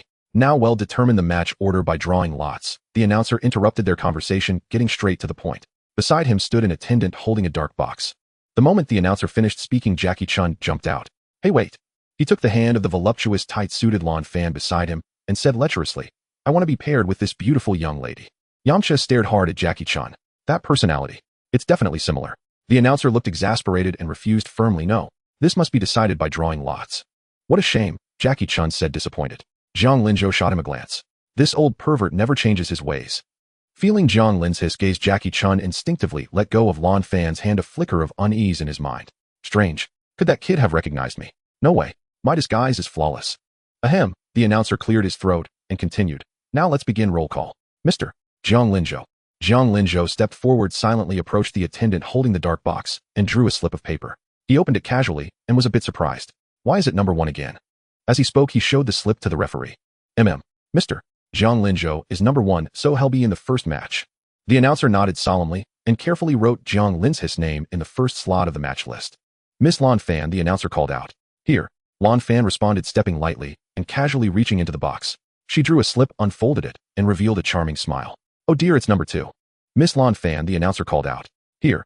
Lan Fan responded, stepping lightly and casually reaching into the box. She drew a slip, unfolded it, and revealed a charming smile. "Oh dear, it's number 2. Miss Lan Fan, the announcer called out. Here. Lan Fan responded, stepping lightly and casually reaching into the box. She drew a slip, unfolded it, and revealed a charming smile. Oh dear, it's number 2. Miss Lan Fan, the announcer called out. Here. Lan Fan responded, stepping lightly and casually reaching into the box. She drew a slip, unfolded it, and revealed a charming smile. Oh dear, it's number 2. Lan Fang turned around, blinking her seductive eyes at Jiang Linzhou with a playful giggle. Looks like you're my opponent, handsome. You'll have to go easy on me, okay? Jiang Linzhou shot her a glance, too lazy to respond. This woman was nothing but an act. The host continued calling out names. Oh Chung Long and the others each drew their numbers, and soon the match list was ready. First match, Jiang Linzhou versus Lan Fang. Second match, Clin versus Namek.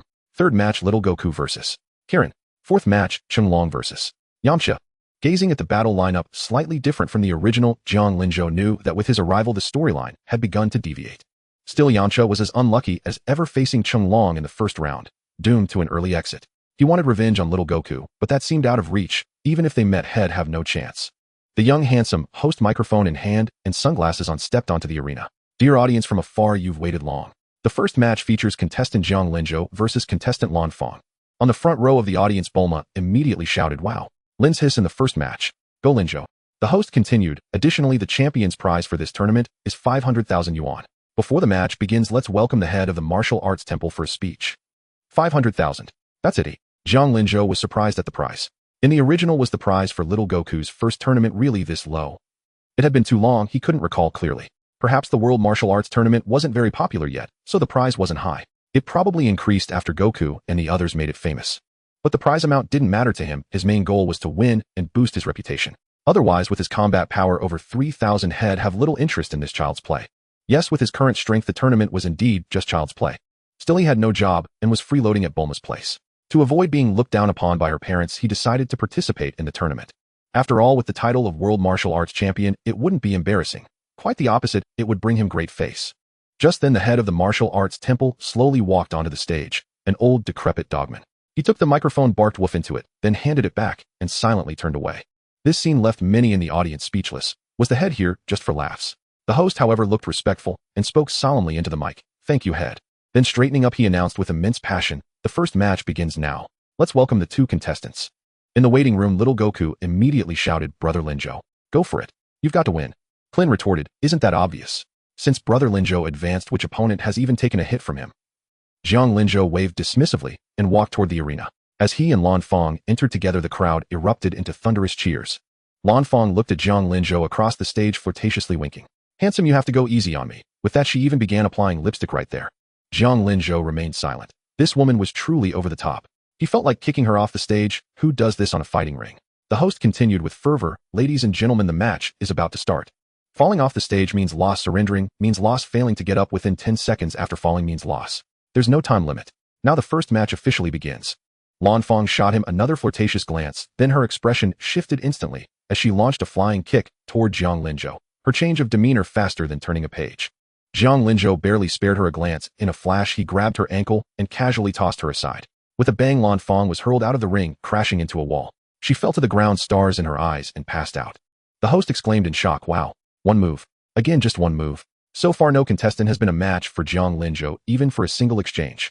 So powerful. Truly formidable. Could he be the champion this time? How exciting. But for now, congratulations to Jiang Linzhou for winning the first match. What a spectacular start. This kid has no idea how to be gentle with a lady. Chung Long, standing in the contestant area, shook his head as he watched. But inwardly he was panicking. Not good. This is really bad. This kid seems quite tough. Am I going to lose face this time? I entered the tournament just to teach Goku that there's always someone stronger, that he shouldn't get cocky. Now it looks like I might end up embarrassing myself. I was careless. I shouldn't have signed up. Is it too late to withdraw now? Wow, Linzhou, you're so cool. Seeing Jiang Lin's his stylish one-move victory, Bulma let out another infatuated scream. Mrs. Briefs, however, remained elegant and composed, smiling softly without shouting like her daughter. Back in the waiting room, Little Goku and Clin rushed over. Little Goku was ecstatic. Brother Linzhou, you're amazing. I can't wait to fight you. Me too. Though he said that Jiang Linzhou didn't mean it. Little Goku was indeed strong by ordinary standards, but against his combat power of over 3,000, he was still far too weak. After all, he had trained hard in the gravity room. Initially his progress was slow, but as he grew accustomed to the gravity and increased its intensity, his combat power soared. The scion potential within him had been fully unleashed through his relentless training. Jiang Linzhou was confident that with a bit more training in the gravity room, his combat power would break 10,000, and he could truly dominate Earth. Now let's welcome the contestants for the second match, Klin and Nam. Nam's expression turned extremely serious and solemn as he silently walked toward the arena. Meanwhile, Chunlong watched Nam's retreating figure deep in thought. Jiang Linzhou noticed this and suddenly remembered. The old lecher seemed to have the ability to read minds. He must have read Nam's thoughts, which explained that I see expression. That was a pretty impressive skill. He'd have to learn it when he had the chance. That was a pretty impressive skill. He'd have to learn it when he had the chance. As for what was on Nam's mind, Jiang Linzhou didn't need to read his thoughts to know it. He had entered this tournament solely to win the champion's prize money and solve the water crisis for his village. The outcome of his victory or defeat was tied to the safety of the entire village, which was why he appeared so solemn and tense. However, Jiang Linzhou shifted his gaze to Krillin, comparing him with Nam, and sensed that Krillin might be in danger. Krillin's chi was actually weaker than Nam's. This future strongest human was still somewhat lacking in strength at the moment. This Nam was indeed formidable. In the original story, he fought fiercely with young Goku back and forth, and his aerial-shaped punch nearly knocked young Goku out cold. On the ring, the battle between Krillin and Nam was equally intense, a thrilling exchange of blows. Yet, as Jiang Linzhou had predicted, Nam proved superior, ending the match with his aerial-shaped punch. In the original story, young Goku took that hit and only got up at the count of 10. But Krillin lacked a Science physique. After receiving the blow, he was knocked unconscious, losing with regret. The future strongest human still had a long way to go. At the same time, the announcer's passionate voice rang out. What an incredibly exciting match. Who would have thought that the young contestant Krillin could be so formidable? But unfortunately, he fell short by a single move and lost with regret. Congratulations to Nam for advancing to the semifinals. Now let's welcome the contestants for the third match, Son Goku and Jiren. This fight was nothing special. Young Goku took down Jiren in just a few moves. In the original story, he struggled with Jiren for quite a while. But after taking Jiang Linzhou's advice, young Goku trained daily with weighted gear, improving rapidly. Thus, his combat power was significantly higher than in the original, making his victory over Jiren quite easy. The fourth match was Jackie Chun versus Yamcha. There was nothing remarkable about it, no suspense at all. Yamcha was effortlessly defeated by Jackie Chun to the point where he began to doubt his own existence. Now he couldn't even beat an old man. However, after the event, he discovered that the disguised Jackie Chun was actually Master Roshi, and he felt relieved. Losing to the god of martial arts was no disgrace. With that, the final four emerged: Jiang Linzhou, Nam, young Goku, and Jackie Chun. The announcer was still brimming with passion. Absolutely spectacular. Thank you to all the contestants for bringing us such an amazing competition. To those who lost, please don't be disheartened. Try again next time. Now let's welcome contestants Jiang Linzhou and Nam to the ring. Which of them will advance to the finals? Let's wait and see. On the ring, Nam looked at Jiang Linzhou with a grave expression. He pressed his palms together and said earnestly, "You are very strong, but I have a reason I cannot afford to lose. So in this match, I absolutely cannot be defeated." Jiang Linzhou regarded Nam with utter calm. Having reasons and convictions doesn't guarantee victory. Match begin. At the announcer's loud command, Nam's eyes instantly turned razor sharp. With a fierce shout, he stamped his foot and lunged at Jiang Linzhou. But unfortunately, Jiang Linzhou's figure flickered, appearing behind him in an instant. With a single chop to the back of Nam's neck, Nam's pupils contracted and he collapsed to the ground unconscious. Good heavens! Against such an impressive contestant as Nam, Jiang Linzhou still defeats his opponent in a single move. This is beyond incredible. The announcer shouted in excitement, then quickly hurried to Nam's side to begin the count. After 10 seconds, he loudly declared the result. Congratulations to Jiang Linzhou for easily advancing to the finals. He is simply too strong. He still maintains the terrifying record of defeating every opponent in one move. In this tournament, is there anyone who can stop him? Wow. Linzhou, you are absolutely amazing. From the audience, Bulma screamed again. Even Nam was no match for him. This is bad. Very, very bad. It seems this old man might really be no match for him. Jackie Chun looked at Jiang Linzhou, already contemplating a graceful exit. Maybe I should just lose gracefully to Goku in the next match. Let Goku fight him. There's no way I want to be kicked off the stage by him. That would be too humiliating. Alright, that's the plan. But imagination is beautiful while reality is harsh. The battle between young Goku and Jackie Chun was nothing special, as exciting as in the original story. They exchanged blows fiercely, with Jackie Chun repeatedly forced back and cornered by young Goku. Not only could he not make a stylish exit, but even victory was uncertain. Because young Goku was now considerably stronger than in the original. The more they fought, the more cold sweat poured down Jackie Chun's face. Are today's young people all this monstrous? This old man should never have come to join this commotion. Now I'm truly about to lose my dignity in my old age. Jackie Chun never imagined he would now struggle even against young Goku. Left with no choice, he had to unleash his ultimate technique, the thundering shockwave. These young people are truly remarkable. It seems I need to get a bit serious. Despite being battered and disheveled, Jackie Chun still maintained the demeanor of a master. He pressed his palms together to gather energy, converting all his power into tens of thousands of volts of electricity, and shot it at young Goku, thundering shockwave. Young Goku was too slow to dodge and was struck by the current. Instantly enveloped in tens of thousands of volts of electricity, he was lifted into the air. The continuous electrocution caused him to scream in agony and struggle violently. This Master Roshi really does have some tricks up his sleeve. Jiang Linzhou couldn't help but remark.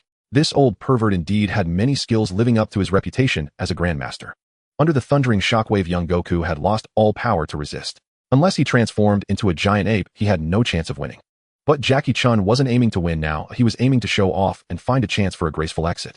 Seeing that the moment was ripe, he immediately withdrew his technique. Young Goku fell from the air, his paralyzed body unable to get up for a while, yet he still struggled to lift his head, and looked at Jackie Chun asking in confusion, "Why? Why didn't you just throw me off the ring?" "I'm old." Jackie Chun turned his back to young Goku, putting on an air of wisdom. "It seems the stage now belongs to you young ones. Son Goku, you are very strong. I believe it won't be long before you surpass me.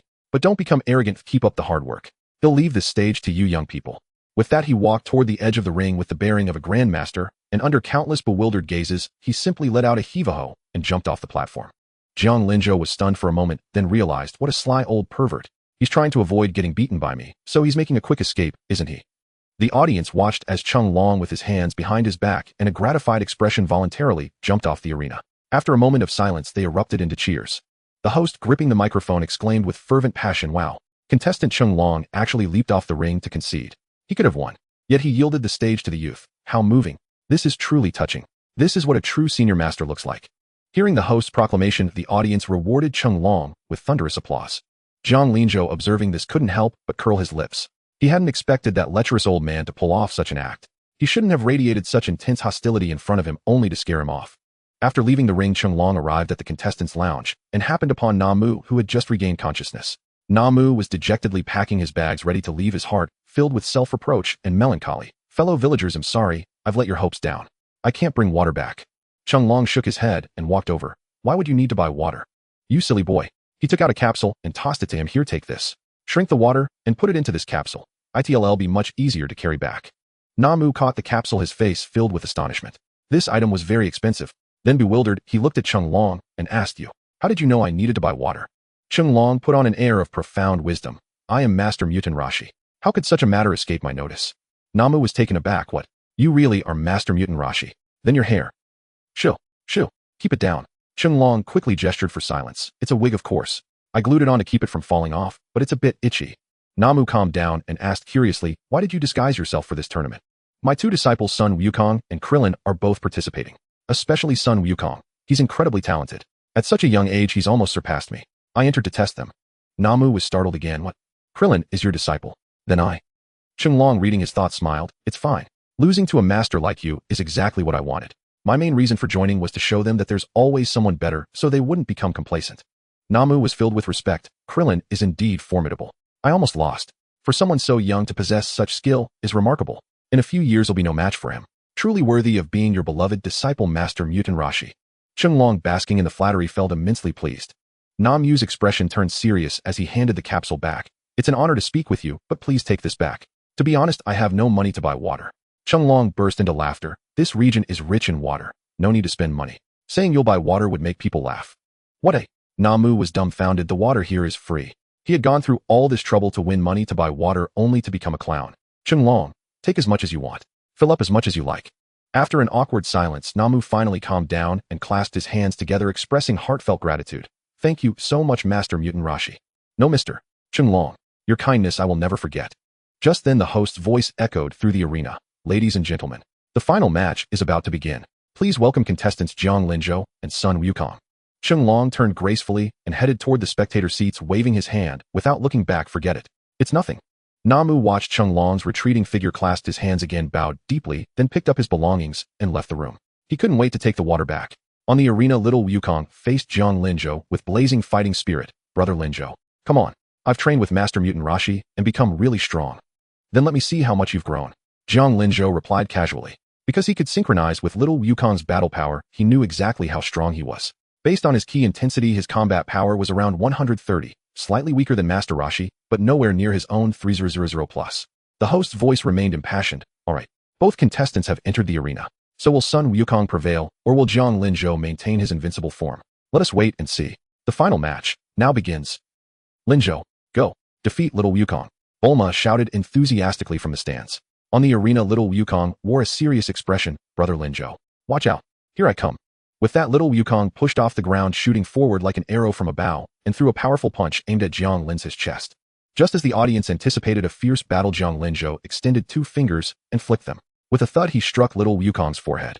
Little Wukong's body flew backward like a cannonball, smashing through a wall outside the arena and burying himself under a pile of rubble. Another single move, and the outcome was decided. Heavens! Everyone was stunned by the astonishing sight. Another single move. He's too strong. Impossible. Absolutely impossible. How could the gap be so huge? Could this be a fixed match? Impossible. Look, the wall collapsed. That could be fake too. This is the final. That Sun Wukong fought so brilliantly with Chunlong. How could someone so skilled be defeated with a flick? Exactly. No matter how strong, you can't just dominate like that. The doubts started as a few voices, but as gossip spread, they grew more intense. The host, seeing this, began to panic. In all his years of hosting, this was the first time he faced accusations of a fixed match.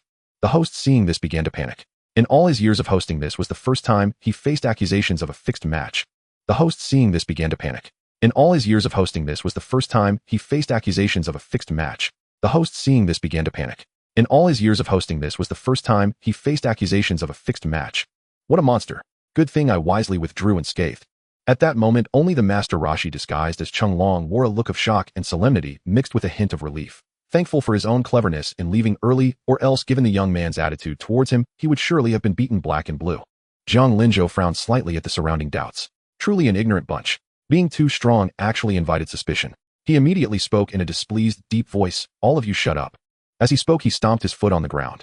With a loud bang, the arena and the earth instantly cracked open, spreading forward, creating a bottomless fissure between the arena and the competitors' seating area. The scene was truly striking, instantly silencing the venue.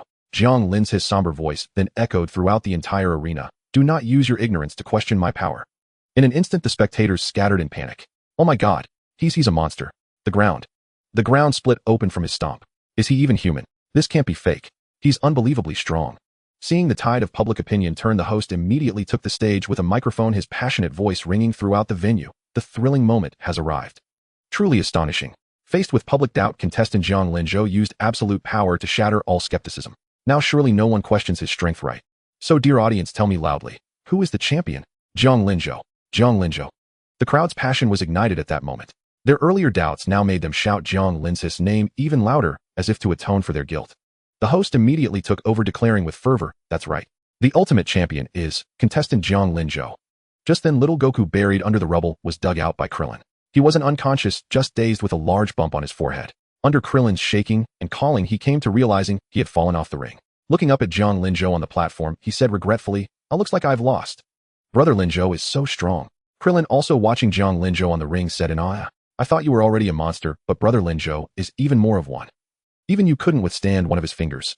How does he train?" Little Goku brushed off the rubble and dust, then jogged back onto the ring. "Brother Linzhou, you're incredibly strong. I thought I had gotten stronger, but you've become even stronger. Still, he'll keep training hard. He'll definitely win next time. I look forward to it." Jiang Linzhou replied with a smile. He meant it. He genuinely looked forward to little Goku growing stronger, because as Goku grew stronger, so would he.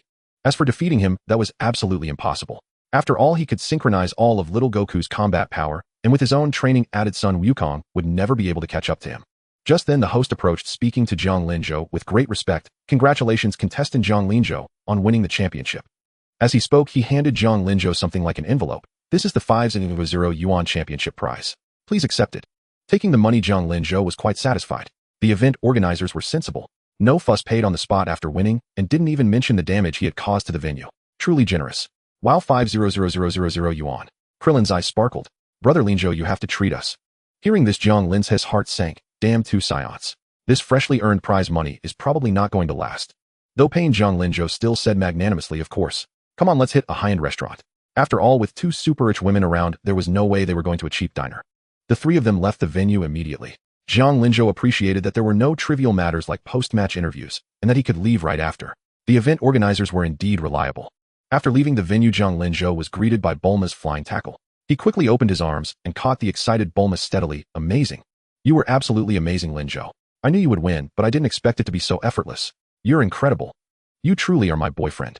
Master Roshi, who had changed back into his usual clothes, also said with emotion, "Indeed, you are very powerful. You've surpassed this old man and can be called the world's greatest martial artist.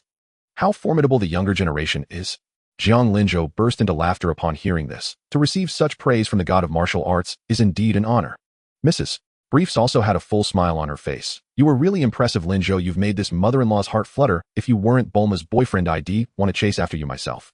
Jiang Linjo naturally didn't take the joke seriously.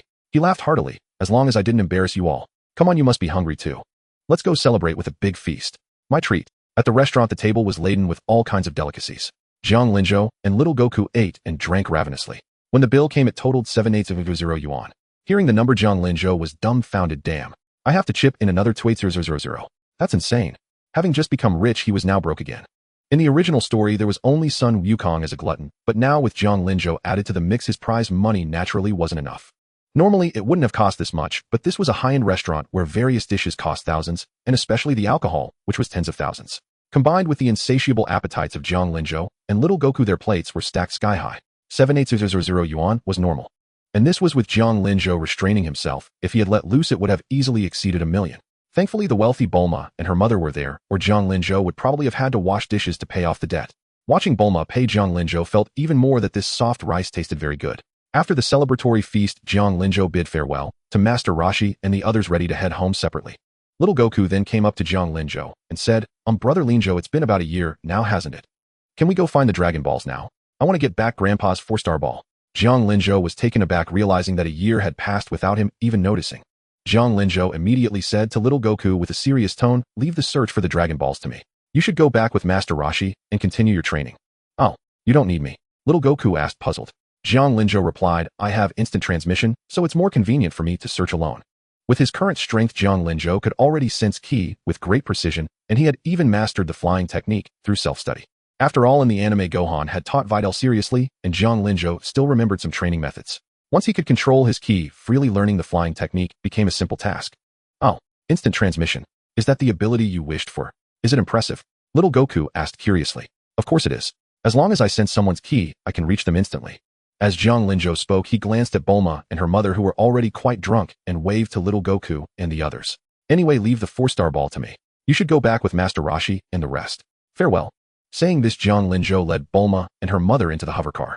Seeing that they were in no condition to drive, he grabbed the vehicle with one hand and pressed a single finger to his forehead, with the other sensing the ki of Bulma's father Dr. Brief. With a whoosh, he vanished along with the hovercar. Krillin witnessed this and his eyes widened. Wow. Whoosh, and even the car disappeared. Is that what they call instant transmission? Amazing. Also, this is teleportation. Truly a convenient ability. Master Rose's eyes gleamed, clearly thinking of something less wholesome. West City, at Bulma's home inside Dr. Brief's private laboratory. Night had fallen, and the cold white light from the lab stood out starkly. The spacious lab was filled with various precision instruments, and Dr. Brief sat before a computer typing out a string of incomprehensible code. He was researching and developing AI technology based on the concept Jiang Linjo had provided. As a scientist, he found the AI technology proposed by Jiang Linjo truly remarkable. If perfected, it would make his work much easier, allowing him to accomplish the work of an entire team single-handedly.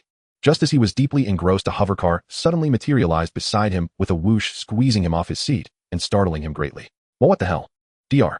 Brief, still shaken, adjusted his glasses. After seeing Jiang Linjo and the hovercar, he breathed a sigh of relief, but asked in confusion, what's going on, Linjo? Why did you suddenly appear in my lab? Seeing Dr. Brief had been knocked to the floor by the sudden appearance of the hovercar, Jiang Linjo quickly stepped forward with an apologetic look and helped him up. Father-in-law, my sincere apologies for startling you. Bulma and mother-in-law were a bit drunk and unfit to drive, so I had to use instant transmission to bring them back. Instant transmission? I didn't know you could use magic. Aren't you a martial artist? Dr. Brief asked, surprised. He took a deep breath and his tense nerves seemed to relax. As a scientist, he naturally understood what instant transmission was from its name. In the world of Dragon Ball, supernatural abilities existed, so a teleportation spell was nothing extraordinary to Dr. Brief. After all, the Southern Kindergarten of Transformation, attended by Oolong and Pure, was quite famous on Earth, and Dr. Brief had certainly heard of it.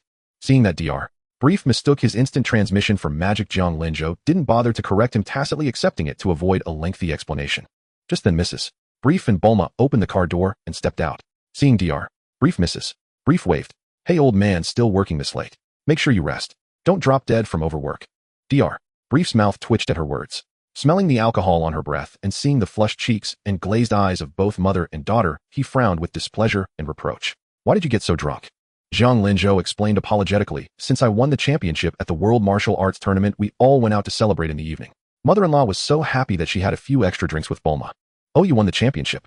That's indeed worth celebrating. Congratulations. Dr. Brief's face broke into a satisfied smile. Then looking at Mrs. Brief, his expression soured. Humph, this woman always gets carried away when she's happy, and she's leading Bulma astray. He waved his hand and sat back down at the computer, his voice returning to its usual calm. Take them to their rooms to rest. Don't disturb my research here. All right, you go ahead. Jiang Linzhou breathed a sigh of relief, grateful that his father-in-law was open-minded and not angry. He quickly responded and pressed the button on the capsule with his finger. With a bang, the hover car was instantly compressed and retracted, turning into a small capsule. Jiang Linzhou pocketed it and helped Bulma and her mother out of the lab. After escorting Mrs. Brief to her room, she beckoned to him with a smile. Linzhou, want to stay and sleep with me? Startled by her words, Jiang Linzhou quickly scooped up Bulma and dashed off. No, you go ahead, you go ahead. His future mother-in-law's personality was truly a bit overwhelming for him. If he ever made a mistake, wouldn't his cushy life of living off his wife's family slip away? The next morning, Jiang Linzhou woke up early. Seeing that Bulma was still fast asleep, he didn't disturb her. After getting up, he saw Dr. Brief already strolling in the yard playing with a cat. He went over to greet him. Good morning, father-in-law. Carrying Bulma to her room, she clung tightly to his neck, hanging onto him like a koala, refusing to let go. Even when he tried to pry her off, she would wrap herself around him again. The next morning, Jiang Linzhou woke up early. Seeing that Bulma was still fast asleep, he didn't disturb her. After getting up, he saw Dr. Brief already strolling in the yard playing with a cat. He went over to greet him. Good morning, father-in-law. With no other choice, Jiang Linzhou held Bulma and went asleep. After all, they had already kissed and touched, so there was nothing to be shy about. The next morning, Jiang Linzhou woke up early. Seeing that Bulma was still fast asleep, he didn't disturb her. After getting up, he saw Dr. Brief already strolling in the yard playing with a cat. He went over to greet him. Good morning, father-in-law. However, since Bulma was still underage, they hadn't gone all the way. The next morning, Jiang Linzhou woke up early. Seeing that Bulma was still fast asleep, he didn't disturb her. After getting up, he saw Dr. Brief already strolling in the yard playing with a cat. He went over to greet him. Good morning, father-in-law. The next morning, Jiang Linzhou woke up early. Seeing that Bulma was still fast asleep, he didn't disturb her. After getting up, he saw Dr. Brief already strolling in the yard playing with a cat. He went over to greet him. Good morning, father-in-law. The next morning, Jiang Linzhou woke up early. Seeing that Bulma was still fast asleep, he didn't disturb her. After getting up, he saw Dr. Brief already strolling in the yard playing with a cat. He went over to greet him. Good morning, father-in-law. Dr. Brief was quite surprised to see Jiang Linzhou. It's rare to see you up this early, kid. Got something going on today? Yeah. A year has already passed. I plan to go out today and find all the Dragon Balls. Is Bulma going too? No, she's not. I plan to go alone. Then take care on your journey. When you make your wish, remember to bring it home. I'd like to see the legendary Shenron too. No problem. As Jiang Linzhou spoke, he took out the dragon radar from his pocket. Seeing all 5 blips clustered together, he knew the Red Ribbon Army had already begun collecting the Dragon Balls and had gathered 5 of them. This was much faster than in the original story. It seemed his presence had already started creating a butterfly effect. That the Red Ribbon Army could collect 5 Dragon Balls so quickly was indeed related to Jiang Linzhou. After all, the place where he made his wish was different from the original story, so the direction and positions where the Dragon Balls scattered were naturally different. Several had fallen in inhabited cities or villages and were picked up by people, which is why their collection was so fast. And this was precisely a series of butterfly effects triggered by a difference in location. But this saves me the trouble of searching everywhere. So let's start with you, the Red Ribbon Army. A cold glint flashed in Jiang Linzhou's eyes. He knew very well that Dr. Gero was the scientist of the Red Ribbon Army. If possible, he would eliminate him directly to prevent him from creating those dangerous androids. Jiang Linzhou didn't care about the plot or anything else. If he could nip an enemy in the bud, he wouldn't hesitate for a moment. Putting away the dragon radar, Jiang Linzhou pressed a single finger to his brow, sensing the key of the people in the direction indicated by the radar. He waved at Dr. Brief. Father-in-law, I'll be off now. Say hello to Bulma and mother-in-law for me. Go on. Jiang Linzhou nodded. Sensing several powerful ki concentrated together, he locked onto the strongest one. So many strong people gathered together, it's very likely the Red Ribbon Army. Good, you're the one. With a thought, Jiang Linzhou's figure flickered and vanished instantly. Dr. Brief watched in amazement. Is that instant transmission? It looks much more convenient than any vehicle. Inside the Red Ribbon Army headquarters, the atmosphere in the conference room was so tense, it was terrifying. Over a dozen high-ranking Red Ribbon officers stood in 2 rows holding their breath, even deliberately lowering the frequency of their breathing, fearing they might incur the wrath of the man in the main seat. Commander Red sat upright in the main seat. He was short in stature, impeccably dressed in a suit and tie, giving off an air of gentlemanly elegance. Yet his face was etched with brutality and malice, a cigar clamped between his teeth, smoke swirling around him. His narrow eyes were now blazing with fury, his gaze sharp as a blade, slowly sweeping over everyone present. 10 days. It's been 10 days.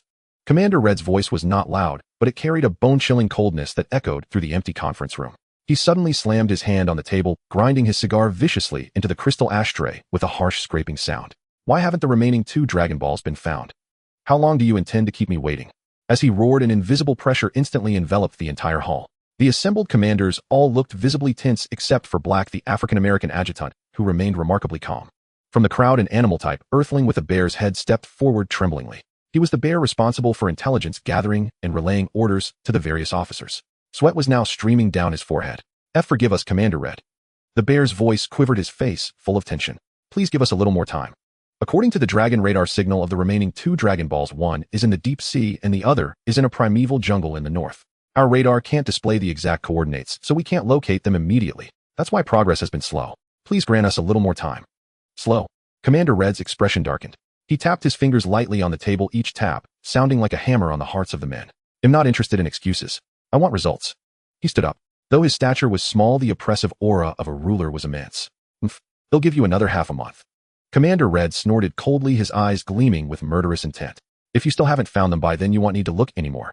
Yes, yes, yes. Thank you for your magnanimity, Commander Red. The group of officers felt as if they had received a pardon. They breathed a sigh of relief, but at the same time their hearts became incredibly heavy, for they knew the subtext of won't need to look anymore was a death sentence. The Red Ribbon Army's rules were strict.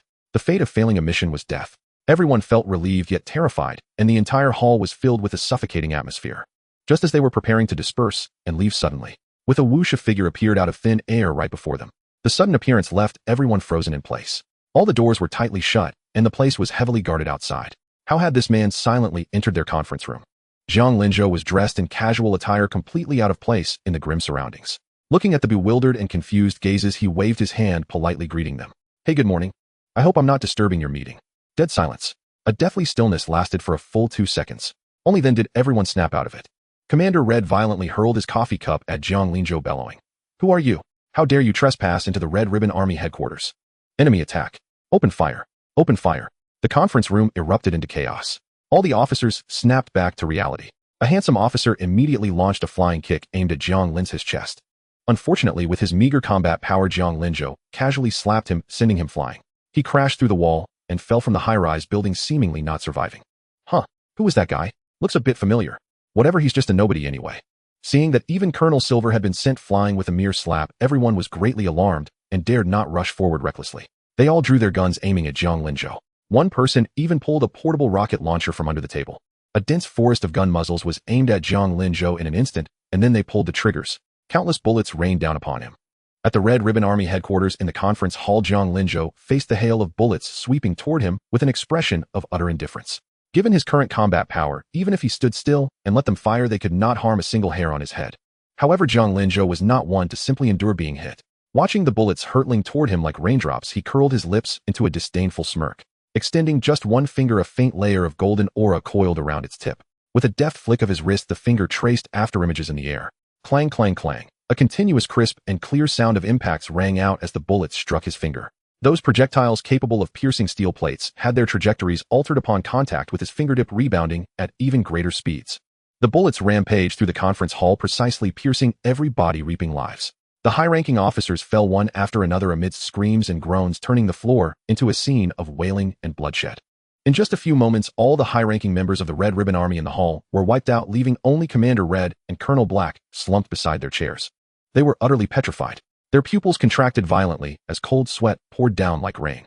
They could not believe that this sudden intruder could be so overwhelmingly powerful, ignoring the storm of bullets and even deflecting every single one with a finger, killing all their elite subordinates in one fell swoop, making them die by their own ammunition. How could such a terrifying being exist in this world? Zhang Linzhou slowly withdrew his finger as the golden aura quietly faded. He glanced around at the bodies strewn across the floor, his expression still calm, as if he had merely done something trivial. These high-ranking officers of the Red Ribbon Army, who in the original story had engaged in a fierce battle with young Goku, were now so easily wiped out by him in one fell swoop. So weak. He uttered 2 words softly, but they struck Red and Black's hearts like heavy hammers. Red's face turned pale and his lips trembled. Looking at the 2 men who were terrified and stumbling backward, Zhang Linzhou said calmly, "Now hand over the Dragon Balls. Perhaps I might grant you a quicker death." Hearing this, Red's expression shifted drastically, a hint of madness and unwillingness flashing in his eyes. "Your goal is also the 7 Dragon Balls. Impossible. I spent countless efforts to find them. How could I possibly give them to you? They are mine. Mine." Wrong answer. Zhang Linzhou uttered 4 words emotionlessly, his eyes devoid of any ripple. He extended a finger, and in an instant a highly condensed energy blast shot from its tip, carrying an aura of utter destruction. With a soft puff, the energy blast precisely pierced Red's forehead. His pupils dilated instantly, his body stiffened and fell backward heavily, landing in a pool of blood, dying with eyes wide open. To his last breath, he could not believe that everything he had painstakingly built had come to such an abrupt end. If there were a regret pill, he would never have touched those Dragon Balls just to grow a little taller. Seeing Jiang Lin's decisive ruthlessness, Colonel Black trembled all over. He had never imagined that he, a man who had himself walked the edge of a blade, could feel such fear. So he too had a dread of death. It was just that he had never before encountered someone who could inspire it. Black understood clearly that idle chatter would only invite death. So he cut straight to the point. Don't kill me. I know where the Dragon Balls are. I can take you to get them. Jiang Linzhou looked at him calmly and said flatly, no need. With that, he took out the Dragon Radar. Seeing the display, he walked toward Red's desk, casually smashed it with a palm strike, and retrieved a briefcase from the pile of splintered wood. Opening it, 5 Dragon Balls were safely stored inside. Black was shocked by the sudden turn. No, how does he know the Dragon Balls are there? Is it the device in his hand? It can locate the Dragon Balls with such precision. It's even more advanced than the Dragon Radar DR. Jero made. At that moment, Black's spirits plummeted. Now that the Dragon Balls were found, he was useless. He was as good as dead. However, after obtaining the 5 Dragon Balls and storing them in a capsule, he carried Jiang Linzhou did not immediately kill Black. Instead, he asked calmly, want to live? Yes. Seeing a glimmer of hope, Black nodded without hesitation. Then take me to DR. Jero. Jiang Linzhou felt no goodwill toward this man who in the original story had killed his own commander Red. The only reason he spared Black was to find DR. Jero, as the vice commander of the Red Ribbon Army, surely knew where the doctor was. He knows about Dr. Jero. Black's heart tightened and his expression turned grave. But he dared not hesitate, knowing that even a second's delay might cost him his life. He promptly said, Dr. Jero is in the basement laboratory. He'll take you to him. With that, he led the way. Jiang Linzhou followed behind, guessing that Black was likely not being completely honest. But it didn't matter. In the face of absolute power, all his petty tricks would prove futile. Just then, the Red Ribbon soldiers guarding outside, hearing the gunfire from inside, rushed in to reinforce. Seeing the men charging at him from the corridor, Jiang Lin's expression remained indifferent. He extended a single hand, and with a blast of energy, dozens of men were instantly vaporized in the light. Looking at the stunned and horrified Black, he said coldly, lead the way now. Yes, yes, yes. Black replied hastily, his heart sinking. That single move had shattered any thought of resistance. This was no human. It was a monster. Even the androids Dr. Jero created would likely be no match for him. Having witnessed Jiang Lin's terror, Black dared not attempt any tricks. He opened the basement door and led Jiang Linzhou into the underground laboratory. The laboratory was eerily quiet with no guards in sight. Seeing the empty basement, Jiang Linzhou frowned slightly and asked coldly, where is he? Black broke into a cold sweat, panicking. I remember Dr. Jero was in the lab today. Why isn't he here? Could he have fled after hearing the commotion? It seems keeping you alive is quite useless, Jiang Linzhou said, looking at Black with utter indifference. It seems keeping you alive is quite useless, Jiang Linzhou said, looking at Black with utter indifference. It seems keeping you alive is quite useless, Jiang Linzhou said, looking at Black with utter indifference. It seems keeping you alive is quite useless, Jiang Linzhou said, looking at Black with utter indifference. It seems keeping you alive is quite useless, Jiang Linzhou said, looking at Black with utter indifference. It seems keeping you alive is quite useless, Jiang Linzhou said, looking at Black with utter indifference. It seems keeping you alive is quite useless, Jiang Linzhou said, looking at Black with utter indifference. Hearing this, Black's face changed dramatically. Wait, I am useful. I still have value. I know the locations of Dr. Goro's various bases. I can take you to find him. No need for that. Jiang Lin's face was cold. This place must be monitored by Dr. Goro. He has seen everything that has happened. Thus, he has certainly witnessed your betrayal. Do you really think he would go to those bases? Black's expression changed again, and he decisively turned around, running towards a corner of the laboratory where a mech was placed. Futile struggle. Seeing this, Jiang Linzhou pointed out, unleashing a wave of chi that shot forth like a beam of light, instantly piercing through Black's back. In an instant, Jiang Linzhou teleported above the headquarters, conjuring a light sphere the size of a basin in his palm, and hurled it down towards the headquarters of the Red Ribbon Army below. With a deafening boom, the Red Ribbon Army headquarters, which had caused so much trouble, was reduced to ruins. The Red Ribbon Army thus fell from existence. Jiang Linzhou looked at the ruins below, carefully sensing and confirming that no one had survived before pursuing the aura he sensed nearby. Unfortunately, those he sensed were not Dr. Goro, but a few villagers captured by Dr. Goro for research. They had been released to create confusion, while Dr. Goro had likely long since escaped in a flying vehicle. What a pity he actually got away. Jiang Lin's face was filled with frustration as he questioned himself. He had acted with urgency and without hesitation throughout the process, yet even so Dr. Goro had managed to escape. This could only mean that a highly intelligent scientist had some means of fleeing. Could it be that his life was truly meant to be spared? Unfortunately, having never encountered Dr. Goro before, he could not accurately discern his aura. Otherwise, he would have had no way to escape. Now that he had fled, it was akin to searching for a needle in a haystack. Finding him would be even harder in the future. Forget it. If I can't find him, then so be it. Based on my understanding of the plot, I don't believe I can't handle a few androids. Jiang Linzhou quickly let go of his frustration, took out the Dragon Radar, and set off into the distance. Over the next 2 hours, Jiang Linzhou found the remaining 2 3-star balls and 1 5-star ball in the deep sea and the primeval jungle, completing the collection of all 7 Dragon Balls. However, he did not rush back immediately, but planned to visit Karen Tower, also translated as Caring Tower. The Senzu beans there were a precious resource. In the early stages, they were plentiful, and he needed to secure them before Yachirobe could misuse them. As long as he had enough Senzu beans, he could rapidly grow stronger by combining the Scion's abilities with the gravity room. Jiang Linzhou did not know where Karen Tower was. After asking several people and purchasing a map, he finally located Karen Tower according to the map. Above the clouds, Jiang Linzhou hovered at an altitude of 1,000 meters, gazing at the towering structure that seemingly had no end. He felt a surge of excitement. This must be Karen Tower. He was thrilled simply because he was about to acquire the strongest restorative drug in the Dragon Balls, the Senzu beans. Combined with the characteristics of the Scions, they were a perfect match. There was no way he would let Yachirobe exploit the Senzu beans.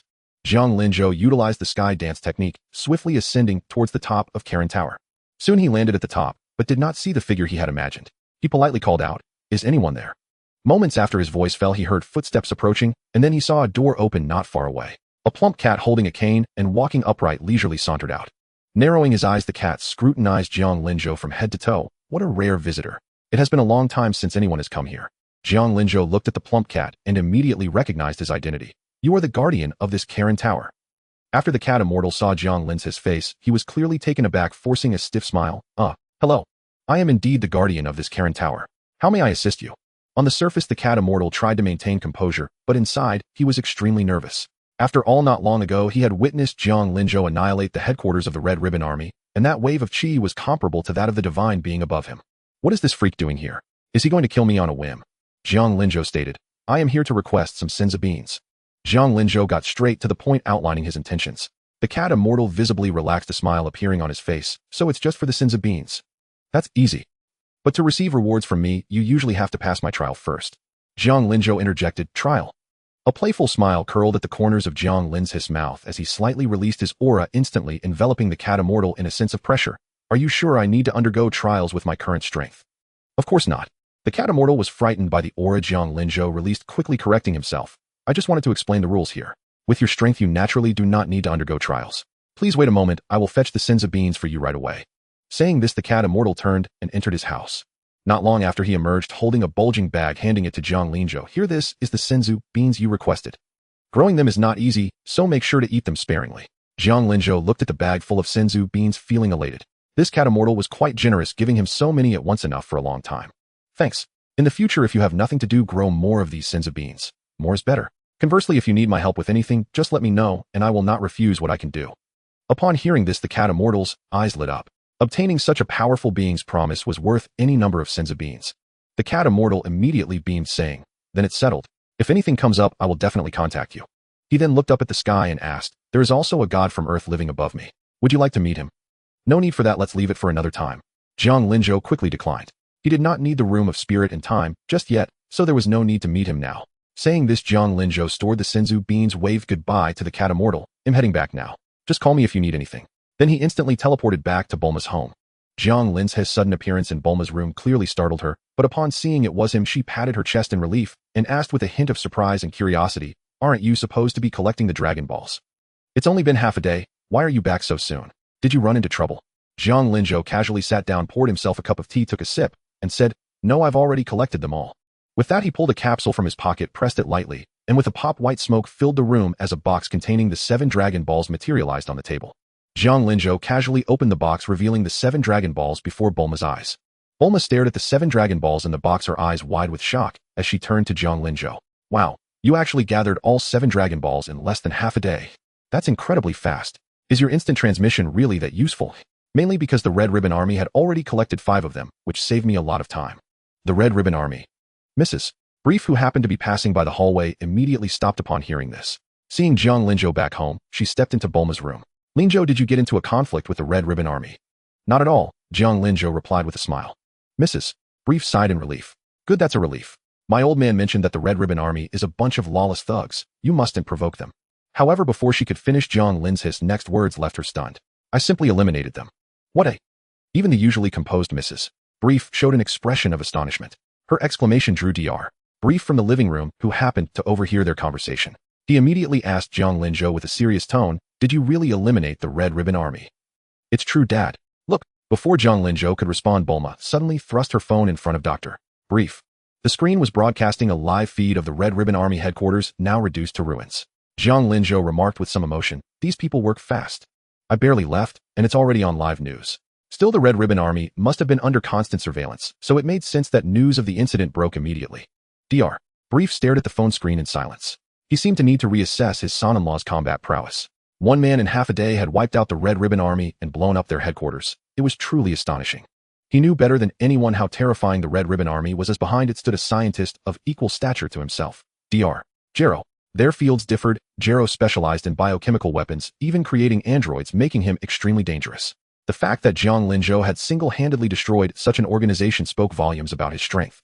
Bulma, listening to the news report on her phone, was equally stunned. "Linzhou, did you really take down the Red Ribbon Army all by yourself? Are you already this powerful?" Zhang Linzhou looked at Bulma's adorable, astonished expression and smiled. "It's just a small Red Ribbon Army. No need to make such a fuss. If I wanted, I could even destroy the Earth." Bulma was momentarily taken aback, then rolled her eyes at him, clearly unconvinced. "I give you a little praise, and you start showing off." Zhang Linzhou merely chuckled without further explanation. After all, Master Roshi, with a power level of just over 100, could destroy the moon with a single Kamehameha.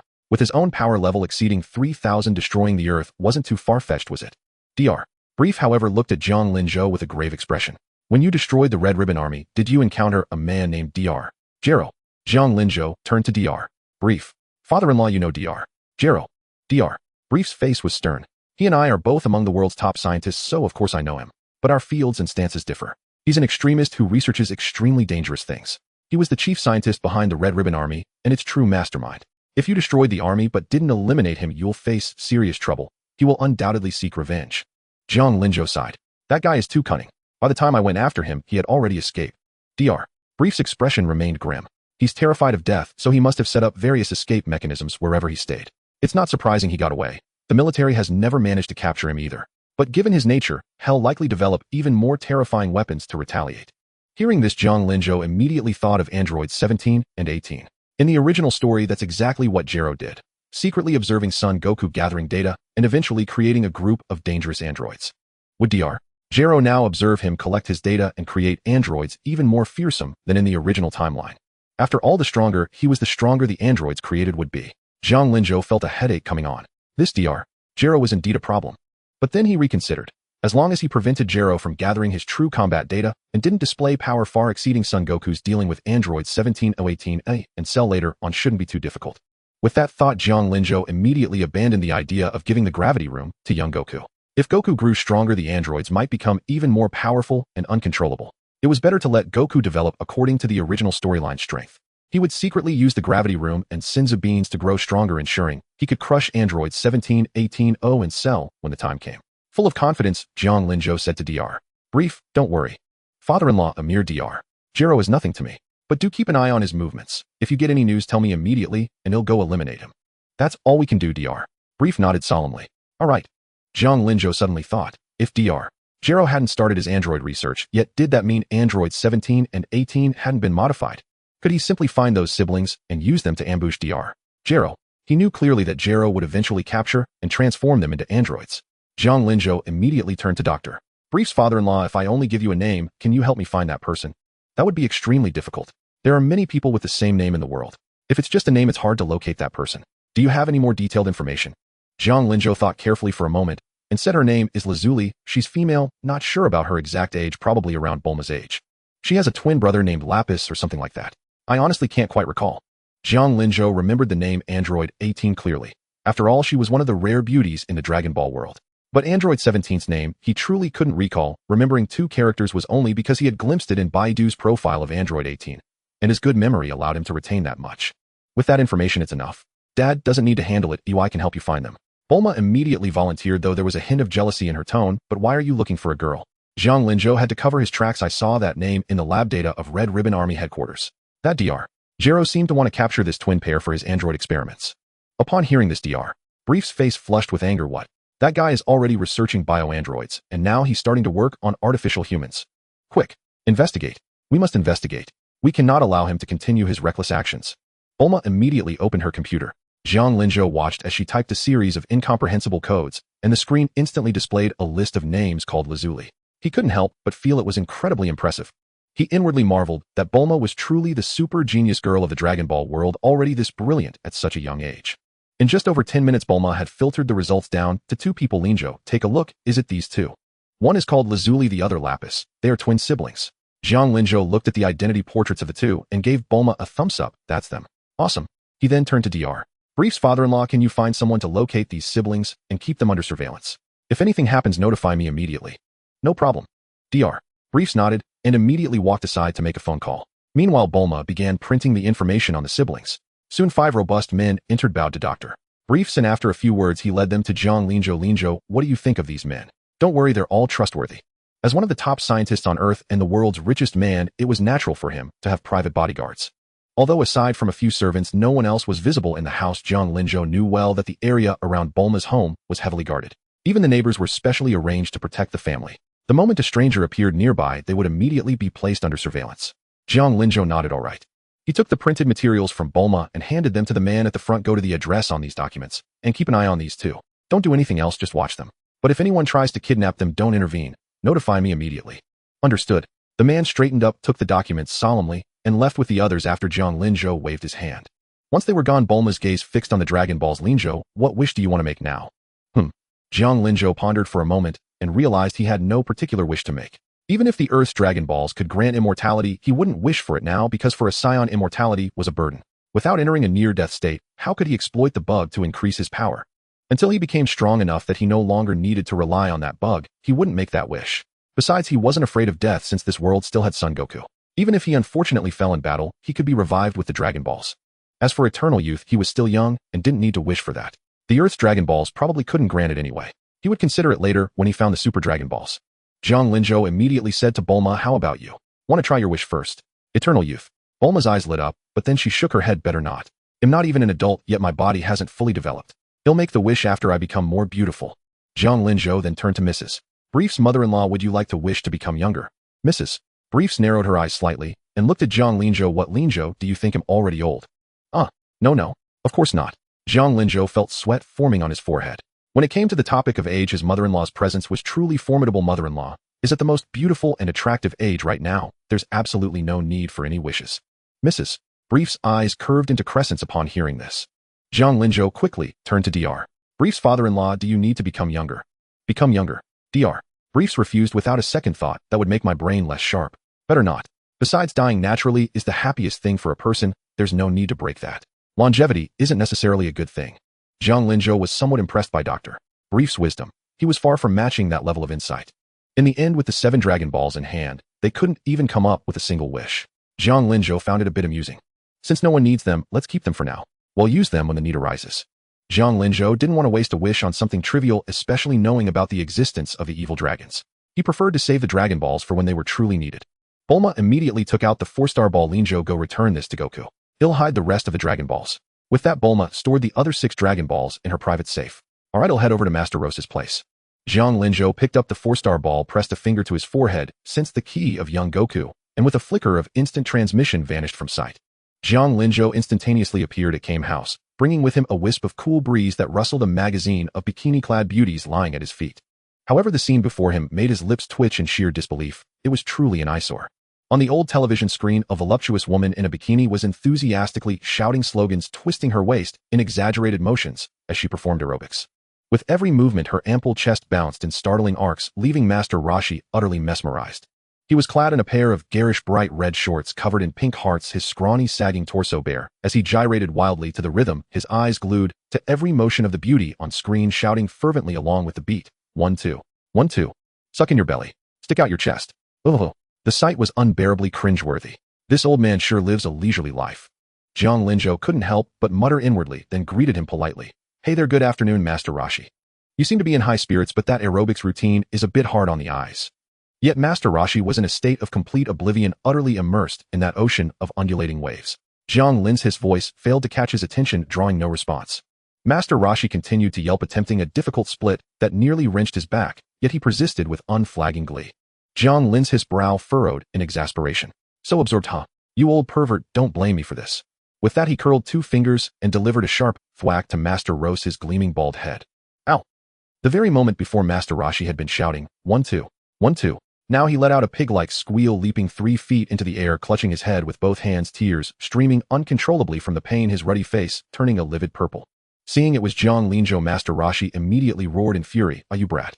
Why did you ambush me?" "On my head." Jiang Linzhou rolled his eyes. "I called out to you several times, but you ignored me. So tell me, did you deserve that or not?" Master Roshi flushed with embarrassment. "Ahem, I was just too absorbed in the show. You little rascal, you really hit hard. No respect for your elders at all."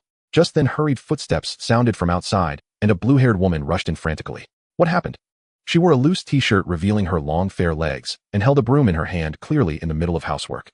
Seeing Master Roshi crouched on the ground, clutching his head, and wailing, the blue-haired woman's expression shifted. She tightened her grip on the broom, and eyed Jiang Linzhou warily, her face filled with tension and fear.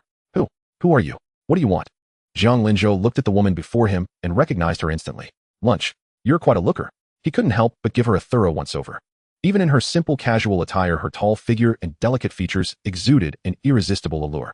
Lunch was undeniably a stunning beauty, but Jiang Linzhou's gaze only made her more nervous. Sensing danger, her body instinctively triggered a defense mechanism. Lunch felt a tickle in her nose and let out a loud sneeze, "Achoo." In an instant, her soft blue hair turned golden, much like a scion's transformation, though her hair remained flat. The panic and fragility on her face vanished, replaced by a savage, ferocious, and murderous expression. The woman, who had been holding a broom, now had a wild gleam in her eyes. She swiftly reached into her t-shirt pocket, pulled out a capsule, and tossed it. Amidst a puff of smoke, a sleek submachine gun materialized in her hands. "What are you looking at? Keep staring, and I'll skin you alive." With an unreasonable shout, Lunch pulled the trigger. Rat-a-tat-tat-tat. A torrent of fiery bullets rained down on Jiang Linzhou like a storm, engulfing the hall in gunfire. Wood chips flew and the walls were instantly riddled with countless bullet holes. Jiang Linzhou casually deflected the bullets, hurtling toward him, his expression turning cold. This woman truly had no mercy. If he lacked power, he'd have been turned into a sieve. Seeing Jiang Linzhou's expression darken, Master Roshi cried out, "Hey, don't fight. She's not an enemy." But it was too late. Jiang Linzhou's figure flickered, turning into a blur as he darted through the hail of bullets, which grazed past his clothes. Then with a thud, he landed a kick on Lunch's side. With a scream of pain, she crashed through the wall and flew backward, finally plunging into the azure sea with a splash, sending up a massive spray. "Wow, you really have no chivalry." Master Roshi shouted in panic, rushing out of the house. "Lunch, are you okay? Lunch. Oh, what's going on here?" Young Goku and Krillin, who had been training, heard the commotion and arrived. Seeing Lunch unconscious and being pulled from the sea by Master Roshi, they were curious. But noticing her golden hair and Jiang Linzhou emerging from the house, they instantly understood. Gold-haired Lunch must have provoked Brother Linzhou and got taught a lesson. "Brother Linzhou, you're here to play," young Goku exclaimed happily upon seeing him. Krillin, looking at the unconscious Lunch, couldn't help but mutter, "Why would you pick a fight with Brother Linzhou? He's not as gentle as we are." Just then he saw Master Roshi pucker his lips and lean toward Lunch's mouth. Krillin immediately shouted, "Master Roshi, what are you doing? Trying to take advantage of her at a time like this?" Master Rose's face reddened and he blustered, "Take advantage? I'm giving her mouth-to-mouth resuscitation." "Mouth-to-mouth, you understand. I'm saving her." Jiang Linzhou looked at him with disdain. "You old pervert, you're up to no good. No need to explain. And what's the deal with this woman?" Krillin quickly explained, "Her name is Lunch. When her hair is blue, she's very gentle. But once she sneezes, she turns into the violent, gold-haired Lunch. She's attacked us a few times too." Krillin quickly explained, "Her name is Lunch. When her hair is blue, she's very gentle. But once she sneezes, she turns into the violent, gold-haired Lunch. She's attacked us a few times too." Krillin quickly explained, "Her name is Lunch. When her hair is blue, she's very gentle. But once she sneezes, she turns into the violent, gold-haired Lunch. She's attacked us a few times too." Krillin quickly explained, "Her name is Lunch. When her hair is blue, she's very gentle. But once she sneezes, she turns into the violent, gold-haired Lunch. She's attacked us a few times too." "Why keep such a dangerous person around?" Jiang Linzhou asked with a serious expression. Upon hearing this, the turtle hermit grew anxious. "This is my only hobby." "Don't you?" "No. Lan Shi is pitiful and homeless. How can you say such a heartless thing?" "Fine, do as you please." Jiang Linzhou replied indifferently. He was merely annoyed by Lan Shi suddenly shooting at him. Whether the turtle hermit took her in was none of his concern. Jiang Linzhou then took out the 4-star ball and handed it to son Goku. "Goku, here. Take good care of this 4-star ball and don't lose it. He'll come to borrow it when I need it." Seeing the 4-star ball, son Goku beamed with joy. "Wow, the 4-star ball. You found my grandfather's keepsake so quickly. Thank you, Brother Linzhou. He'll keep it safe." Meanwhile, in a secret base elsewhere, Dr. Gero, who had fled the Red Ribbon Army headquarters, watched a news report on TV about the Army's complete annihilation. A massive explosion occurred at the Red Ribbon Army headquarters today. According to eyewitnesses, a mysterious man single-handedly destroyed the entire military base. Dozens of leaders, including Commander Red, have been confirmed dead. This once formidable armed force has completely collapsed. Dr. Gero's face darkened as he picked up the remote and switched the screen to surveillance footage he had brought from the headquarters. The image flickered with snowflakes and Jiang Lin's figure appeared. In the footage, Jiang Linzhou effortlessly deflected bullets from a volley of gunfire, causing heavy casualties among the Red Ribbon Army. He then easily obliterated the bioandroid Jero had created. The entire army had no chance to resist. It was a one-sided massacre. The final image froze as he suddenly appeared above the headquarters, condensed a ball of light in his hand, and after a blinding flash and a deafening roar, the entire base was reduced to rubble. Witnessing this, Jero's pupils contracted in shock, then his expression turned fervent and fanatical. Teleportation. Flight. And that orb of light. There is actually someone like this in the world. Oh. But then looking at the ruins, Jero became savage and furious. He slammed his fist onto the alloy lab table, the dull thud echoing in the chamber. Blood seeped from his knuckles, but he seemed to feel no pain, his eyes bloodshot and burning with mad venomous light. Jiang Linzhou, no matter who you are, no matter how strong you are, Jero will remember this grudge, he snarled through gritted teeth. Suddenly, he noticed a stack of magazines he had knocked to the floor, among which was a flyer emblazoned with the slogan, World's Greatest Assassin 20th Anniversary Event. Seeing this, Jero frowned. What was this? Why was such an advertisement stuck in his newly purchased magazines? And in this day and age where assassins this brazen handing out flyers, it seemed utterly absurd. Yet drawn by the slogan, World's Greatest Assassin, he couldn't help but pick it up for a closer look. The World's Greatest Assassin Tao Pai Pai. Quite the boast. I wonder how he compares to Jiang Linzhou, the champion of the World Martial Arts Tournament. Jero sank into thought. Whether this Tao Pai Pai is reliable or not, hiring an assassin to deal with Jiang Linzhou is indeed an excellent choice. It also gives me a chance to gather more intelligence on him for my upcoming android project. With enough data, I can replicate his flight and teleportation abilities. Then no matter how strong Jiang Linzhou is, he will be no match for my bioandroids and androids. Jero had heard the name Tao Pai Pai from the Red Ribbon Army before, but had never paid it much attention. Now looking at the flyer, he became intrigued and promptly contacted Tao Pai Pai the next day at a secluded villa in the western suburbs. The villa was far from the city's clamor, surrounded by tall cherry blossom trees. A gentle breeze scattered petals, painting a scene of breathtaking beauty like a scroll. Jero stood in the center of the courtyard, accompanied by a bioandroid for protection, at least on the surface. Facing an assassin, he was hardly relying on such minimal security. The bioandroid behind him was visibly tense, its nerves on edge. Jero was secretly alarmed. This bioandroid had exceptional perception. Its reaction indicated that it sensed a tremendous threat from Tao Pai Pai. It seemed this so-called world's greatest assassin indeed had some skill. Tao Pai Pai stood with his hands behind his back, his expression aloof and arrogant. The character for kill embroidered on his chest was a distinctive mark. Let's get one thing straight, Tao Pai Pai said, his voice flat, yet laced with unyielding arrogance. My fees are quite high. Killing one person costs 100 million. No problem. Jero agreed without haggling. Oh, very straightforward. Tao Pai Pai's expression remained impassive, but his attitude shifted slightly. I appreciate a decisive client like you. However, you're in luck. This year I'm holding a 20th anniversary assassin promotion, so it's half price, a special offer. Now tell me who your target is. Jiang Linzhou. Jero handed Tao Pai Pai a photo extracted from the surveillance footage. Tao Pai Pai studied the image and murmured, Jiang Linzhou. And this face looks a bit familiar. Jero said, he's this year's World Martial Arts Tournament champion. Oh, so it's him. No wonder he looked familiar. Tao Pai Pai's expression showed sudden recognition. I didn't expect your target to be him. That's quite surprising. Jero asked, what? Too difficult? Tao Pai Pai replied, not difficult, but the price goes up. Jero said nonchalantly, as long as he's dead the cost doesn't matter. Just name your price. Jero asked, what? Too difficult? Tao Pai Pai replied, not difficult, but the price goes up. Jero said nonchalantly, as long as he's dead the cost doesn't matter. Just name your price.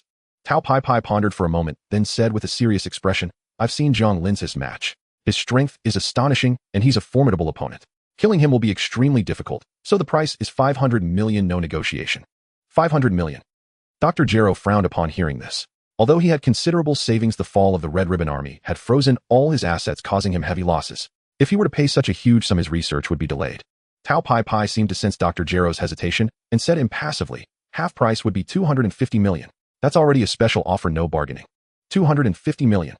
Dr. Jero hesitated for a moment, then gritted his teeth, a flicker of pain in his eyes.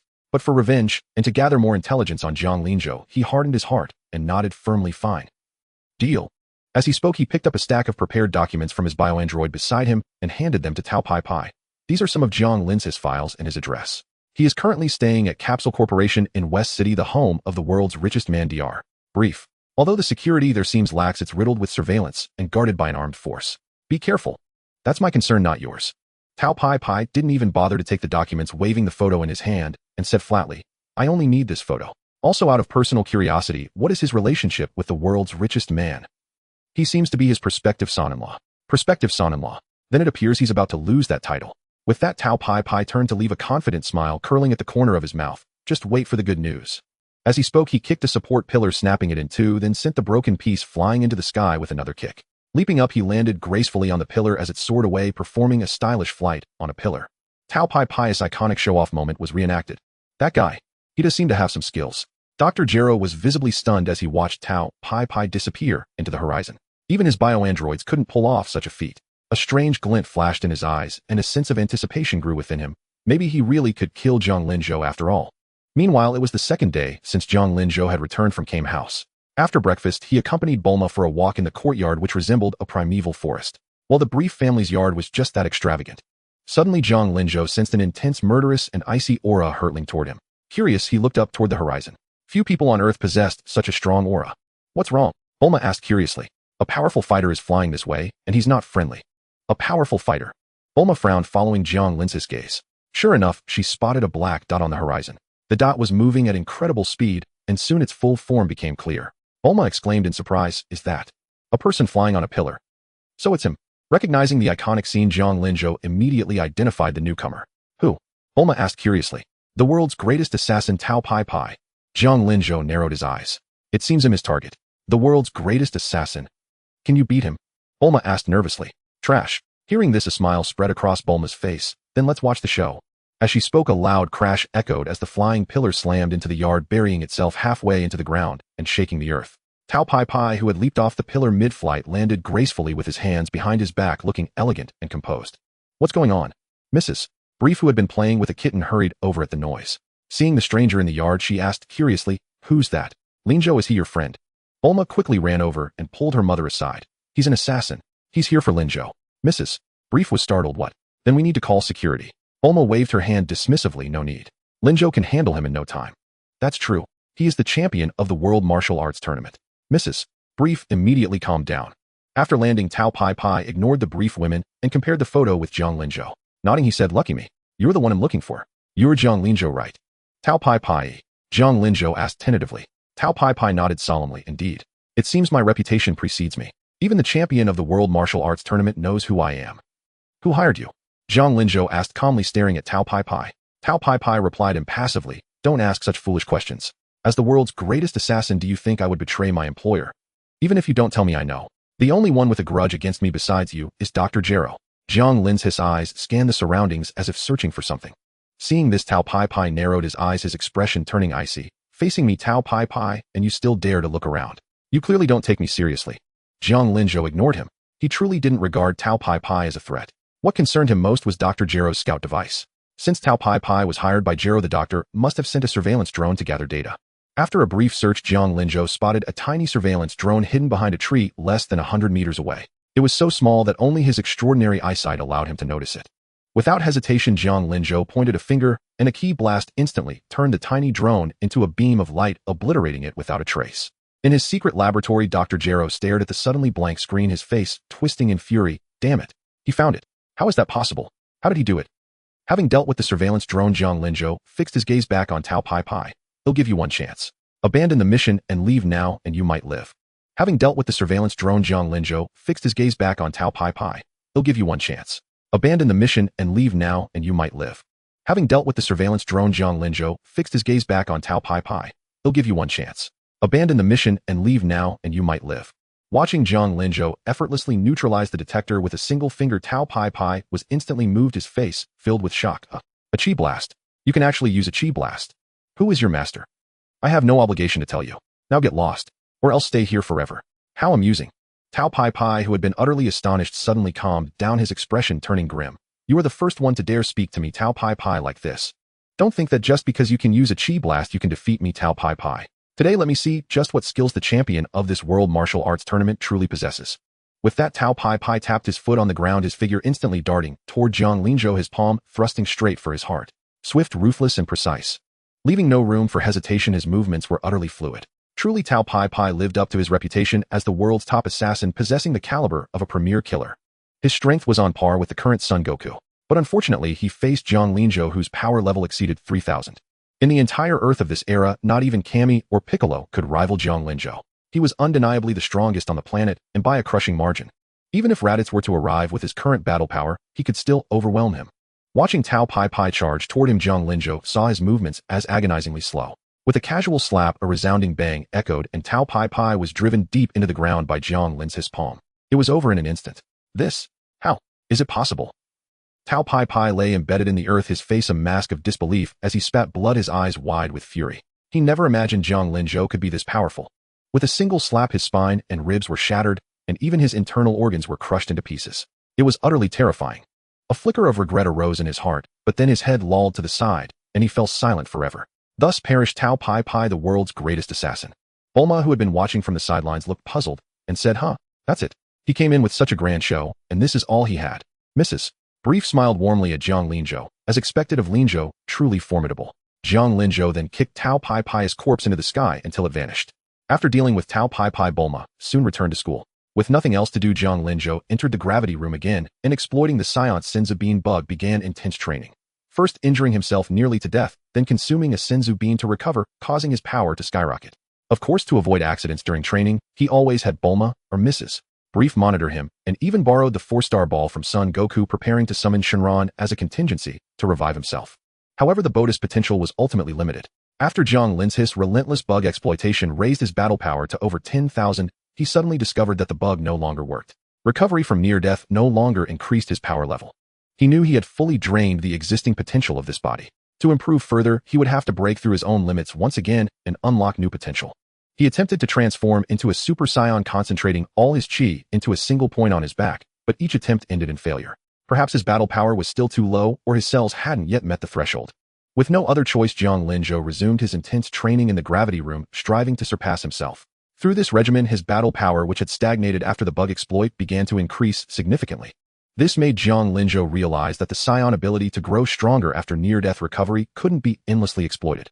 Like the Namekian Elder unlocking potential, it consumed one's latent power. Once the potential was exhausted, no further gains were possible. Only through training and breaking personal limits could one continue to advance. Otherwise, if it could be infinitely boosted, one might soon be able to challenge the Grand Zeno, making Science truly invincible. Nevertheless, Zhang Linzhou was confident that by breaking through his limits multiple times, he would eventually reach the monstrous battle power and near-infinite potential of the later Dragon Ball era. But that was a matter for the future. For now, it was time to break through his first physical limit. Time passed as Zhang Linzhou trained, and whenever Bulma had breaks or holidays, accompanied her on travels and adventures. Unknowingly, 3 years slipped by. During this period, all remained calm, with no unexpected incidents occurring. Even Dr. Gero, after the Tao Pai Pai incident, ceased to harass Zhang Linzhou. Perhaps he realized that with Zhang Linzhou's current strength, no one could oppose him, so he focused his efforts on researching androids. Speaking of androids, there had been no activity from the No. 17 and No. 18 siblings. By now, Dr. Gero still hadn't targeted them, leading Zhang Linzhou to suspect that his presence had caused a butterfly effect, making Gero abandon them altogether. Or perhaps his surveillance had been discovered by Dr. Gero, delaying his actions. Well, regardless of the reason, it was no concern for now. After 3 years of peace, another major event was imminent. The New World Martial Arts Tournament was about to begin. This tournament would undoubtedly be more thrilling than any before, because Zhang Linzhou knew that Tian Xinhan would make his debut in this one. Yet he felt no excitement, as these fighters' strengths were now far beneath his. With battle powers of 1 or 200, they were mere fodder compared to his over 50,000. Indeed, Zhang Linzhou's battle power had now surpassed 50,000, but he didn't know the exact number. Without a scouter, he could only estimate by comparing the chi of ordinary people to his own. In 3 years, raising his power to just over 50,000 was pitiful compared to the growth of later scions. But there was no helping it. Breaking through one's limits in the early stages was extremely difficult. Only after multiple breakthroughs could the Scion bloodline be fully unleashed. After all, Son Goku was just a low-class Scion, one of the weakest, making early training particularly arduous. If he had been Broly, he would have soared long ago. Unfortunately, he had no way to bind Broly now. Of course, if Zhang Linzhou could push himself a little harder, breaking through 1-0 combat power would be no issue. It's just a pity he wasn't a cultivation fanatic. Instead of training day and night, he spent only a few hours each day on it, then accompanied Bulma for some quality time together. After all, he was already invincible on Earth, so there was no need to be so competitive. One day, just after finishing breakfast, the phone in his pocket suddenly rang. The caller ID showed it was the landline from Master Rose's house. Without even answering, Zhang Linzhou knew it must be little Goku. No, he couldn't call him that anymore since he was now about 14 or 15 years old. As soon as Zhang Linzhou pressed the answer button, Sun Wukong's expectant and excited voice came through the phone. Brother Linzhou, will you participate in this year's World Martial Arts Tournament? Let me tell you, I've been training hard every day. I've become super strong now. I can definitely beat you. Jiang Linzhou could clearly feel Sun Wukong's fierce fighting spirit. After a moment's thought, he decided he might as well sign up and join in. After all, he was quite short on cash and didn't feel comfortable asking his future in-laws for money. Besides, he could also give Sun Wukong a bit of a blow, motivating him to train even harder and improve himself with Jiang Linzhou as his goal. He immediately replied, "It seems you really want to beat me. All right, then I'll give you a chance. Originally, I wasn't planning to join, but since you're so eager, I'll go and have some fun." Upon hearing this, Sun Wukong was overjoyed. "Really? That's great. I will definitely win against you. All right, I'll come pick you all up in a bit." Jiang Linzhou finished speaking and hung up. Bulma walked over and asked, "Why are you planning to join again?" Jiang Linzhou smiled and said, "Just to earn some pocket money. Go get ready. We're leaving soon. Wait for me then." With that, Bulma ran into her room. No sooner had Bulma left than Dr. Brief and his wife approached and sat on the sofa opposite him. Dr. Brief looked at Jiang Linzhou with an unusually serious expression and said, "Linzhou, after this tournament, what are your plans?" "Huh, plans?" Jiang Linzhou was taken aback. What did he mean? Was he implying that they were tired of him staying at their place and wanted him to leave? Seeing Jiang Linzhou's clueless expression, Mrs. Brief narrowed her eyes slightly and smiled warmly. "You're so dense. Bulma is already 18 now, and because of you she graduated early 6 months ago. Can't you make a move?" Jiang Linzhou's eyes lit up with sudden realization. "So that's the plan. I have no problem with it at all. As long as you both agree, I'll marry Bulma right after this tournament." Dr. Brief finally broke into a smile, then it settled. "As for the date, I'll have to do some research." He picked up a calendar from the side table and began scrutinizing it carefully. Mrs. Brief also said cheerfully, "In that case, I might not be able to cheer you on at the tournament in person. After all, I need to properly arrange your wedding with Bulma." "No worries, it's just a formality. They'll claim the prize and come back." Mrs. Brief's smile grew even wider. "Oh my, I just love this confident attitude of yours. You're so full of masculine charm. If I were 20 years younger, Bulma wouldn't stand a chance." Dr. Brief was speechless. Did she think he wasn't there? But knowing his wife's personality, he didn't say much. He was also very satisfied with Jiang Linzhou as a son-in-law. Their family lacked nothing in wealth. What they valued was someone who cared for the family and was devoted to them. Jiang Linzhou had taken this to the extreme, and they needed exactly such a person. Before long, Bulma emerged from her room slightly dressed up in a new outfit. Her cheeks were a little flushed, clearly having overheard the conversation. Seeing Bulma's rosy cheeks, Jiang Linzhou felt no embarrassment, as the two were already very familiar with each other, often sharing a bed. So he said bluntly, "After this tournament, let's get married. What do you think?" Bulma nodded with a blush. "Sure, whatever you decide." Then it's settled. Jiang Linzhou stepped forward, took Bulma's hand, and pressed his other hand to his forehead. "Well then, father-in-law, mother-in-law, we'll be off now." Mrs. Brief immediately waved goodbye, good luck, and victory. Sensing Sun Wukong's key, Jiang Linzhou used instant transmission and vanished. In the next moment, Jiang Linzhou and Bulma appeared at Kame House, where they saw Master Roshi, Sun Wukong, Krillin, and Launch busy packing things in the living room. Jiang Linzhou waved at them and said, "Ready? If so, let's go." "Ah, brother Linzhou. Bulma, you're here." Sun Wukong was beaming with joy at the sight of Jiang Linzhou. "Brother Linzhou." "Hello." Krillin and Launch also greeted them in turn. Master Roshi glanced at Bulma, but quickly looked away. Last time Jiang Linzhou brought Bulma to visit, he couldn't help but sneak a few extra looks, and his little buddy almost got beaten to a pulp by Jiang Linzhou. From then on, Jiang Linzhou had left him with a huge psychological shadow, and he no longer dared to look at Bulma with lecherous eyes. Jiang Linzhou looked at Sun Wukong, ruffled his hair, and said, "It's been a year, and you seem to have grown a bit taller." "He not bad." Sun Wukong felt a little shy. Jiang Linzhou then turned to Master Roshi and the others. "If you're ready, let's head out." Master Roshi, using instant transmission. "Isn't that a bit too flashy? If you think it's flashy, you can take the bus yourself." Master Roshi quickly backed down. "No, forget I said anything." After packing their luggage, Jiang Linzhou took Bulma's hand. Bulma held Launch's hand on the left, while Sun Wukong and the others held hands on the right.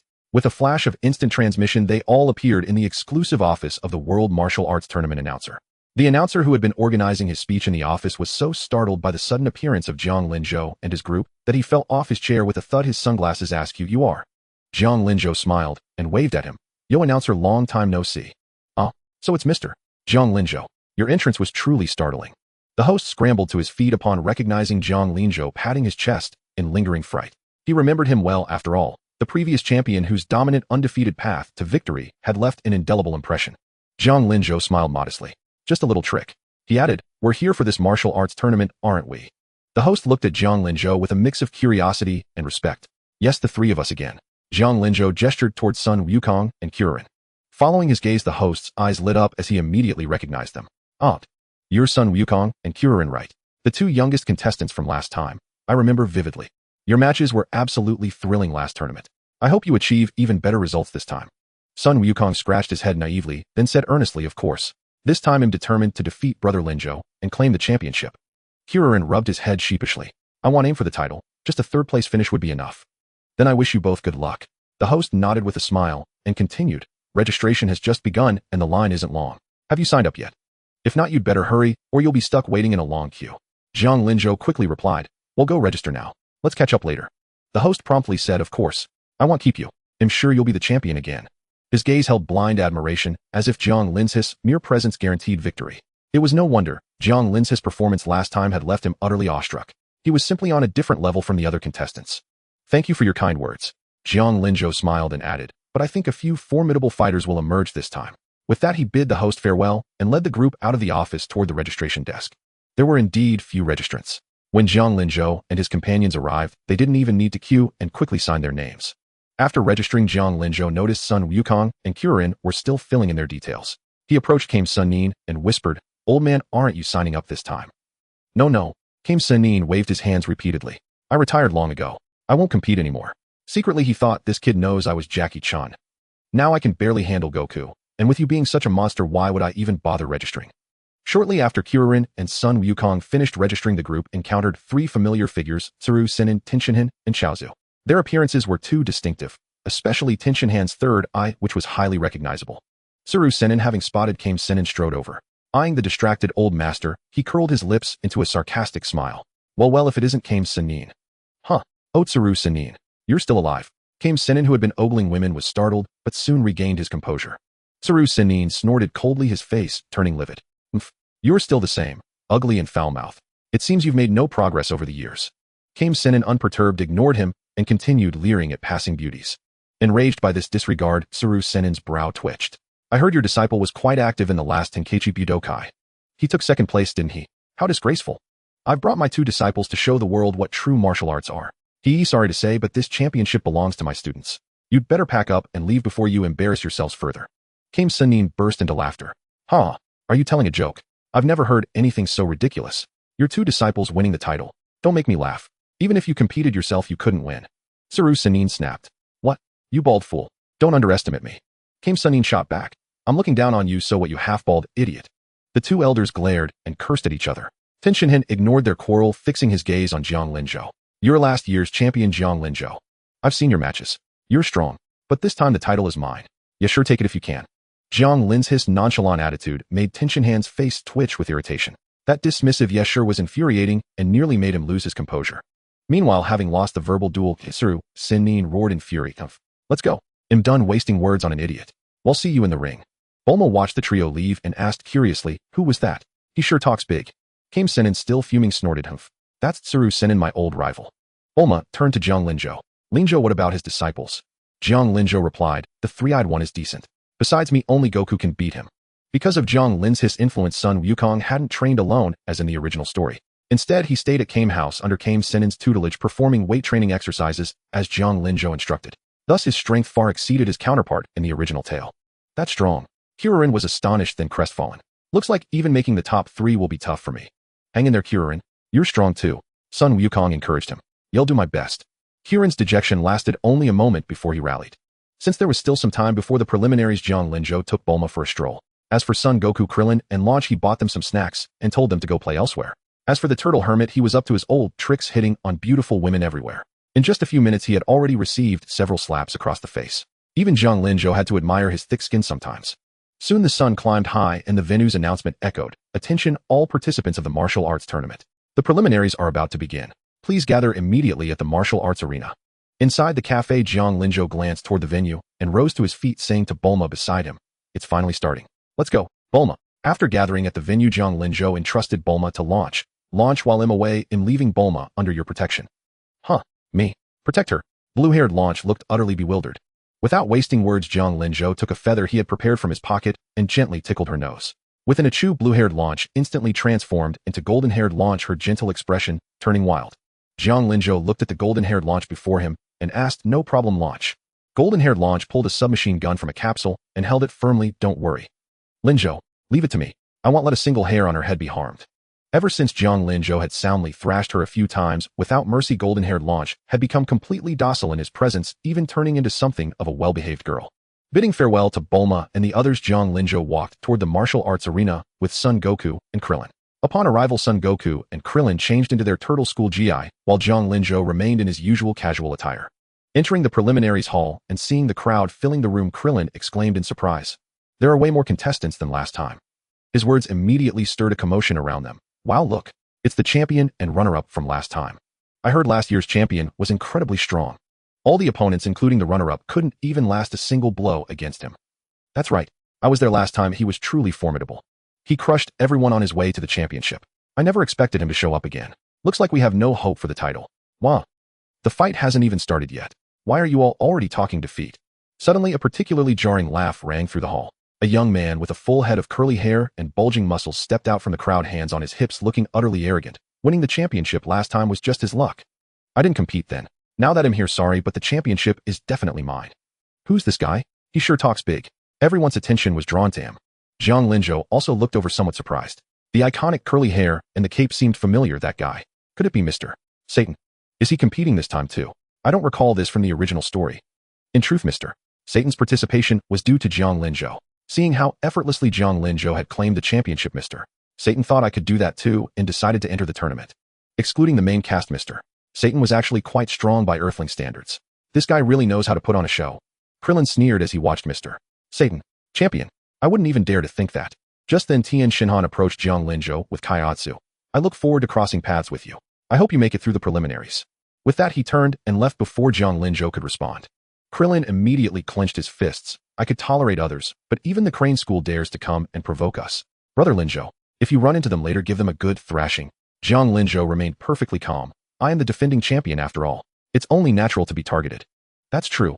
Just as Krillin was about to say more, the preliminaries host spoke up. "Thank you all for your hard work, and thank you for coming from all over the world to participate in the 22nd World Martial Arts Tournament. As you all know, due to the increasing number of participants in recent years, the tournament has been changed to once every 3 years.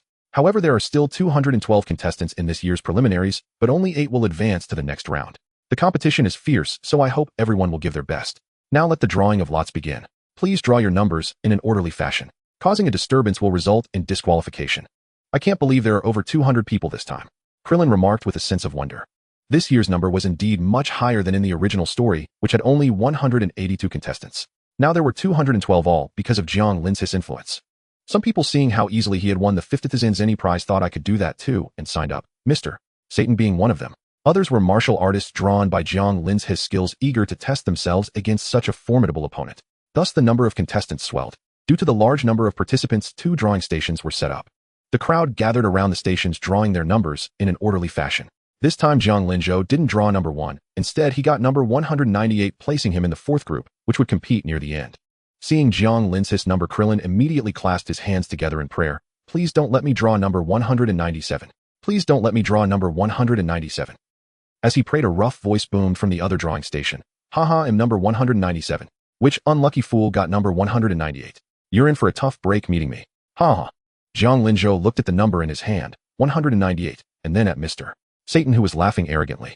A faint smile curled at the corner of his mouth. "Looks like this unlucky fool won't even make it past the preliminaries." Jiang Linzhou truly hadn't expected his first opponent to be Mr. Satan. What a stroke of misfortune for him. Upon hearing Mr. Satan's boast, Krillin's face lit up with joy. "Huh, that guy got number 197. I wonder who's really unlucky." "Ha." No longer worried about facing Jiang Linzhou, Krillin grew bold and stepped up to draw his own number. "I'm number 71 near the end of the 2nd group. What about you, Goku?" Son Goku replied. "I'm in the 1st group near the end." Krillin immediately sighed in relief. "Great, looks like we won't run into each other in the preliminaries." Son Goku replied. "I'm in the 1st group near the end." Krillin immediately sighed in relief. "Great, looks like we won't run into each other in the preliminaries." Son Goku replied. "I'm in the 1st group near the end." Krillin immediately sighed in relief. "Great, looks like we won't run into each other in the preliminaries." Son Goku replied. "I'm in the 1st group near the end." Krillin immediately sighed in relief. "Great, looks like we won't run into each other in the preliminaries." In the ensuing preliminary rounds, Jiang Linzhou, Sun Wukong, and Kuririn all advanced with ease, overcoming their opponents one after another. However, Jiang Linzhou's first preliminary match was particularly noteworthy. His opponent was Satan, who started off with arrogant confidence, laughing, "Ha ha ha, kid. Winning last year's championship proves you have some skill, but your luck ends here. To lose to me, Satan, is an honor in itself. After all, I am destined to become a towering figure in the martial arts world." Jiang Linzhou remained silent, thinking this Satan sure knew how to brag. What? Scared speechless. Seeing Jiang Linzhou's silence, Satan grew even more smug. "Don't be so tense. I'm a reasonable man. Just surrender, and you won't get hurt." Damn it, why hasn't it started yet? Jiang Linzhou was fed up with his nonsense. As the bell rang and the referee shouted begin, Satan burst into laughter again. Kid, it's not too late to surrender now. Otherwise you're in for a world of pain. Jiang Linzhou couldn't be bothered to listen anymore. With a flicker of movement, he appeared before Satan, and before the latter could react, a resounding slap sent him crashing into the ground, embedded deep into the arena floor. Eyes rolled back, frothing at the mouth, unconscious. TCH, that's it. The other contestants sneered in disdain. He had been so loud only to be knocked out with a single slap. Just a braggart. Well, that was merely a minor incident. Now no other contestant could withstand a single slap from Jiang Linzhou. Meanwhile, in the third group, Tenshinhan and Chaozu also achieved consecutive victories, swiftly defeating their opponents. Jiang Linzhou glanced over and confirmed that the two advancing from this group would undoubtedly be Tenshinhan and Chaozu. Their numbers wouldn't pit them against each other, and with a winning streak, they'd secure advancement. Was it coincidence? Certainly not. Chaozu had likely manipulated the draw with his psychic powers. But Jiang Linzhou only paid them brief attention before his focus was drawn to a contestant in the first group. Now please welcome contestants 51 and 52 from Group 1. Initially, Jiang Linzhou wasn't interested in the other preliminary participants, but when he saw contestant 52 step onto the stage, he was stunned. Pai. What's going on? Didn't I kill him? Why is he here? Was he resurrected? This never happened in the original story. And I can't sense his chi at all. Could it be an android? Jiang Linzhou's heart skipped a beat. The only explanation for not sensing Pai's chi was that he had been turned into an android, a bio-android, or a robot. The only one with such technology was Dr. Jero. So after I kicked Pai's corpse away, Dr. Jero retrieved it and used him for his android experiments. But can a dead person be used for such experiments? Or is he now a robot? Or a cyborg, a bio-android? Jiang Linzhou watched Pai on the stage with curiosity, eager to see his current level and the extent of Dr. Jero's android technology. Pai's opponent was massive, looking down on him with contempt. A scrawny guy like you dares to compete. The tournament entry requirements must be lax. I don't know my own strength, you'd better surrender. Pai stood with his hands behind his back, utterly calm, showing no reaction to the taunts, not even a flicker of expression. You, how dare you ignore me? The giant roared in fury. As the starting bell rang, he threw a vicious punch at Pai's head. Pai, still with hands behind his back, leaped lightly, dodging the punch. He then leaned and extending his tongue, and with a sharp snap, struck the giant's temple. The giant's eyes bulged, his body stiffened, and he collapsed straight down. Pai landed gracefully, hands still behind him, exuding an air of superiority. You should be grateful this arena forbids killing, otherwise you'd be dead. Wow, who is that? He's incredibly strong. He defeated his opponent with just his tongue. How is that possible? Sun Wukong and Kiririn also witnessed this. Kiririn stared at Pai in shock. Wukong, that guy is amazing. And he's in your group. Sun Wukong, however, was thrilled. Yeah, he's really strong. Brother Linzhou, will I face him? Jiang Linzhou pondered for a moment. You're number 28, he's 52. In a group, unless there's only one winner, you two won't meet. Sun Wukong looked disappointed. What a shame. They'll have to settle it with him in the next round. Contestant 51 is unconscious. Contestant 52 wins. After his victory, Pai jumped off the stage and walked straight toward Jiang Linzhou, stopping before him. Surprised to see me? He asked calmly. Are you an android, a robot, or a combination of both? Jiang Linzhou asked curiously. None of that. I'm a cyborg. Pai snorted. A certain master gave me an artificial heart, so I've been revived. But don't worry, I'm not here for you this time. But our grudge will be settled one day. With that, Pai turned and walked away. Kiririn watched his retreating figure, puzzled. Brother Linzhou, who is that guy? He seems to have a huge grudge against you. Jiang Linzhou replied calmly. I killed him before, so of course he's hostile. Kiririn was shocked and confused. What? You killed him? Then why is he still alive? Jiang Linzhou said, didn't you hear? He's a cyborg now. Kiririn was astonished. Who's so powerful that they can revive a dead person through modification? Jiang Linzhou replied calmly, nowadays, even bioandroids can be created. Modifying a dead body isn't that difficult. Jiang Linzhou watched Pai's retreating figure, roughly guessing Dr. Jero's intentions. Pai did not seek revenge on him, but instead participated in this world martial arts tournament, evidently, to collect combat data from these martial artists. Yet why would that man expose Pai to gather data? Even doing it covertly would have been possible. Most likely the reason was to test the strength of the modified Pai and probe Jiang Linzhou's capabilities. Jiang Linzhou was now somewhat curious about how strong Pai would be after Dr. Jero's modifications. After all, this had never occurred in the original story. Meanwhile, Tenshinhan and Kaiatsu approached Pai with joyful surprise. Uncle Master, it's really you. How wonderful. Where have you been these past 3 years? Master has been searching for you, but couldn't reach you. Pai was the younger brother of the Crane Hermit, so Tenshinhan and Kaiatsu naturally knew him. Upon hearing this, Pai's eyes narrowed, a flicker of cold hatred and murderous intent passing through them, but it vanished in an instant, replaced by a calm and indifferent tone. So you two are here too. Perfect. If you encounter those two disciples of the Turtle Hermit in the main tournament, seize the opportunity and kill them directly. As for Zhang Linzhou, he did not count on these two, he would have to handle that himself. Tian Xinhan was startled. What? But killing someone would result in disqualification. The qualification for this tournament is utterly meaningless. What matters is revenge. With that, Tao Pai Pai looked toward Zhang Linzhou, his eyes blazing with hatred and fury. Restricted by Dr. Gero's orders, he had to gather intelligence and could not kill anyone to avoid disqualification, so he could not strike at Zhang Linzhou now. He could only rely on Tian Xinhan and Kaiatsu. Even killing one of Zhang Lin's friends would be collecting some interest. As long as Zhang Linzhou suffered, he would be pleased. What revenge are you talking about? Tian Xinhan asked, puzzled. Aren't you curious where I've been these 3 years? Actually, I didn't go anywhere. I was killed. Tao Pai Pai spoke emotionlessly, revealing his shameful past. What? Killed? Tian Xinhan and Kaiatsu were both shocked. But aren't you standing here perfectly fine? Tao Pai Pai's face darkened. That's because I encountered a very brilliant scientist. My brain hadn't completely died at the time, so he used android and bioengineering technology to give me a new artificial heart and modified my body, thus reviving me. Tian Xinhan exclaimed in admiration. I never imagined there was such a brilliant scientist in the world. The one who killed you must be very powerful, right? Who is he? Tao Pai Pai immediately looked toward Zhang Linzhou, his eyes filled with hatred. It's him. He is very strong. If you encounter him in the arena, be careful. Tao Pai Pai was well aware that revenge could not be achieved by him alone. These two junior disciples might prove useful when the time came, which was why he had told them so much. Tian Xinhan's expression turned extremely grave. He had never imagined that his uncle master had lost to that Zhang Linzhou, nor that he was so formidable. Tao Pai Pai, that Zhang Linzhou cannot be defeated in an unknown fight. For now, you two don't need to worry about him. But his two friends, the Turtle Hermit's disciples, are your responsibility. No problem, leave it to us. Tian Xinhan's eyes glinted coldly as he looked toward Zhang Linzhou. Zhang Linzhou, is it? To have defeated my uncle master, I'd really like to see just how strong you are. At this moment, Tian Xinhan indeed had the potential to be a villain. After all, living with people like the Crane Hermit and Tao Pai Pai, he was far from being a good person. His transformation into a good man would only come after leaving the Crane Hermit. Due to the large number of participants, the preliminaries lasted 2 days. Finally, around 5 in the afternoon of the second day, the 8 qualifiers emerged. Group 1 Son Goku Tao Pai Pai, Group 2 Krillin Manwolf, Group 3 Tian Xinhan Kaiatsu, Group 4 Zhang Linzhou Babbitt. The lineup for the 22nd World Martial Arts Tournament differed from the original. The Turtle Hermit, disguised as Jackie Chun, did not participate. Because of Zhang Lin's influence, Yamcha had not built a good relationship with Son Goku and the others. Coupled with his previous defeat, he felt too embarrassed to continue and had returned to the desert to resume his life as a bandit. As for the others, they advanced as in the original story. During the redraw of numbers, Tian Xinhan whispered to Kaiatsu, "He'll take the one with the tail, you take the little bald one." Kaiatsu nodded expressionlessly. Their voices were very low, but with Zhang Lin's keen hearing, he could hear clearly. However, he paid no attention. The drawing began. The host called out Zhang Linzhou first. Mr.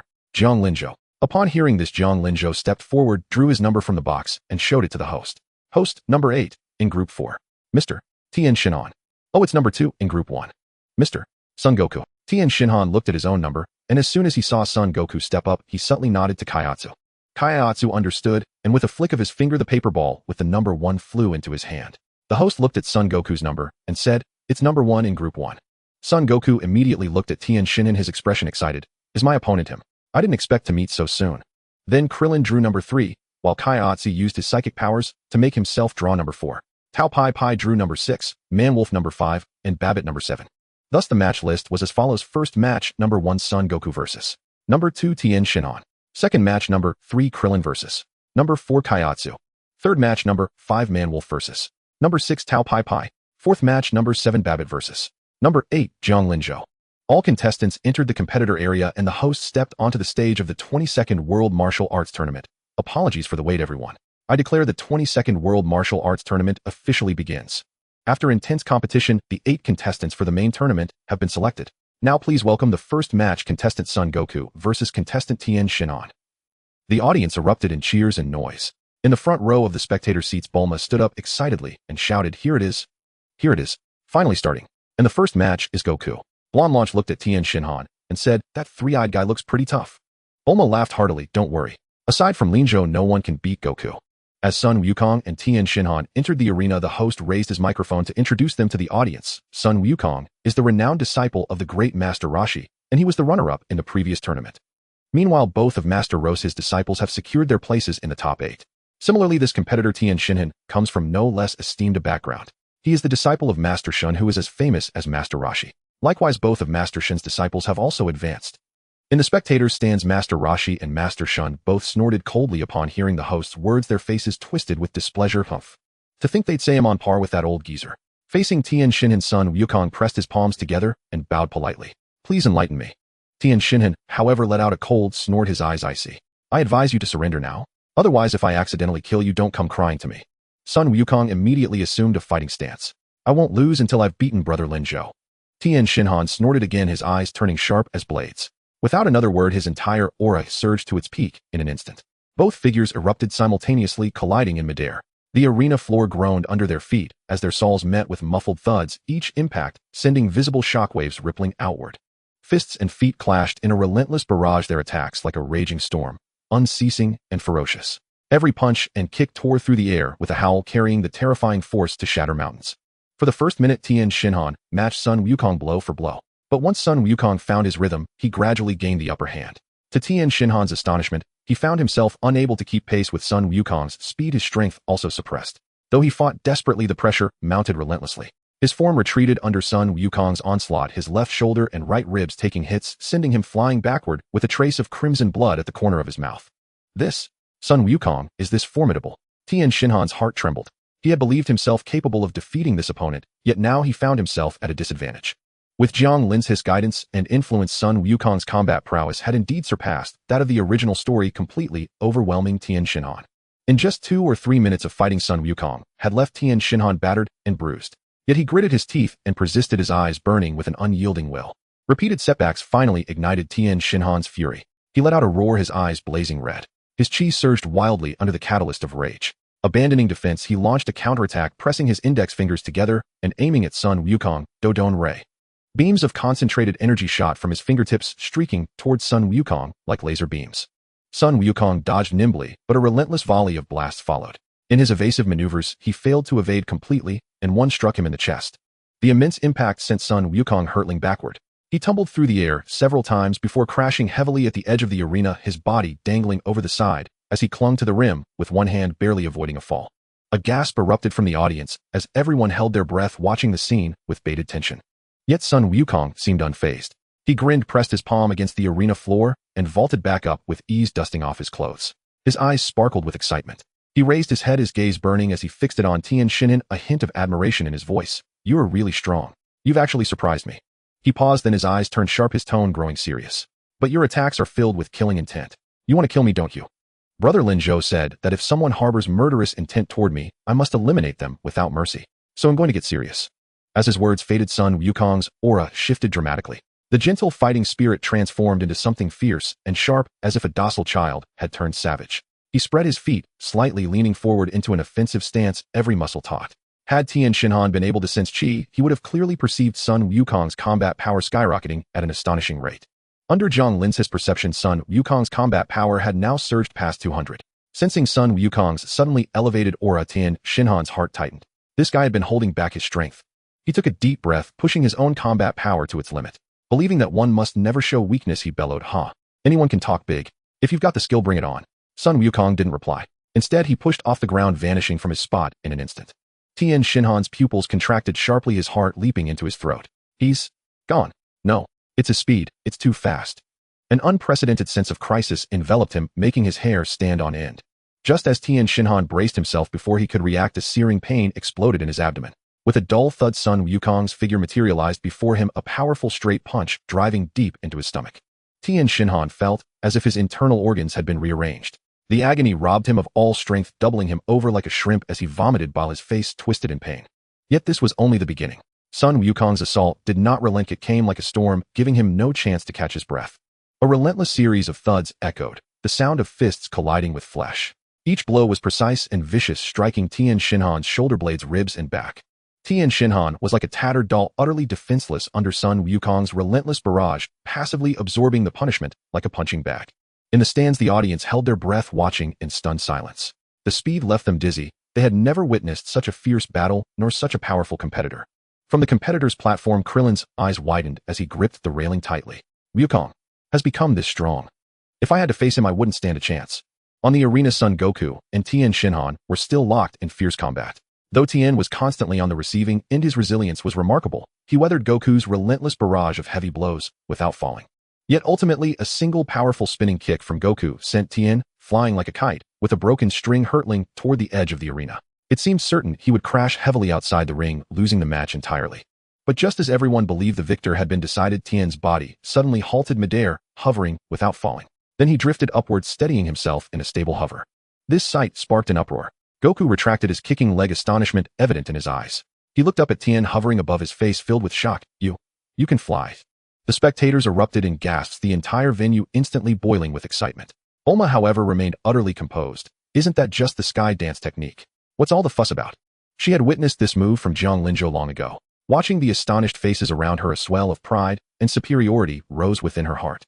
Upon hearing this, Master Roshi was deeply taken aback. I didn't expect that Jiang Linzhou kid to master the sky dance technique as well. Could he be connected to the Crane Hermit? No, they never seemed particularly close before. Could it be that, like the Kamehameha, he learned it just by seeing it once? That kid truly is a monster. The announcer grabbed his microphone, brimming with excitement. Wow. Who would have thought Tien Shinhan could fly? This is utterly unexpected. Truly astonishing. This is the first time I've ever encountered a competitor who can fly. Of course, those dinosaurs and winged contestants don't count.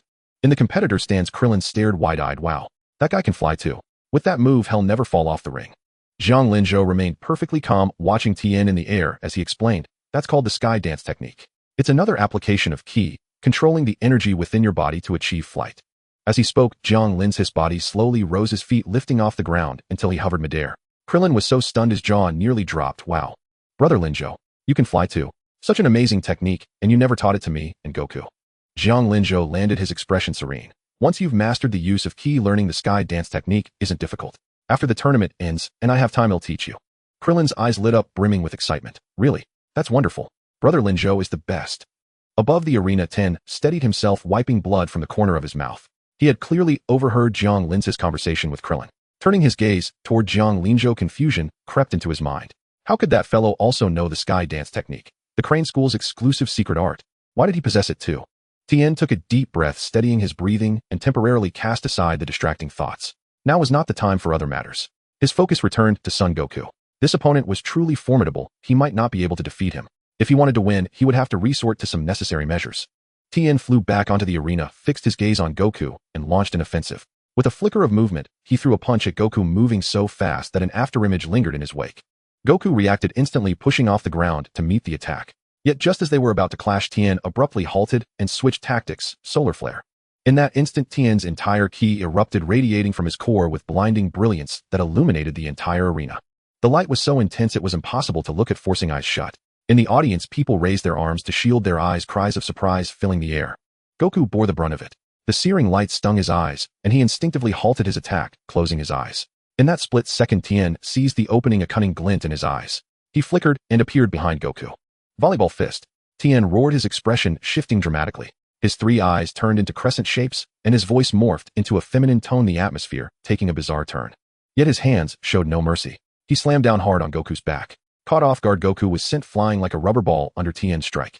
But Tien didn't stop there. His form flickered like a phantom in the air, both arms swinging alternately as he unleashed a relentless barrage of attacks on Goku. Bang, bang, bang. In an instant, Goku was battered back and forth like a volleyball, his cries of pain echoing. The spectators watched in stunned disbelief. Tien, who had been on the defensive, was now dominating Goku. This sudden reversal thrilled them. As Tien delivered the final volleyball fist, he suddenly pressed his palms together. A radiant energy sphere gradually coalesced between his hands. Krillin saw this and gasped, that stance. Could he also? The answer came swiftly. Kamehameha.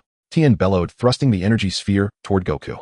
The blinding Kamehameha wave shot forth like a laser, carrying devastating power that engulfed Goku in an instant. Boom.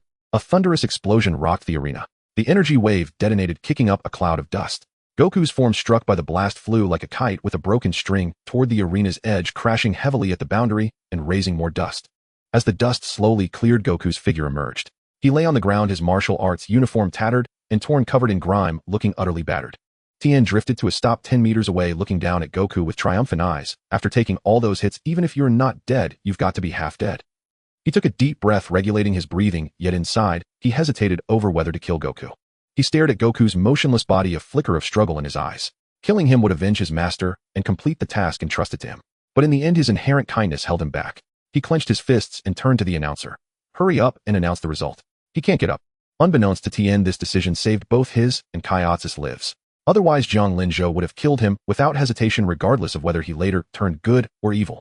The announcer was about to step onto the stage when Goku, who had been motionless, suddenly stirred.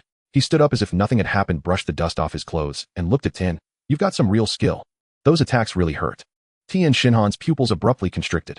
Staring at Son Goku, who appeared completely unfazed, he was utterly astounded.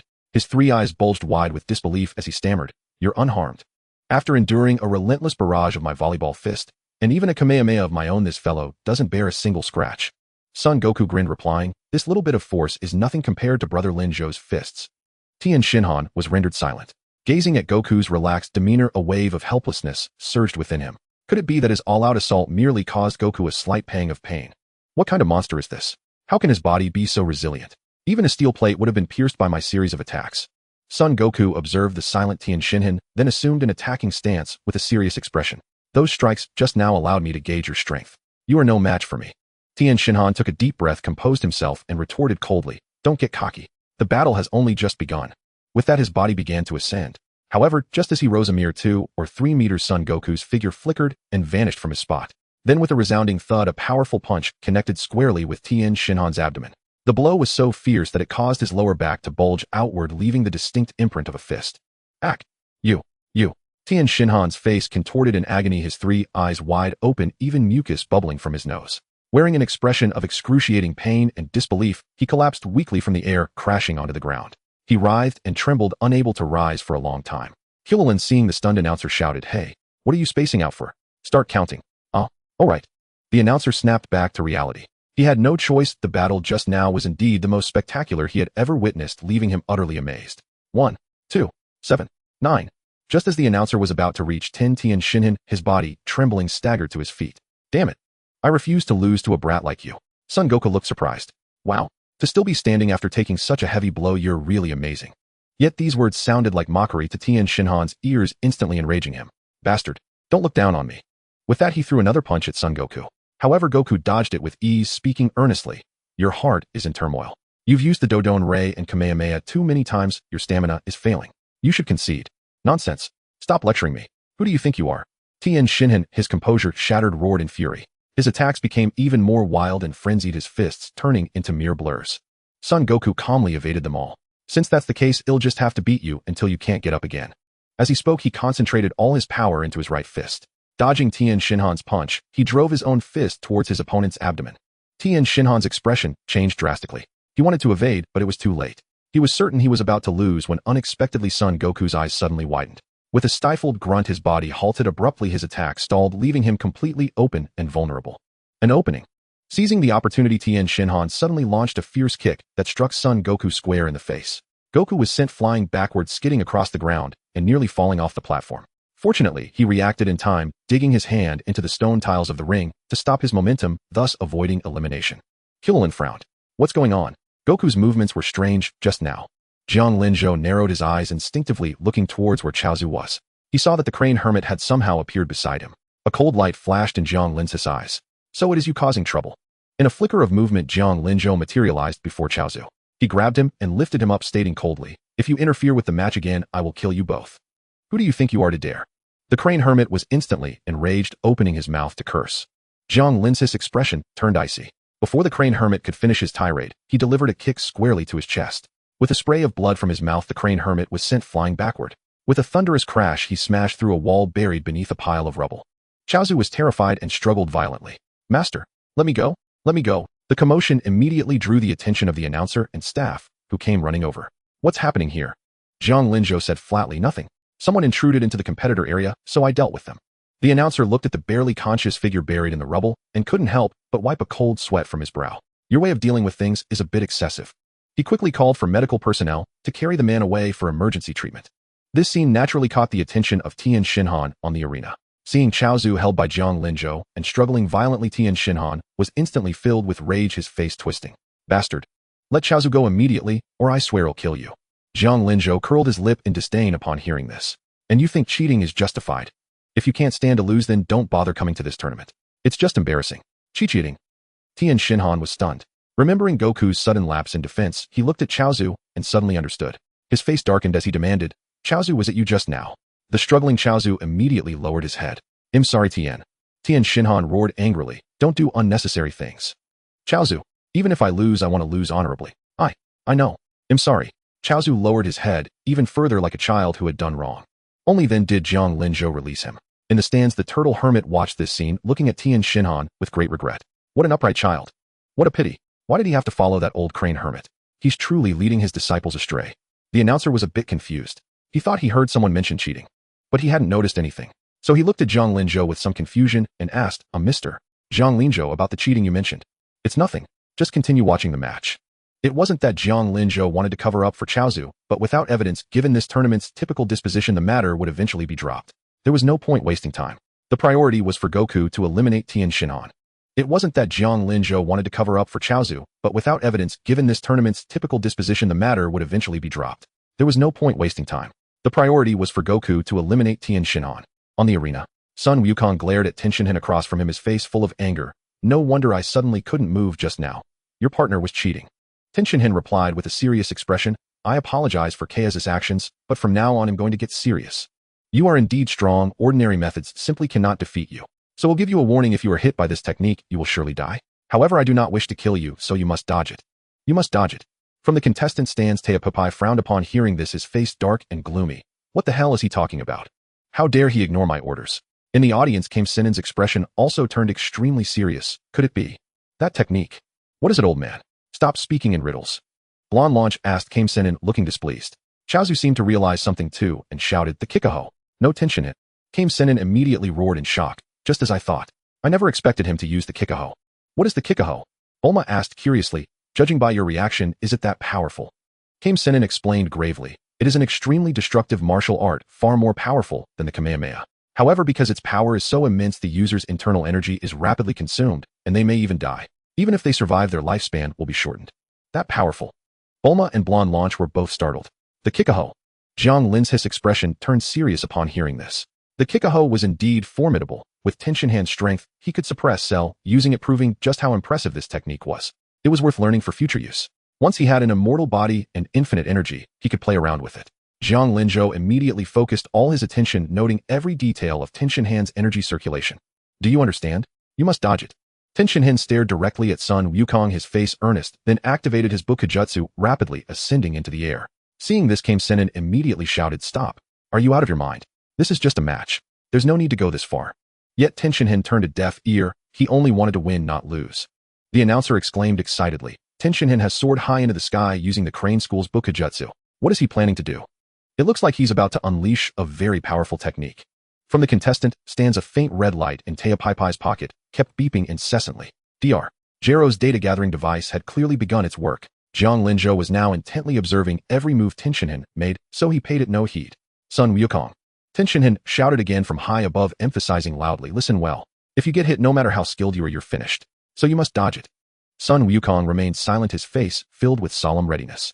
Kame Sennin also yelled from the audience, Goku, you must listen to him. Don't be reckless. The Kikaho's lethality is too great. Even the user could die.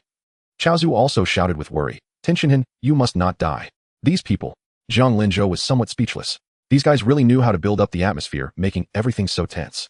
As long as one didn't exhaust all their energy, they wouldn't die. Take this. Tenshinhan roared as he gathered energy in both hands. He then placed his right hand over his left, touching his right pinky to his left index finger, and pressed his thumbs together to form a frame. Aiming at Sun Wukong on the arena below, he thought to himself, if I use up all my energy now, I'll die from exhaustion. I need to conserve a little energy. Aim. Kikaho. With Tenshinhan's shout, a beam of energy descended from the sky. The blinding light forced everyone to shut their eyes. Accompanied by a thunderous boom, the ground trembled, and when they looked again, the entire arena had vanished, replaced by a square pitch-black crater. The announcer exclaimed excitedly, Wow. Incredible. Even the arena has been obliterated. Where is Sun Wukong? Where has he gone? Did he disappear along with the arena? Jiang Linzhou looked up at the sky and said calmly, He's in the air. Hearing this, the announcer looked up and shouted in amazement. Wow, Sun Wukong is actually in the sky. When did he jump up? I didn't see it at all. But this doesn't look good for him. Tenshinhan can fly using Bukujutsu, but Sun Wukong cannot. If he falls, he'll definitely lose. Tenshinhan gazed at Sun Wukong opposite him, full of admiration. Impressive. You jumped into the air the moment my Kikaho landed. But if you fall like that, you're bound to lose. Not necessarily. Sun Wukong grinned and assumed the stance for the Kamehameha. Tenshinhan's expression shifted slightly. The Kamehameha. It's useless. Even if you hit me, you'll still fall. Is that so? Sun Wukong grinned again, then fired a Kamehameha in the opposite direction. Using the recoil, he shot backward toward Tenshinhan. Zhang Linzhou watched this scene identical to the original story and smiled to himself. He wondered how this outcome would differ. Seeing Sun Wukong rapidly flying backward toward him, Tenshinhan's face changed dramatically. With the little energy he had left, it was impossible to use Bukujutsu to evade. "You can't dodge now, can you?" Sun Wukong shouted triumphantly, then twisted his body to face Tenshinhan directly. Grabbing one of Tenshinhan's arms, he punched him squarely in the abdomen. Tenshinhan let out a pained cry, all strength drained from him. Unable to maintain Bukujutsu, he fell straight down. Sun Wukong grabbed Tenshinhan's arm, flipped over, and landed on his back. As they plummeted rapidly, he chuckled, "This way you'll hit the ground first." Tenshinhan remained silent, unable to push Sun Wukong away. His entire body was limp, not even a finger could move. He could only fall helplessly, allowing Sun Wukong to grip his shoulder and stand on his back. Zhang Linzhou watched the two, descending, a smile playing on his lips. This way Tenshinhan would definitely land first. It seemed the outcome this time would be different. What Zhang Linzhou hadn't expected was that even though Sun Wukong was stronger than in the original story, the fight still ended up like this against Tenshinhan. The host watched the figures of the two plummeting rapidly and hurriedly took out a capsule summoning a magnetic levitation vehicle that soared into the sky. Zhang Linzhou couldn't help but comment, "This guy is quite professional." As Tianjin Fan and Sun Wukong fell at high speed without any mishaps, Tianjin Fan landed heavily in the middle of the road, while Sun Wukong, who was on his back, was also jolted off, performing a backflip and landing steadily on the ground. The host, who had witnessed the entire process, immediately announced passionately, "What a pity." Tianjin Fan landed first, while Sun Wukong, who was on his back, performed a beautiful backflip and landed steadily. "Therefore, I announce that the result of this match is Sun Wukong wins." The audience erupted into thunderous cheers. This match was indeed spectacular, opening their eyes to new wonders. Tianjin Fan, who had already lost the ability to move, was carried into the medical room by the medical staff, accompanying his master, the Crane Hermit. Seeing Tianjin Fan lose, Tao Baibai's expression immediately turned sullen. "What a useless thing, can't even beat a minor. It seems that the dumpling is unreliable. I'll have to rely on myself from now on." In the contestants' room, seeing Sun Wukong return, Krillin excitedly rushed over, saying, "That was truly spectacular, Wukong. When you fell from the sky, I was genuinely worried for you." Sun Wukong, scratching the back of his head, beamed. "That Tianjin Fan is indeed quite formidable." "I almost lost," Zhang Linzhou said seriously. "You were just too reckless. If you had gone all out from the start, he wouldn't have had a chance to unleash that Kamehameha." Upon hearing this, Sun Wukong bashfully scratched his head. Indeed, if he had used all his strength from the beginning, Tianjin Fan would have struggled to get up. However, he felt that Tianjin Fan's strength was not limited to that, and wanted to witness his true capabilities. This was Sun Wukong's flaw. He always left openings for his opponents. Before long, the host's voice rang out again. "Dear audience, thank you for your patience. Tianjin Fan is not seriously injured. He just needs some rest in the medical room. Now we will begin the second match of the world's #1 martial arts tournament. Please welcome contestants Krillin and Dumpling to the stage." "Finally, it's my turn." Krillin eagerly walked towards the arena. In the medical room, the Crane Hermit, wrapped in bandages, looked at Dumpling and said through gritted teeth, "Dumpling, listen carefully. You must kill that Krillin. Did you hear me?" Dumpling, startled by the Crane Hermit's fierce expression, hurriedly nodded. "Yes, I understand." However, Tianjin Fan, lying on another hospital bed, furrowed his brow and hesitated for a moment before resolutely saying, "Dumpling, don't listen to him. You can't kill." The Crane Hermit, hearing this, became furious and glared at Tianjin Fan. "What did you say? Do you wish to defy my orders?" Tianjin Fan, unable to meet the Crane Hermit's gaze, still firmly stated, "I don't want to be a killer anymore. Furthermore, Dumpling is still young. You absolutely cannot kill." The Crane Hermit was immediately enraged. "You dare to contradict me? Don't forget who taught you all your skills. You're an ungrateful wretch. He'll kill you." As the Crane Hermit spoke, he stood up angrily and aimed a strike at Tianjin Fan. Tianjin Fan did not move or dodge, but his eyes remained resolute. At that moment, the door of the ward was suddenly kicked open with a loud bang, and Master Rashi appeared at the entrance. The Crane Hermit's action froze as he glared at Master Rashi and shouted angrily, "What are you doing here, you bald old man? Get lost. You are not welcome here." Master Rashi ignored the Crane Hermit's furious roar and looked at Tianjin Fan, saying seriously, "Do what you feel is right in your heart. People like you should not be following a devious person like the Crane Hermit. You both deserve a broader stage for your talents. You bald old man." The Crane Hermit immediately cursed, but was rebutted by Master Rashi. "Shut up, you half-bald fool. You are leading your disciples astray, do you know that? Chattering away, it's really noisy." As he spoke, he unleashed a Kamehameha, directly sending the Crane Hermit crashing through the wall, disappearing into the sky. Both Tianjin Fan and Dumpling were taken aback. Master Rashi, however, calmly said, "Don't worry, that guy won't die so easily. Now no one is bothering you, so you can focus on the upcoming match." However, Dumpling, upon hearing this, fidgeted with his fingers, looking down, and said to Tianjin Fan, Tianjin Fan, I don't want to fight anymore. Let's leave." "What?" Tianjin Fan was taken aback, but looking at the hole in the wall, he suddenly understood, nodding knowingly. "Okay, let's leave immediately." Making this decision already signified that the two of them had betrayed their master. Master Rashi, looking serious, asked, "Are you really going to forfeit?" Dumpling weakly replied, "With Tianjin Fan losing, I have no chance of advancing, and I don't feel like competing anymore." "I see." Master Rashi stopped persuading. Meanwhile, at the competition venue, due to the destruction of the arena, a layer of metal sheets was temporarily placed over the large pit, serving as a makeshift arena. There was no time to rebuild the arena now. After listening to the event organizers whispering in his ear, the host's face showed a look of surprise, and he then exclaimed into the microphone, "I'm sorry to inform the audience of some unfortunate news. Contestant Dumpling has withdrawn from the competition for personal reasons. Therefore, I announce that the second match is won by contestant Krillin." Standing alone on the stage, Krillin was bewildered. I won without fighting. What's going on?" Zhang Linzhou was also a bit surprised. Dumpling forfeited. What is happening? This didn't happen in the original story. Although he wouldn't win against Krillin in a fight, how could he forfeit without even fighting? Though curious about Dumpling's reasons for forfeiting, Zhang Linzhou had no time to indulge as he was about to take the stage. It's all the fault of that weak wolf. In the third match, he was kicked off the stage by Tao Bai and fell unconscious. The match ended in less than a second. The host excitedly exclaimed, "Oh my! Tao Bai has defeated his opponent with one move. He is simply a replica of Mr. Zhang Linzhou. Could it be that the biggest dark horse of this tournament has emerged? Will Mr. Tao Bai be Mr. Zhang Lin's final opponent? Let's wait and see. Now please welcome Mr. Zhang Linzhou and Mr. Babuda to the stage." As Zhang Linzhou and Barbut entered the arena, thunderous applause erupted instantly, and most of it came from Barbut's fans. The host even gave Barbut a special introduction. Everyone must be quite familiar with Barbut. Besides the world's greatest martial arts tournament, he has already claimed the championship of 2 other global martial arts competitions. If he wins again this time, he will truly dominate the world. Zhang Linzhou shook his head upon hearing this. Other competitions could not be compared to the world's greatest martial arts tournament. Those events still belong to the realm of ordinary humans, but this one had already transcended human limits. Next up is Mr. Zhang Linzhou, the champion of the previous world's greatest martial arts tournament. To this day, he still holds a record of defeating opponents in a single move. From the last tournament until now, no one has ever managed to withstand even one of his attacks. One could say that among all the tournaments I've hosted, he is the strongest competitor I have ever seen. Even the legendary Master Rashi never achieved such an incredible record.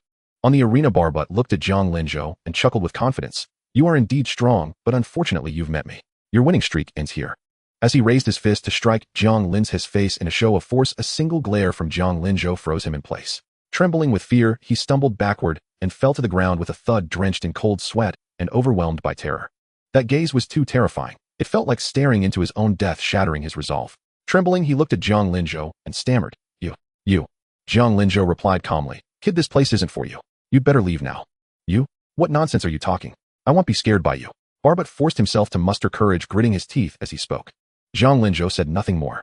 As the host announced the start, he kicked Barbut off the arena, without hesitation, sending him crashing heavily outside unconscious.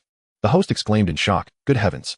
Even Barbut, the champion of 2 world tournaments, couldn't withstand a single move from Zhang Linzhou. This is incredible. Zhang Linzhou remains as formidable as ever. He is terrifyingly strong. Is there no one who can stop him? Now I declare the winner, Zhang Linzhou." Thunderous applause erupted again, but Barbut's fans were left dumbfounded. Their invincible champion had been defeated in one move. Was the world's greatest martial arts tournament really this intense? Next came the draw. Pai drew number 1, Zhang Linzhou drew number 2, Son Goku drew number 3, and Krillin drew number 4. Thus, the semifinal matchups were set. First match, Zhang Linzhou versus Pai. Second match, Son Goku versus Krillin. Krillin's face fell as he looked at the board. My opponent is Goku. I'm doomed. He'll be eliminated here. My opponent is Goku. It's over. I'm done for. Zhang Linzhou glanced at Pai with a faint smile. My opponent is Pai. Let me see if you can withstand a casual slap from me now. Son Goku also looked at Pai and said seriously to Zhang Linzhou, "Brother Linzhou, be careful. That Pai gives me a very dangerous feeling." Zhang Linzhou nodded with a smile, unconcerned. "He may be dangerous to you, but not to me." Now let's welcome the first semifinal contestants, Zhang Linzhou and Pai. Stepping onto the hastily constructed iron arena, Zhang Linzhou couldn't help but complain, "This arena is so shoddy." The host awkwardly replied, "Well, there's no helping it. We don't have time to build a new one."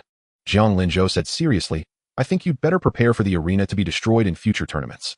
The host quickly wiped his sweat with a handkerchief. Understood. They'll report this to the higher-ups." Turning around, he raised the microphone and began introducing Zhang Linzhou and Pai. Everyone already knows Zhang Linzhou, but Pai is the dark horse of this tournament. His record is just as astonishing as Zhang Lin's, perhaps even more so. He can defeat opponents with just his tongue. So who will prove stronger? Let's find out now. I declare the first semifinal match. Begin. Pai glared coldly at Zhang Linzhou and sneered.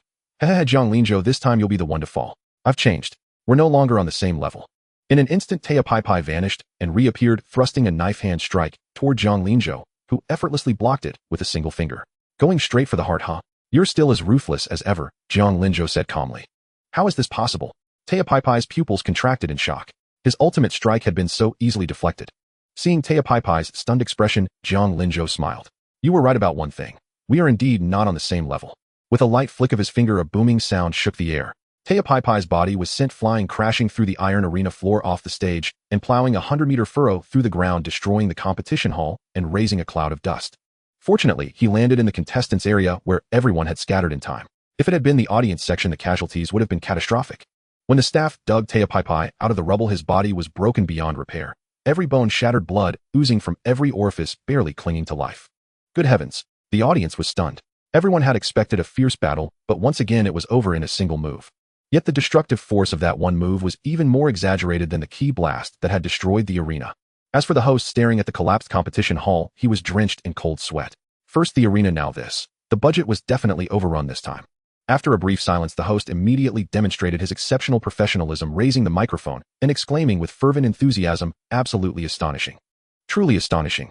What was expected to be a fierce contest turned into yet another one-hit victory. Mr. Zhang Linzhou is simply too formidable. He is on an entirely different level from the other competitors. Now I declare, Tao Pai Pai has been knocked out of bounds and is unconscious. The victor is Mr. Zhang Linzhou. Master Rashi gazed at Zhang Linzhou on the arena, his face filled with shock. Just what level has this kid reached? Even Tao Pai Pai, the world's greatest assassin, couldn't withstand a single blow from him. It seems Goku still has a long way to go. Linzhou, you're incredible. I love you. In the audience, Bulma screamed without any regard for her image. As his fiancée, her heart swelled with immense pride at that moment. Zhang Linzhou smiled and waved at Bulma, then turned and left the arena. Son Goku and Krillin immediately rushed over, both wearing expressions of utter astonishment. Krillin, with a look of helplessness, complained, Brother Linzhou, you're way too strong. How are we supposed to fight now? You might as well just take the championship directly. Zhang Linzhou reached out and tapped Krillin's bald head, saying, don't be so disheartened. You have to give it your all in the next match too. Even if you lose with grace. Krillin sighed helplessly. No matter how gracefully I lose, it's still a loss. Facing Goku, he had no confidence at all, as their usual sparring sessions always ended with him being completely dominated. At that moment, the host's voice rang out. Now please welcome the contestants of the second semifinal match, Son Goku and Krillin. Hearing this, Krillin's expression turned serious. Goku, it's our turn. Let's go. Goku was visibly eager, genuinely delighted to have the chance to fight Krillin. As Son Goku and Krillin stepped onto the stage, the audience erupted once again in thunderous applause and cheers. After all, Goku and Tien Shinhan had delivered an incredibly exciting match earlier, making Goku immensely popular. Since they were familiar with each other, Krillin and Goku wasted no time on pleasantries. After exchanging bows before the match, at the host's signal of begin, they simultaneously moved, with remarkable synchronicity, engaging in combat. The arena buzzed with excitement as tens of thousands of spectators held their breath, their eyes locked unwaveringly on the two figures clashing at lightning speed on the stage. Despite Krillin's constant claims that he couldn't beat Goku once the fight began, he was exceptionally serious. His fists rained down like a storm, tearing through the air with sharp cracking sounds. Facing Goku, Krillin dared not hold back in the slightest, fully aware of Goku's strength. Any reservation would lead to certain defeat, so he gave his all from the very start. However, amidst Krillin's relentless assault, Goku appeared completely at ease. Against Krillin's airtight defense, Goku relied solely on his instinctive reflexes to dodge and block. Every sidestep, every raised hand was precise, perfectly timed within the gaps of Krillin's attacks. Just his combat experience alone far surpasses Krillin's. Zhang Linzhou couldn't help but sigh in admiration. Bang, bang, bang. Their figures crisscrossed at high speed across the stage, leaving only afterimages in the air. Perhaps due to his long-term role as Goku's sparring partner, Krillin's strength now surpassed even his counterpart in the original story, truly proving the old adage one takes on the color of one's company. The audience's eyes were wide open, fixed intently on the stage, afraid to blink lest they miss a single thrilling moment.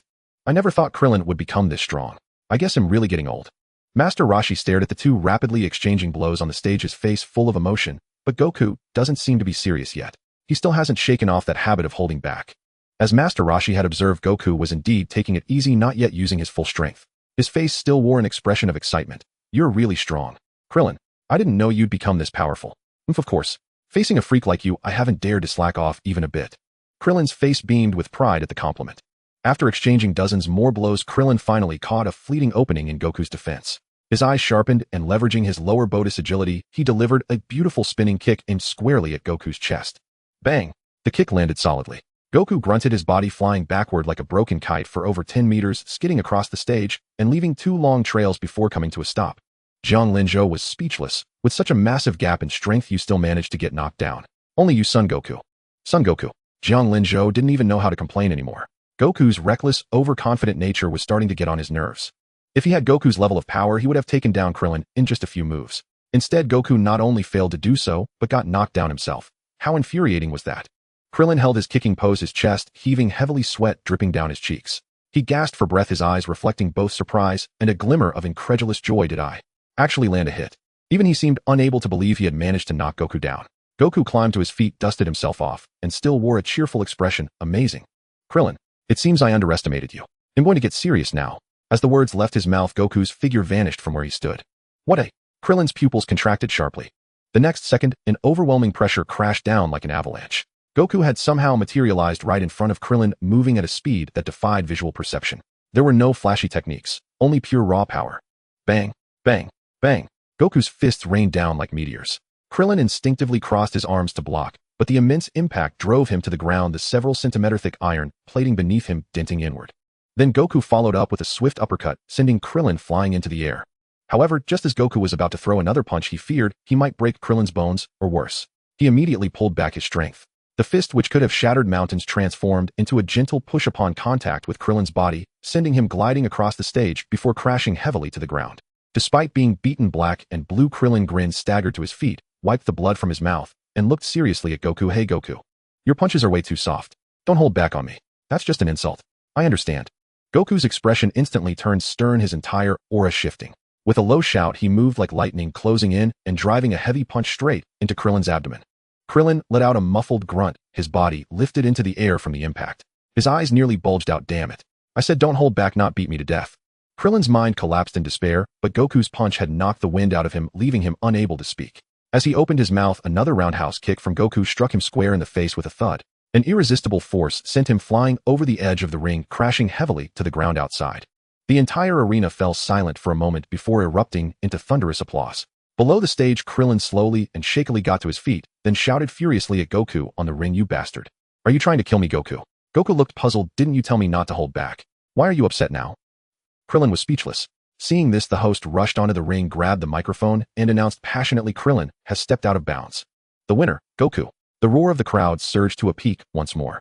With that, the two finalists were determined, just like the last tournament, Jiang Linzhou and Goku. At this moment, the last rays of sunset sank below the horizon, and the martial arts arena was shrouded in night. The high-hanging floodlights illuminated the ring and the entire venue as bright as day.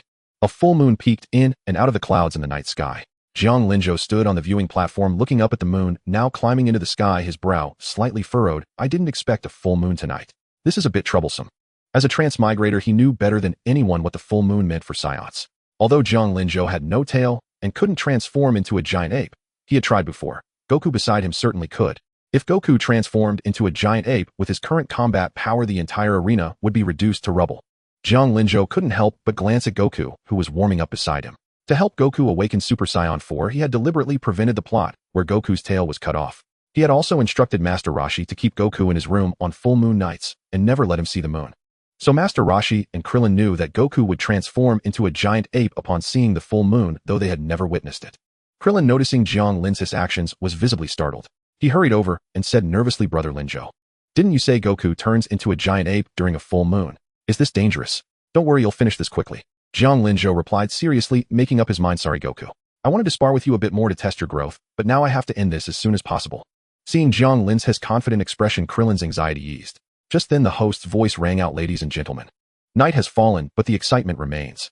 Though it's getting late, please don't leave. The final match is about to begin. Now let's welcome our two championship contenders, Jiang Linzhou and Goku. Hearing this, Goku's eyes lit up. He stopped warming up, turned to Jiang Linzhou, his face beaming with pure, blazing fighting spirit. Brother Linzhou. Finally, I get to fight you again. This time I won't lose so quickly. Jiang Linzhou smiled slightly. Good luck. Let's go. Let's finish this quickly. I'm getting hungry. Goku instinctively patted his stomach and scratched his head sheepishly. I'm a bit hungry too. Bulma said she'd treat us to a big feast after the match. So let's hurry up and finish. With that, Goku eagerly leaped, landing directly in the center of the ring. Jiang Linzhou followed, floating gracefully onto the ring, and immediately heard a familiar scream from the audience. Bulma stood in the stands, cupping her hands around her mouth, her long hair flying in the night breeze. Linzhou, go for it. The championship is yours. Then she turned to Goku and shouted, Goku, you go for it too, but don't let Linjo slap you off the stage again. Like last time, Goku scratched his head looking serious, even a bit defiant. Not this time. Bulma, I've gotten a lot stronger. Seeing both contestants on stage, the host wasted no time and announced loudly, Jiang Linjo and Goku are both in position. The final match is about to begin. Who will be the champion? Let's find out together. Now, I declare the 22nd World Martial Arts Tournament, the final match. Begin. Brother Linjo, here I come. Huh. With that, Goku let out a low shout. In an instant, he pushed off the ground, vanishing from his spot, his figure disappearing from the entire ring. Wow, where did he go? Can he turn invisible? The audience erupted in gasps. Master Roshi explained solemnly, that's not invisibility, his movement speed is too fast for the eye to follow. Krillin's eyes widened. This speed was clearly even greater than what Goku had used against him earlier. Goku had been holding back. Yet Jiang Linjo didn't even blink. In his perception, though Goku's movements were fast against absolute power, they seemed like slow motion. He could clearly track every move Goku made, every landing point. Sorry, Goku. You'd better just lie down. Let's avoid causing a commotion. With a thought, Jiang Lin's gaze turned sharp. Without assuming any defensive stance, he casually swung his right hand backhanded toward the empty air on his left. This strike, seemingly casual, carried a terrifying force that tore through the air. At the moment Jiang Linjo waved his hand, Sun Wukong seemed to seize the opportunity and rushed forward to meet it, his figure flashing instantaneously, only to be slapped hard across the face. Bang! A dull thud echoed, showcasing the sheer force of the impact.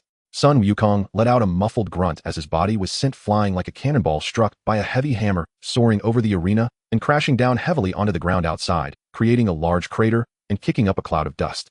The thousands of spectators on site gasped in shock, mouths agape. Another strike. They had witnessed Sun Wukong's power, yet even such a top-tier expert could not withstand a single move from Jiang Linjo. This is truly a monster. Kellen looked at the Sun Wukong who had suddenly fallen out of the arena, his face blank. He knew Jiang Linjo was strong, but he never expected that even with Wukong's current strength, he still couldn't take a single move from him. This was outrageous. The turtle hermit watched in silence, initially thinking that Wukong could at least go a few rounds with Jiang Linjo, but it turned out to be an instant defeat. That guy's strength surpasses the realm of humanity. This inevitably reminded him of that great demon from the past. The dust gradually settled. Sun Wukong lay at the bottom of the crater, feeling as if all his bones were about to shatter with pain. He struggled to lift his upper body, blood trickling from the corner of his mouth, staring in shock at Jiang Linjo in the arena, his eyes filled with defeat and unwillingness. I have been defeated by Brother Linjo again with a single move. He had worked so hard, why was the gap still so vast? In a daze, Sun Wukong gazed up at the night sky. At that moment, the full moon had completely broken free from the clouds, shining directly down upon him. In an instant, it felt as if his heart was struck hard by a heavy hammer. Thump, thump, thump, thump, thump, thump. The rapid beating of his heart echoed in his eardrums, growing faster and louder as a strange and violent heat surged suddenly from his coccyx, sweeping through his entire body. Roar! A roar not of human origin erupted suddenly from deep within Sun Wukong's throat. Jiang Lin's expression changed slightly, and he shouted in alarm, Wukong, don't look at the moon. Jiang Linjo darted to cover Wukong's eyes, but it was already too late. His body was undergoing rapid transformation. Under the astonished gazes of thousands of spectators, Sun Wukong's body in the crater began to undergo a terrifying transformation. His bones crackled ominously, muscles expanded and stretched at a visible rate, and body hair grew wildly, turning into coarse fur that covered his entire body. In a matter of moments, Sun Wukong transformed from a human into a gigantic ape, exuding a terrifying aura, pounding his chest and roaring loudly, radiating an overwhelming sense of oppression. The giant ape's crimson eyes glimmered with a brutal light, and without hesitation, it raised its massive hands and smashed down towards the audience in front. Wow, run away. The audience was terrified, scattering in all directions. With a loud bang, a long row of audience seats was obliterated, and the ground collapsed as well. Several slower spectators were directly blasted away by the terrifying force, spewing blood and left uncertain of their fate. Just then, the giant ape roared again, raising its fists to strike the crowd. Jiang Lin's expression changed slightly. If that landed, those spectators would be turned into mush. In a flash, he appeared in front of the giant ape, delivering a punch that sent the ape flying dozens of meters away. It skidded across the ground and rolled over 100 meters, carving a long trench before finally coming to a stop. After sending the giant ape flying, Jiang Linjo momentarily ignored it and hurried over to check on the people who had been knocked down and were spitting blood. Under the gaze of the crowd, if someone died, it would be quite troublesome. Although dying in the Dragon Ball world is quite normal, there are still basic laws. Fortunately, those individuals were merely severely injured and unconscious with no danger to their lives. Jiang Linjo immediately looked at the astonished host. Hey, hurry and call for medical personnel. He then turned to Kellen. Kellen, come over and help. Oh, okay. Kellen immediately jogged over while the host rushed off to call for medical assistance. Jiang Linjo then flashed and caught Bulma and Launch, who were trapped in the panicking crowd, lifting them into the air and placing them in a safe location away from the giant ape. Meanwhile, on the other side, the turtle hermit looked at the giant ape that had been punched away by Jiang Linzhou, his expression grave. It really has transformed into a giant ape. And this aura, which means Gohan, might have been given by Wukong. The turtle hermit quickly dismissed that thought. This was something Wukong must not know, or he would blame himself endlessly. But this aura is too strong. The turtle hermit felt a shiver under the giant ape's presence. It was even more terrifying than that great demon he faced in the past. Sun Wukong's combat power now was estimated to be just over 200, but transformed into a giant ape, his power must be at least over 2,000. In contrast, the combat power of the first-generation Piccolo was only 260, making it far too weak compared to the transformed Sun Wukong.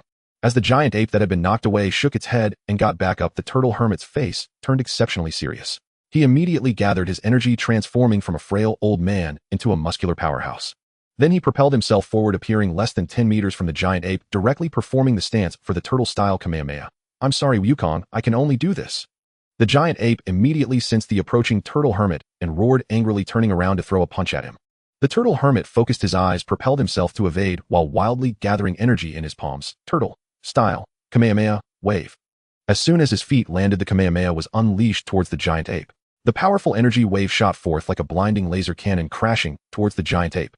Seeing this, the giant ape instinctively altered the trajectory of its fist to punch at the incoming Kamehameha. With a thunderous roar, the giant ape's fist clashed against the Kamehameha, creating a stalemate. The turtle hermit was instantly shocked, staring wide-eyed as the giant ape managed to block his Kamehameha. At present, Master Rose's battle power hovered around 180. Even if the Kamehamehas might multiplied several-fold, it would barely breach 1,000, still falling short of the great ape's power exceeding 2,000. In the original tale, he could revert the transformed great ape Son Goku to his original form with a single Kamehameha. But here that was no longer feasible, for Goku had grown stronger than his original counterpart. Watching the great ape advance step by step, defying his Kamehameha, cold sweat broke out on Master Rose's brow.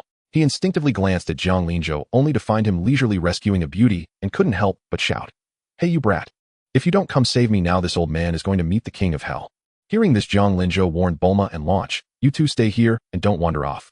Bulma nodded obediently. Linzhou, you be careful too." With a flicker of movement, Jiang Linzhou appeared beside Master Roshi. Seeing the old man struggling to hold on, he remarked, "Not bad, old man.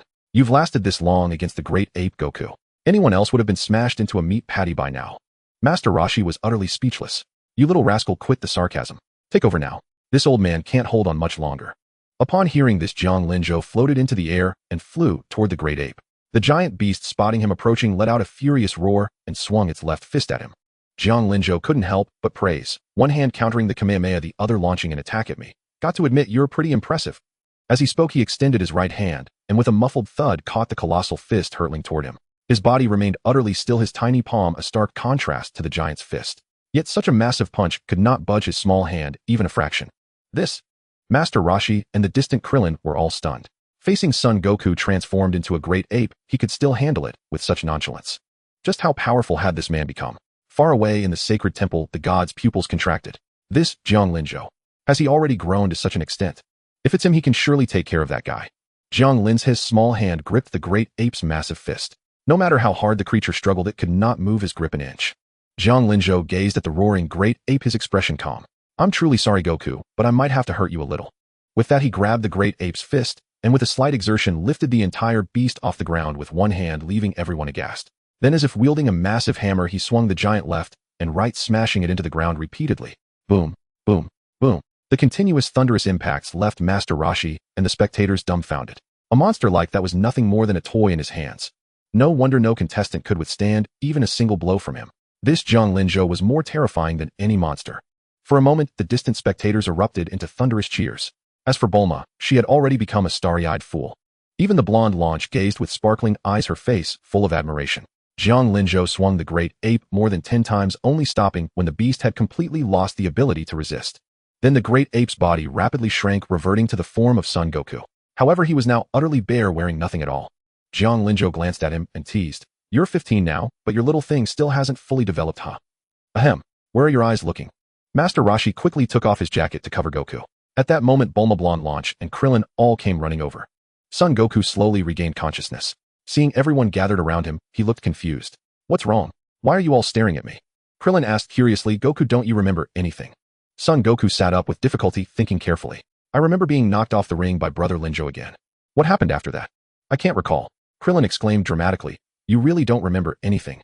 Just now you suddenly turned into a giant ape and went on a rampage. Even Master Mateto couldn't stop you. Thank goodness Brother Linjo was here, or you'd have caused a huge disaster. Huh, I turned into a giant ape. Son Goku looked intrigued. Krillin said, first button up your clothes. Oh, Master Roshi turned to Jiang Linjo, his expression serious. Goku turning into a giant ape is too dangerous. Maybe we should cut off his tail. No need. Jiang Linjo shook his head firmly, looking earnest. The tail is the most crucial part of a Scion's strength. We can't just cut it off. Besides, it would grow back anyway. Just be careful and tell Goku not to look at the full moon. If an accident happens, contact me. Or as a last resort, you can cut it off. Scion, Master Roshi, and the others looked curious. It was the first time they had heard the name. Seeing no reason to hide it, Jiang Linjo explained, Scions don't come from Earth. They're from a planet called Vegeta in outer space. Goku probably doesn't remember his identity because of a severe head injury as a child. Master Roshi looked at Jiang Linjo seriously. How do you know so much about Goku? Because I'm a Scion too. Bulma exclaimed in surprise, while Linjo, you're an alien too. Then where's your tail? It was lost in an accident. Jiang Linjo, finding it hard to explain, could only lie. Son Goku's face lit up with joy. So Brother Linjo and I come from the same place. No wonder I feel so close to you.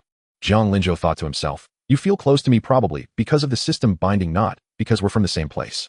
Besides, I'm not from planet Vegeta. Son Goku asked curiously, can we go back? No, planet Vegeta has been destroyed. The Scions are nearly extinct. Only a handful remain.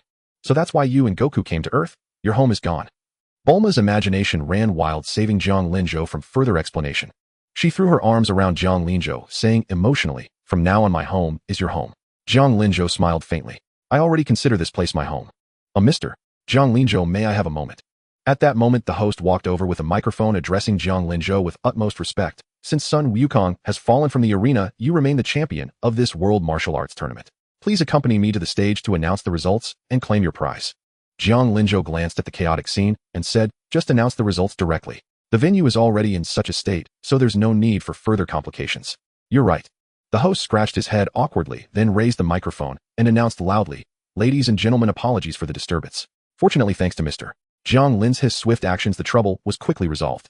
Aside from a few minor injuries, no greater disaster occurred. As expected, Mr. Jiang Linjo has once again claimed the championship of the 22nd World Martial Arts Tournament. He is truly the strongest under heaven. Upon hearing this, the surrounding audience cheered and applauded with all their might, for Jiang Linjo had saved their lives, and their ovation was especially fervent this time. After the announcement, the host handed over the prize of 500 to Jiang Linjo. Here is your prize.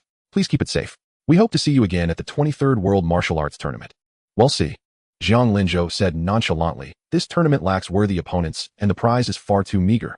The host, upon hearing this, replied earnestly, regarding the prize, I can discuss it with the organizers. May I ask what amount you deem appropriate for the champion? If it were 8 or 10 million more people would be willing to participate. And don't just reward the champion. Give something to the runner-up and third place as well.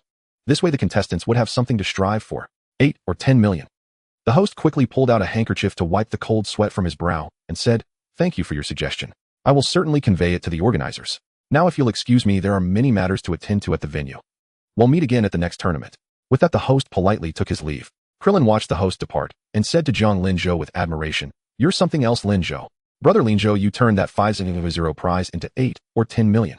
If the prize were that high, I'd train like crazy to compete in the next tournament. Jiang Linjo smiled and said, as the World Martial Arts Tournament gains more prestige, the prize money will surely increase. Krillin looked hopeful. I hope so. If the prize were really that high, I could focus on training without worrying about making a living. Jiang Linjo had set the prize requirement so high precisely for this reason. In the original story, Sun Wukong had also won the championship, but still had to farm to make ends meet, unable to train wholeheartedly. That wouldn't do. After all, he was now bound to Sun Wukong. He couldn't let money issues hinder Sun Wukong's cultivation. If the organizers lacked the courage, he wouldn't hesitate to discuss sponsorship with his father-in-law, the world's richest man, for whom such an amount was trivial. Just then, an urgent voice suddenly echoed in Jiang Lin's mind. Jiang Linjo. Hurry, go back now. Your in-laws are in danger. The sudden voice startled Jiang Linjo. Upon hearing that his in-laws were threatened, his expression turned grave, and he demanded sharply, you say my in-laws are in danger. What's going on? Huh? What? Brother Linjo, who are you talking to? Master Roshi and Krillin were utterly confused by Jiang Lin's sudden outburst. My parents are in danger. What's happening, Linjo? Bulma was also startled. Shoo.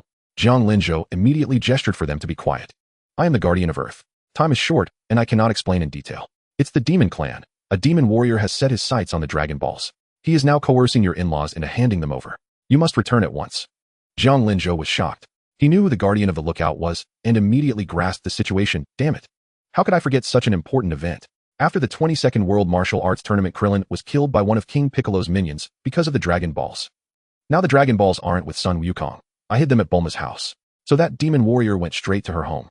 Realizing this, Jiang Linzhou didn't even have time to say a word to Bulma. He pressed a finger to his brow and vanished in an instant using instant transmission. Linzhou. Seeing him leave so abruptly, Bulma's heart leaped into her throat with anxiety. Master Roshi said seriously, don't worry, Bulma. With Jiang Linzhou there, your parents will be fine. Let's first head to your home and see what's happened. Upon hearing this, Bulma quickly took out a capsule and summoned a hovercar. At Capsule Corporation, Bulma's home. The area was littered with fallen guards and the air was thick with the pungent smell of blood. A demon warrior with green skin, a pair of wings, and a humanoid form had cornered Dr. Brief and Mrs. Brief in a hall, a cruel, bloodthirsty sneer on his face. Tell me, where are the Dragon Balls? My patience has limits. Dragon Balls? I have no idea what you're talking about. Dr. Brief replied, sternly maintaining his composure even in the face of such a murderous fiend. Wrong answer. The demon warrior opened his mouth wide and fired a beam of light, instantly piercing Dr. Brief's heart, killing him outright. The demon warrior wore a look of ecstasy. Killing is truly exhilarating. Mrs. Brief's pupils contracted sharply. She collapsed on a Dr. Brief's body, trembling with grief. Old man. You killed him. How dare you? When Linzhou returns, he won't let you get away with this. The demon warrior sneered mockingly. Linzhou. Who's that? Whoever it is, if they dare show up before me, you'll kill them too. Now hand over the Dragon Balls. Mrs. Brief's eyes blazed with hatred. I would rather die than give them to you. Seeing Mrs. Brief's so resolute, the demon warrior's face involuntarily showed a flicker of surprise. Strange, when did you humans become so courageous? Not even afraid of death anymore. Fine, since you won't speak, there's no point in keeping you alive. After I kill you, I'll just search for it myself. The screams of humans. That's my favorite sound. As he spoke, a perverse expression twisted across the demon warrior's face, and he reached out to grab Mrs. Brief's by the neck. Just as his claws were about to close around her throat, a figure flickered into existence with a swish, seizing the demon warrior's outstretched hand. The demon warrior was startled and tried to pull his hand back, only to discover with shock that no matter how hard he struggled, he could not budge that palm even an inch. Jiang Linzhou gazed at Dr. Brief's lying in a pool of blood, rage instantly flooding his mind. Damn it. I was too late. Mrs. Briefs, however, was overjoyed at the sight of Jiang Linzhou and cried out hoarsely, Linzhou. He killed Briefs. With a crack, Jiang Linzhou suddenly tightened his grip, shattering the demon warrior's wrist into pieces, and his voice, seethed with barely contained fury. No matter who you are, I'll tear you all limb from limb. Ah, damn it. The demon warrior howled in pain, letting out a furious roar. You despicable human, how dare you wound me? In his rage, he opened his mouth wide, an energy sphere already forming within. Seeing this, Jiang Linzhou's expression turned cold. He clamped the demon's mouth shut, forcing the energy sphere back down his throat. With a boom, the sphere detonated inside the demon's mouth, blowing out all his teeth. But Jiang Linzhou didn't give him a chance to spit them out. He fired another energy blast directly into his throat, shattering it completely, yet not killing him instantly. A testament to Jiang Linzhou's masterful control over his chi. The demon warrior's eyes bulged in agony, his mouth opening and closing as if to speak, but only gurgling sounds of blood bubbles emerged, with blood streaming out continuously. From the distant temple, the god observed this scene and couldn't help but frown slightly. This Jiang Linzhou was far too ruthless. Clearly, he was no benevolent soul. Tell me, where is Piccolo? Jiang Linzhou demanded coldly, gripping the head of the demon, who was now bleeding profusely and had lost all will to resist. The demon warrior opened his mouth, but again only gurgling sounds of blood came from his throat. Jiang Linzhou then realized, sorry, I forgot you can't speak anymore. Then you're useless to me. With that, he yanked the demon's head with all his might, tearing it clean off his body. Head and body separated, blood splattering everywhere. Even Mrs. Briefs flinched, shrinking back. There was no denying that Jiang Linzhou's methods were indeed somewhat brutal. Noticing this, Jiang Linzhou paused, casually tossed the head aside, and turned to Mrs. Briefs with an apologetic look. Sorry, mother-in-law, I scared you. Hearing this, Mrs. Briefs felt a wave of relief. This was still the son-in-law she knew. Jiang Linzhou wiped the blood from his hands and helped Mrs. Briefs to her feet. The Dragon Balls weren't stolen, were they? No, they weren't. Good, Jiang Linzhou sighed in relief. As long as we have the Dragon Balls, we can revive father. Mrs. Briefs' face lit up with joy. Really? Can Briefs really be brought back? Of course, Jiang Linzhou replied. With that, he vaporized the demon's corpse with a single energy blast, then walked toward Bulma's room. Mrs. Briefs, eyeing the scattered bodies, fearfully stayed close behind him. From the safe in Bulma's room, Jiang Linzhou retrieved the 7 Dragon Balls and returned to the living room. He took out his phone and called Bulma. Soon her urgent voice came through. Linzhou, how are things on your end? Are my parents okay? I was too late. Father was killed, but I saved mother. What? Dad is dead. A high-pitched shriek erupted from the phone. Jiang Linzhou said, don't panic yet. We still have the Dragon Balls, we can revive father. That's a relief. Bulma exhaled in relief. Just then Master Rose's voice chimed in, Zhang Linzhou, what exactly is going on? It's the Demon Clan. Master Roshi was startled. What? The Demon Clan? Weren't they sealed away? How can they still appear? Zhang Linzhou said coldly, someone must have broken the seal and released the great Demon King. Master Roshi was stunned, then erupted in fury. Who? Who in the world released that great demon? Zhang Linzhou narrowed his eyes. He knew exactly who. It had to be those three Pilaf and his gang still recklessly dancing on the edge of doom. Somewhere above the clouds inside an airship, King Piccolo sat upon his skull throne as if sensing something. His brow furrowed, his voice turning icy. The demon I sent to find the Dragon Ball's tambourine has been killed. Cowering in a corner, Pilaf said cautiously, I told you that Zhang Linzhou is very powerful. King Piccolo said coldly, to be able to kill Tambourine, it seems this era also has formidable martial artists. I don't want to be sealed by the evil containment wave again. Then he'll just kill all the martial artists. And anyone who dares to oppose me, King Piccolo, will be executed without mercy. With that, he spat out an egg from his mouth, much to the terror of Pilaf and his cronies. The egg landed and quickly hatched into a new demon warrior who grew to adulthood in an instant. Thighs. Pilaf and his gang were dumbfounded. King Piccolo looked at the newborn warrior and commanded, go. Find the list of participants at the World Martial Arts Tournament and eliminate them all. Leave it to me. The demon warrior bowed, spread his wings, and flew out through the window. As for the Dragon Balls, King Piccolo turned to Pilaf. Can they really grant any wish? Yes. Pilaf said with certainty. We saw with our own eyes that Zhang Linzhou made a wish to Shenron. Saw my eye. They were all unconscious at the time. Pilaf was just bluffing to earn King Piccolo's trust. Saw my eye. They were all unconscious at the time. Pilaf was just bluffing to earn King Piccolo's trust. Judging by the tone of the original Piccolo Daimao as the evil entity split from Kami, he actually had no knowledge of the Dragon Balls.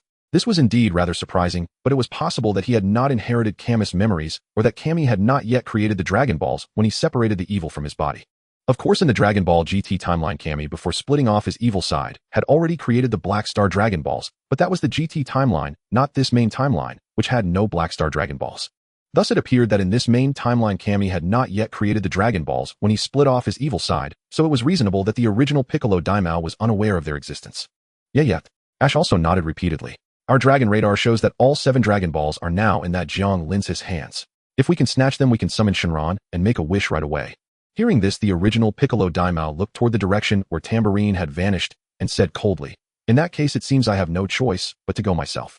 After all, if someone could kill Tambourine so easily, even if I produce more combat-type demon warriors, it would be a waste, only draining my magic power. Piano, standing beside the original Piccolo Daimao's throne, looked worried. Are you truly going yourself, Great Demon King? The enemy's strength is unknown. It would be dangerous to rush in blindly. Great Demon King. The enemy's strength is unknown. It would be dangerous to rush in blindly. The original Piccolo Daimao, however, looked utterly confident. No matter. There is no one on this earth who can make me feel danger. As long as I'm careful and avoid being sealed by the Mafuba, it will be fine. To regain my youth, I must go myself. Piano said no more. Ha, of course. With you, Great Demon King, personally taking action, that Zhang Linzhou fellow is no match for you. Pilaf immediately put on a flattering smile, showering him with praise. Then let's set off at once. Yes, Great Demon King. The 3 of them scurried to the airship's cockpit and piloted it toward Capsule Corporation. Along the way, seeing that the Great Demon King wasn't paying attention, Mai crept up to Pilaf and whispered cautiously, King Pilaf. This is bad. It seems we've unleashed a super dangerous guy. Ash also whispered, Yeah, he looks terrifying. Do you really think he'll give us half the world? Chill. Keep your voice down, don't let him hear. Pilaf was so startled, he made a shushing gesture, then forced himself to stay calm. Don't worry. Before we released him, didn't he promise to give us half the world? A big shot like him should keep his word, right? That's hard to say. Mai looked skeptical. Would a guy like that really keep his promise? At Capsule Corporation, Bulma's home. By now Bulma had driven the hovercar back, bringing Son Goku and the others. Lunch, Krillin and Mutant Rashi, who were visiting Bulma's home for the first time, were all stunned by the luxurious mansion. They never imagined someone's home could be so extravagant. Truly, poverty had limited their imagination. Bulma paid no heed to their astonishment. She rushed into the front yard, and seeing the bodies neatly laid out on the ground, she was completely shocked. Even the guards secretly protecting their home had died in such numbers. Mutant Rashi and the others, who had been amazed by the mansion's luxury, now had solemn expressions as they witnessed the scene. By now Zhang Linzhou had already moved Dr.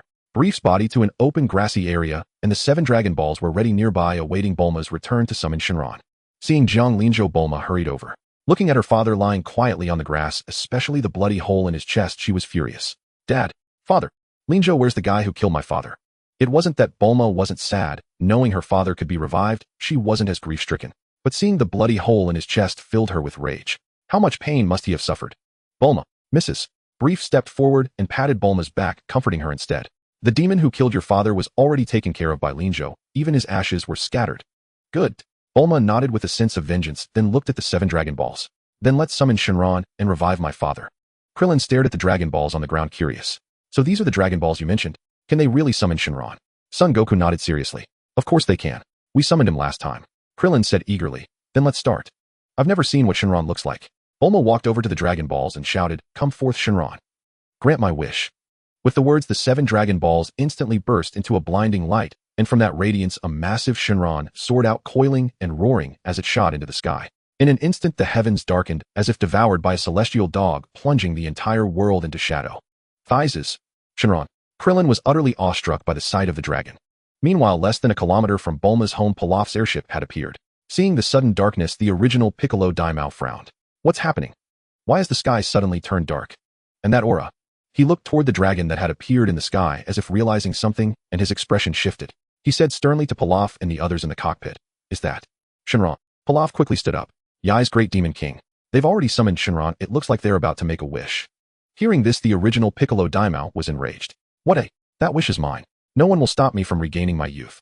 With that, a terrifying aura erupted. With cracking sounds, everything around him shattered from his ki. Then he leaped into the air, crashing through the airship's hull with a bang, and flew rapidly toward Shenron. The airship, unable to withstand the burst of his aura and the impact, immediately flipped sideways in the sky, then plummeted toward the ground, trailing thick black smoke, sending Pilaf and his companions into piercing screams. Shenron looked down at Bulma and said, "Speak. State your wish. Any wish can be granted."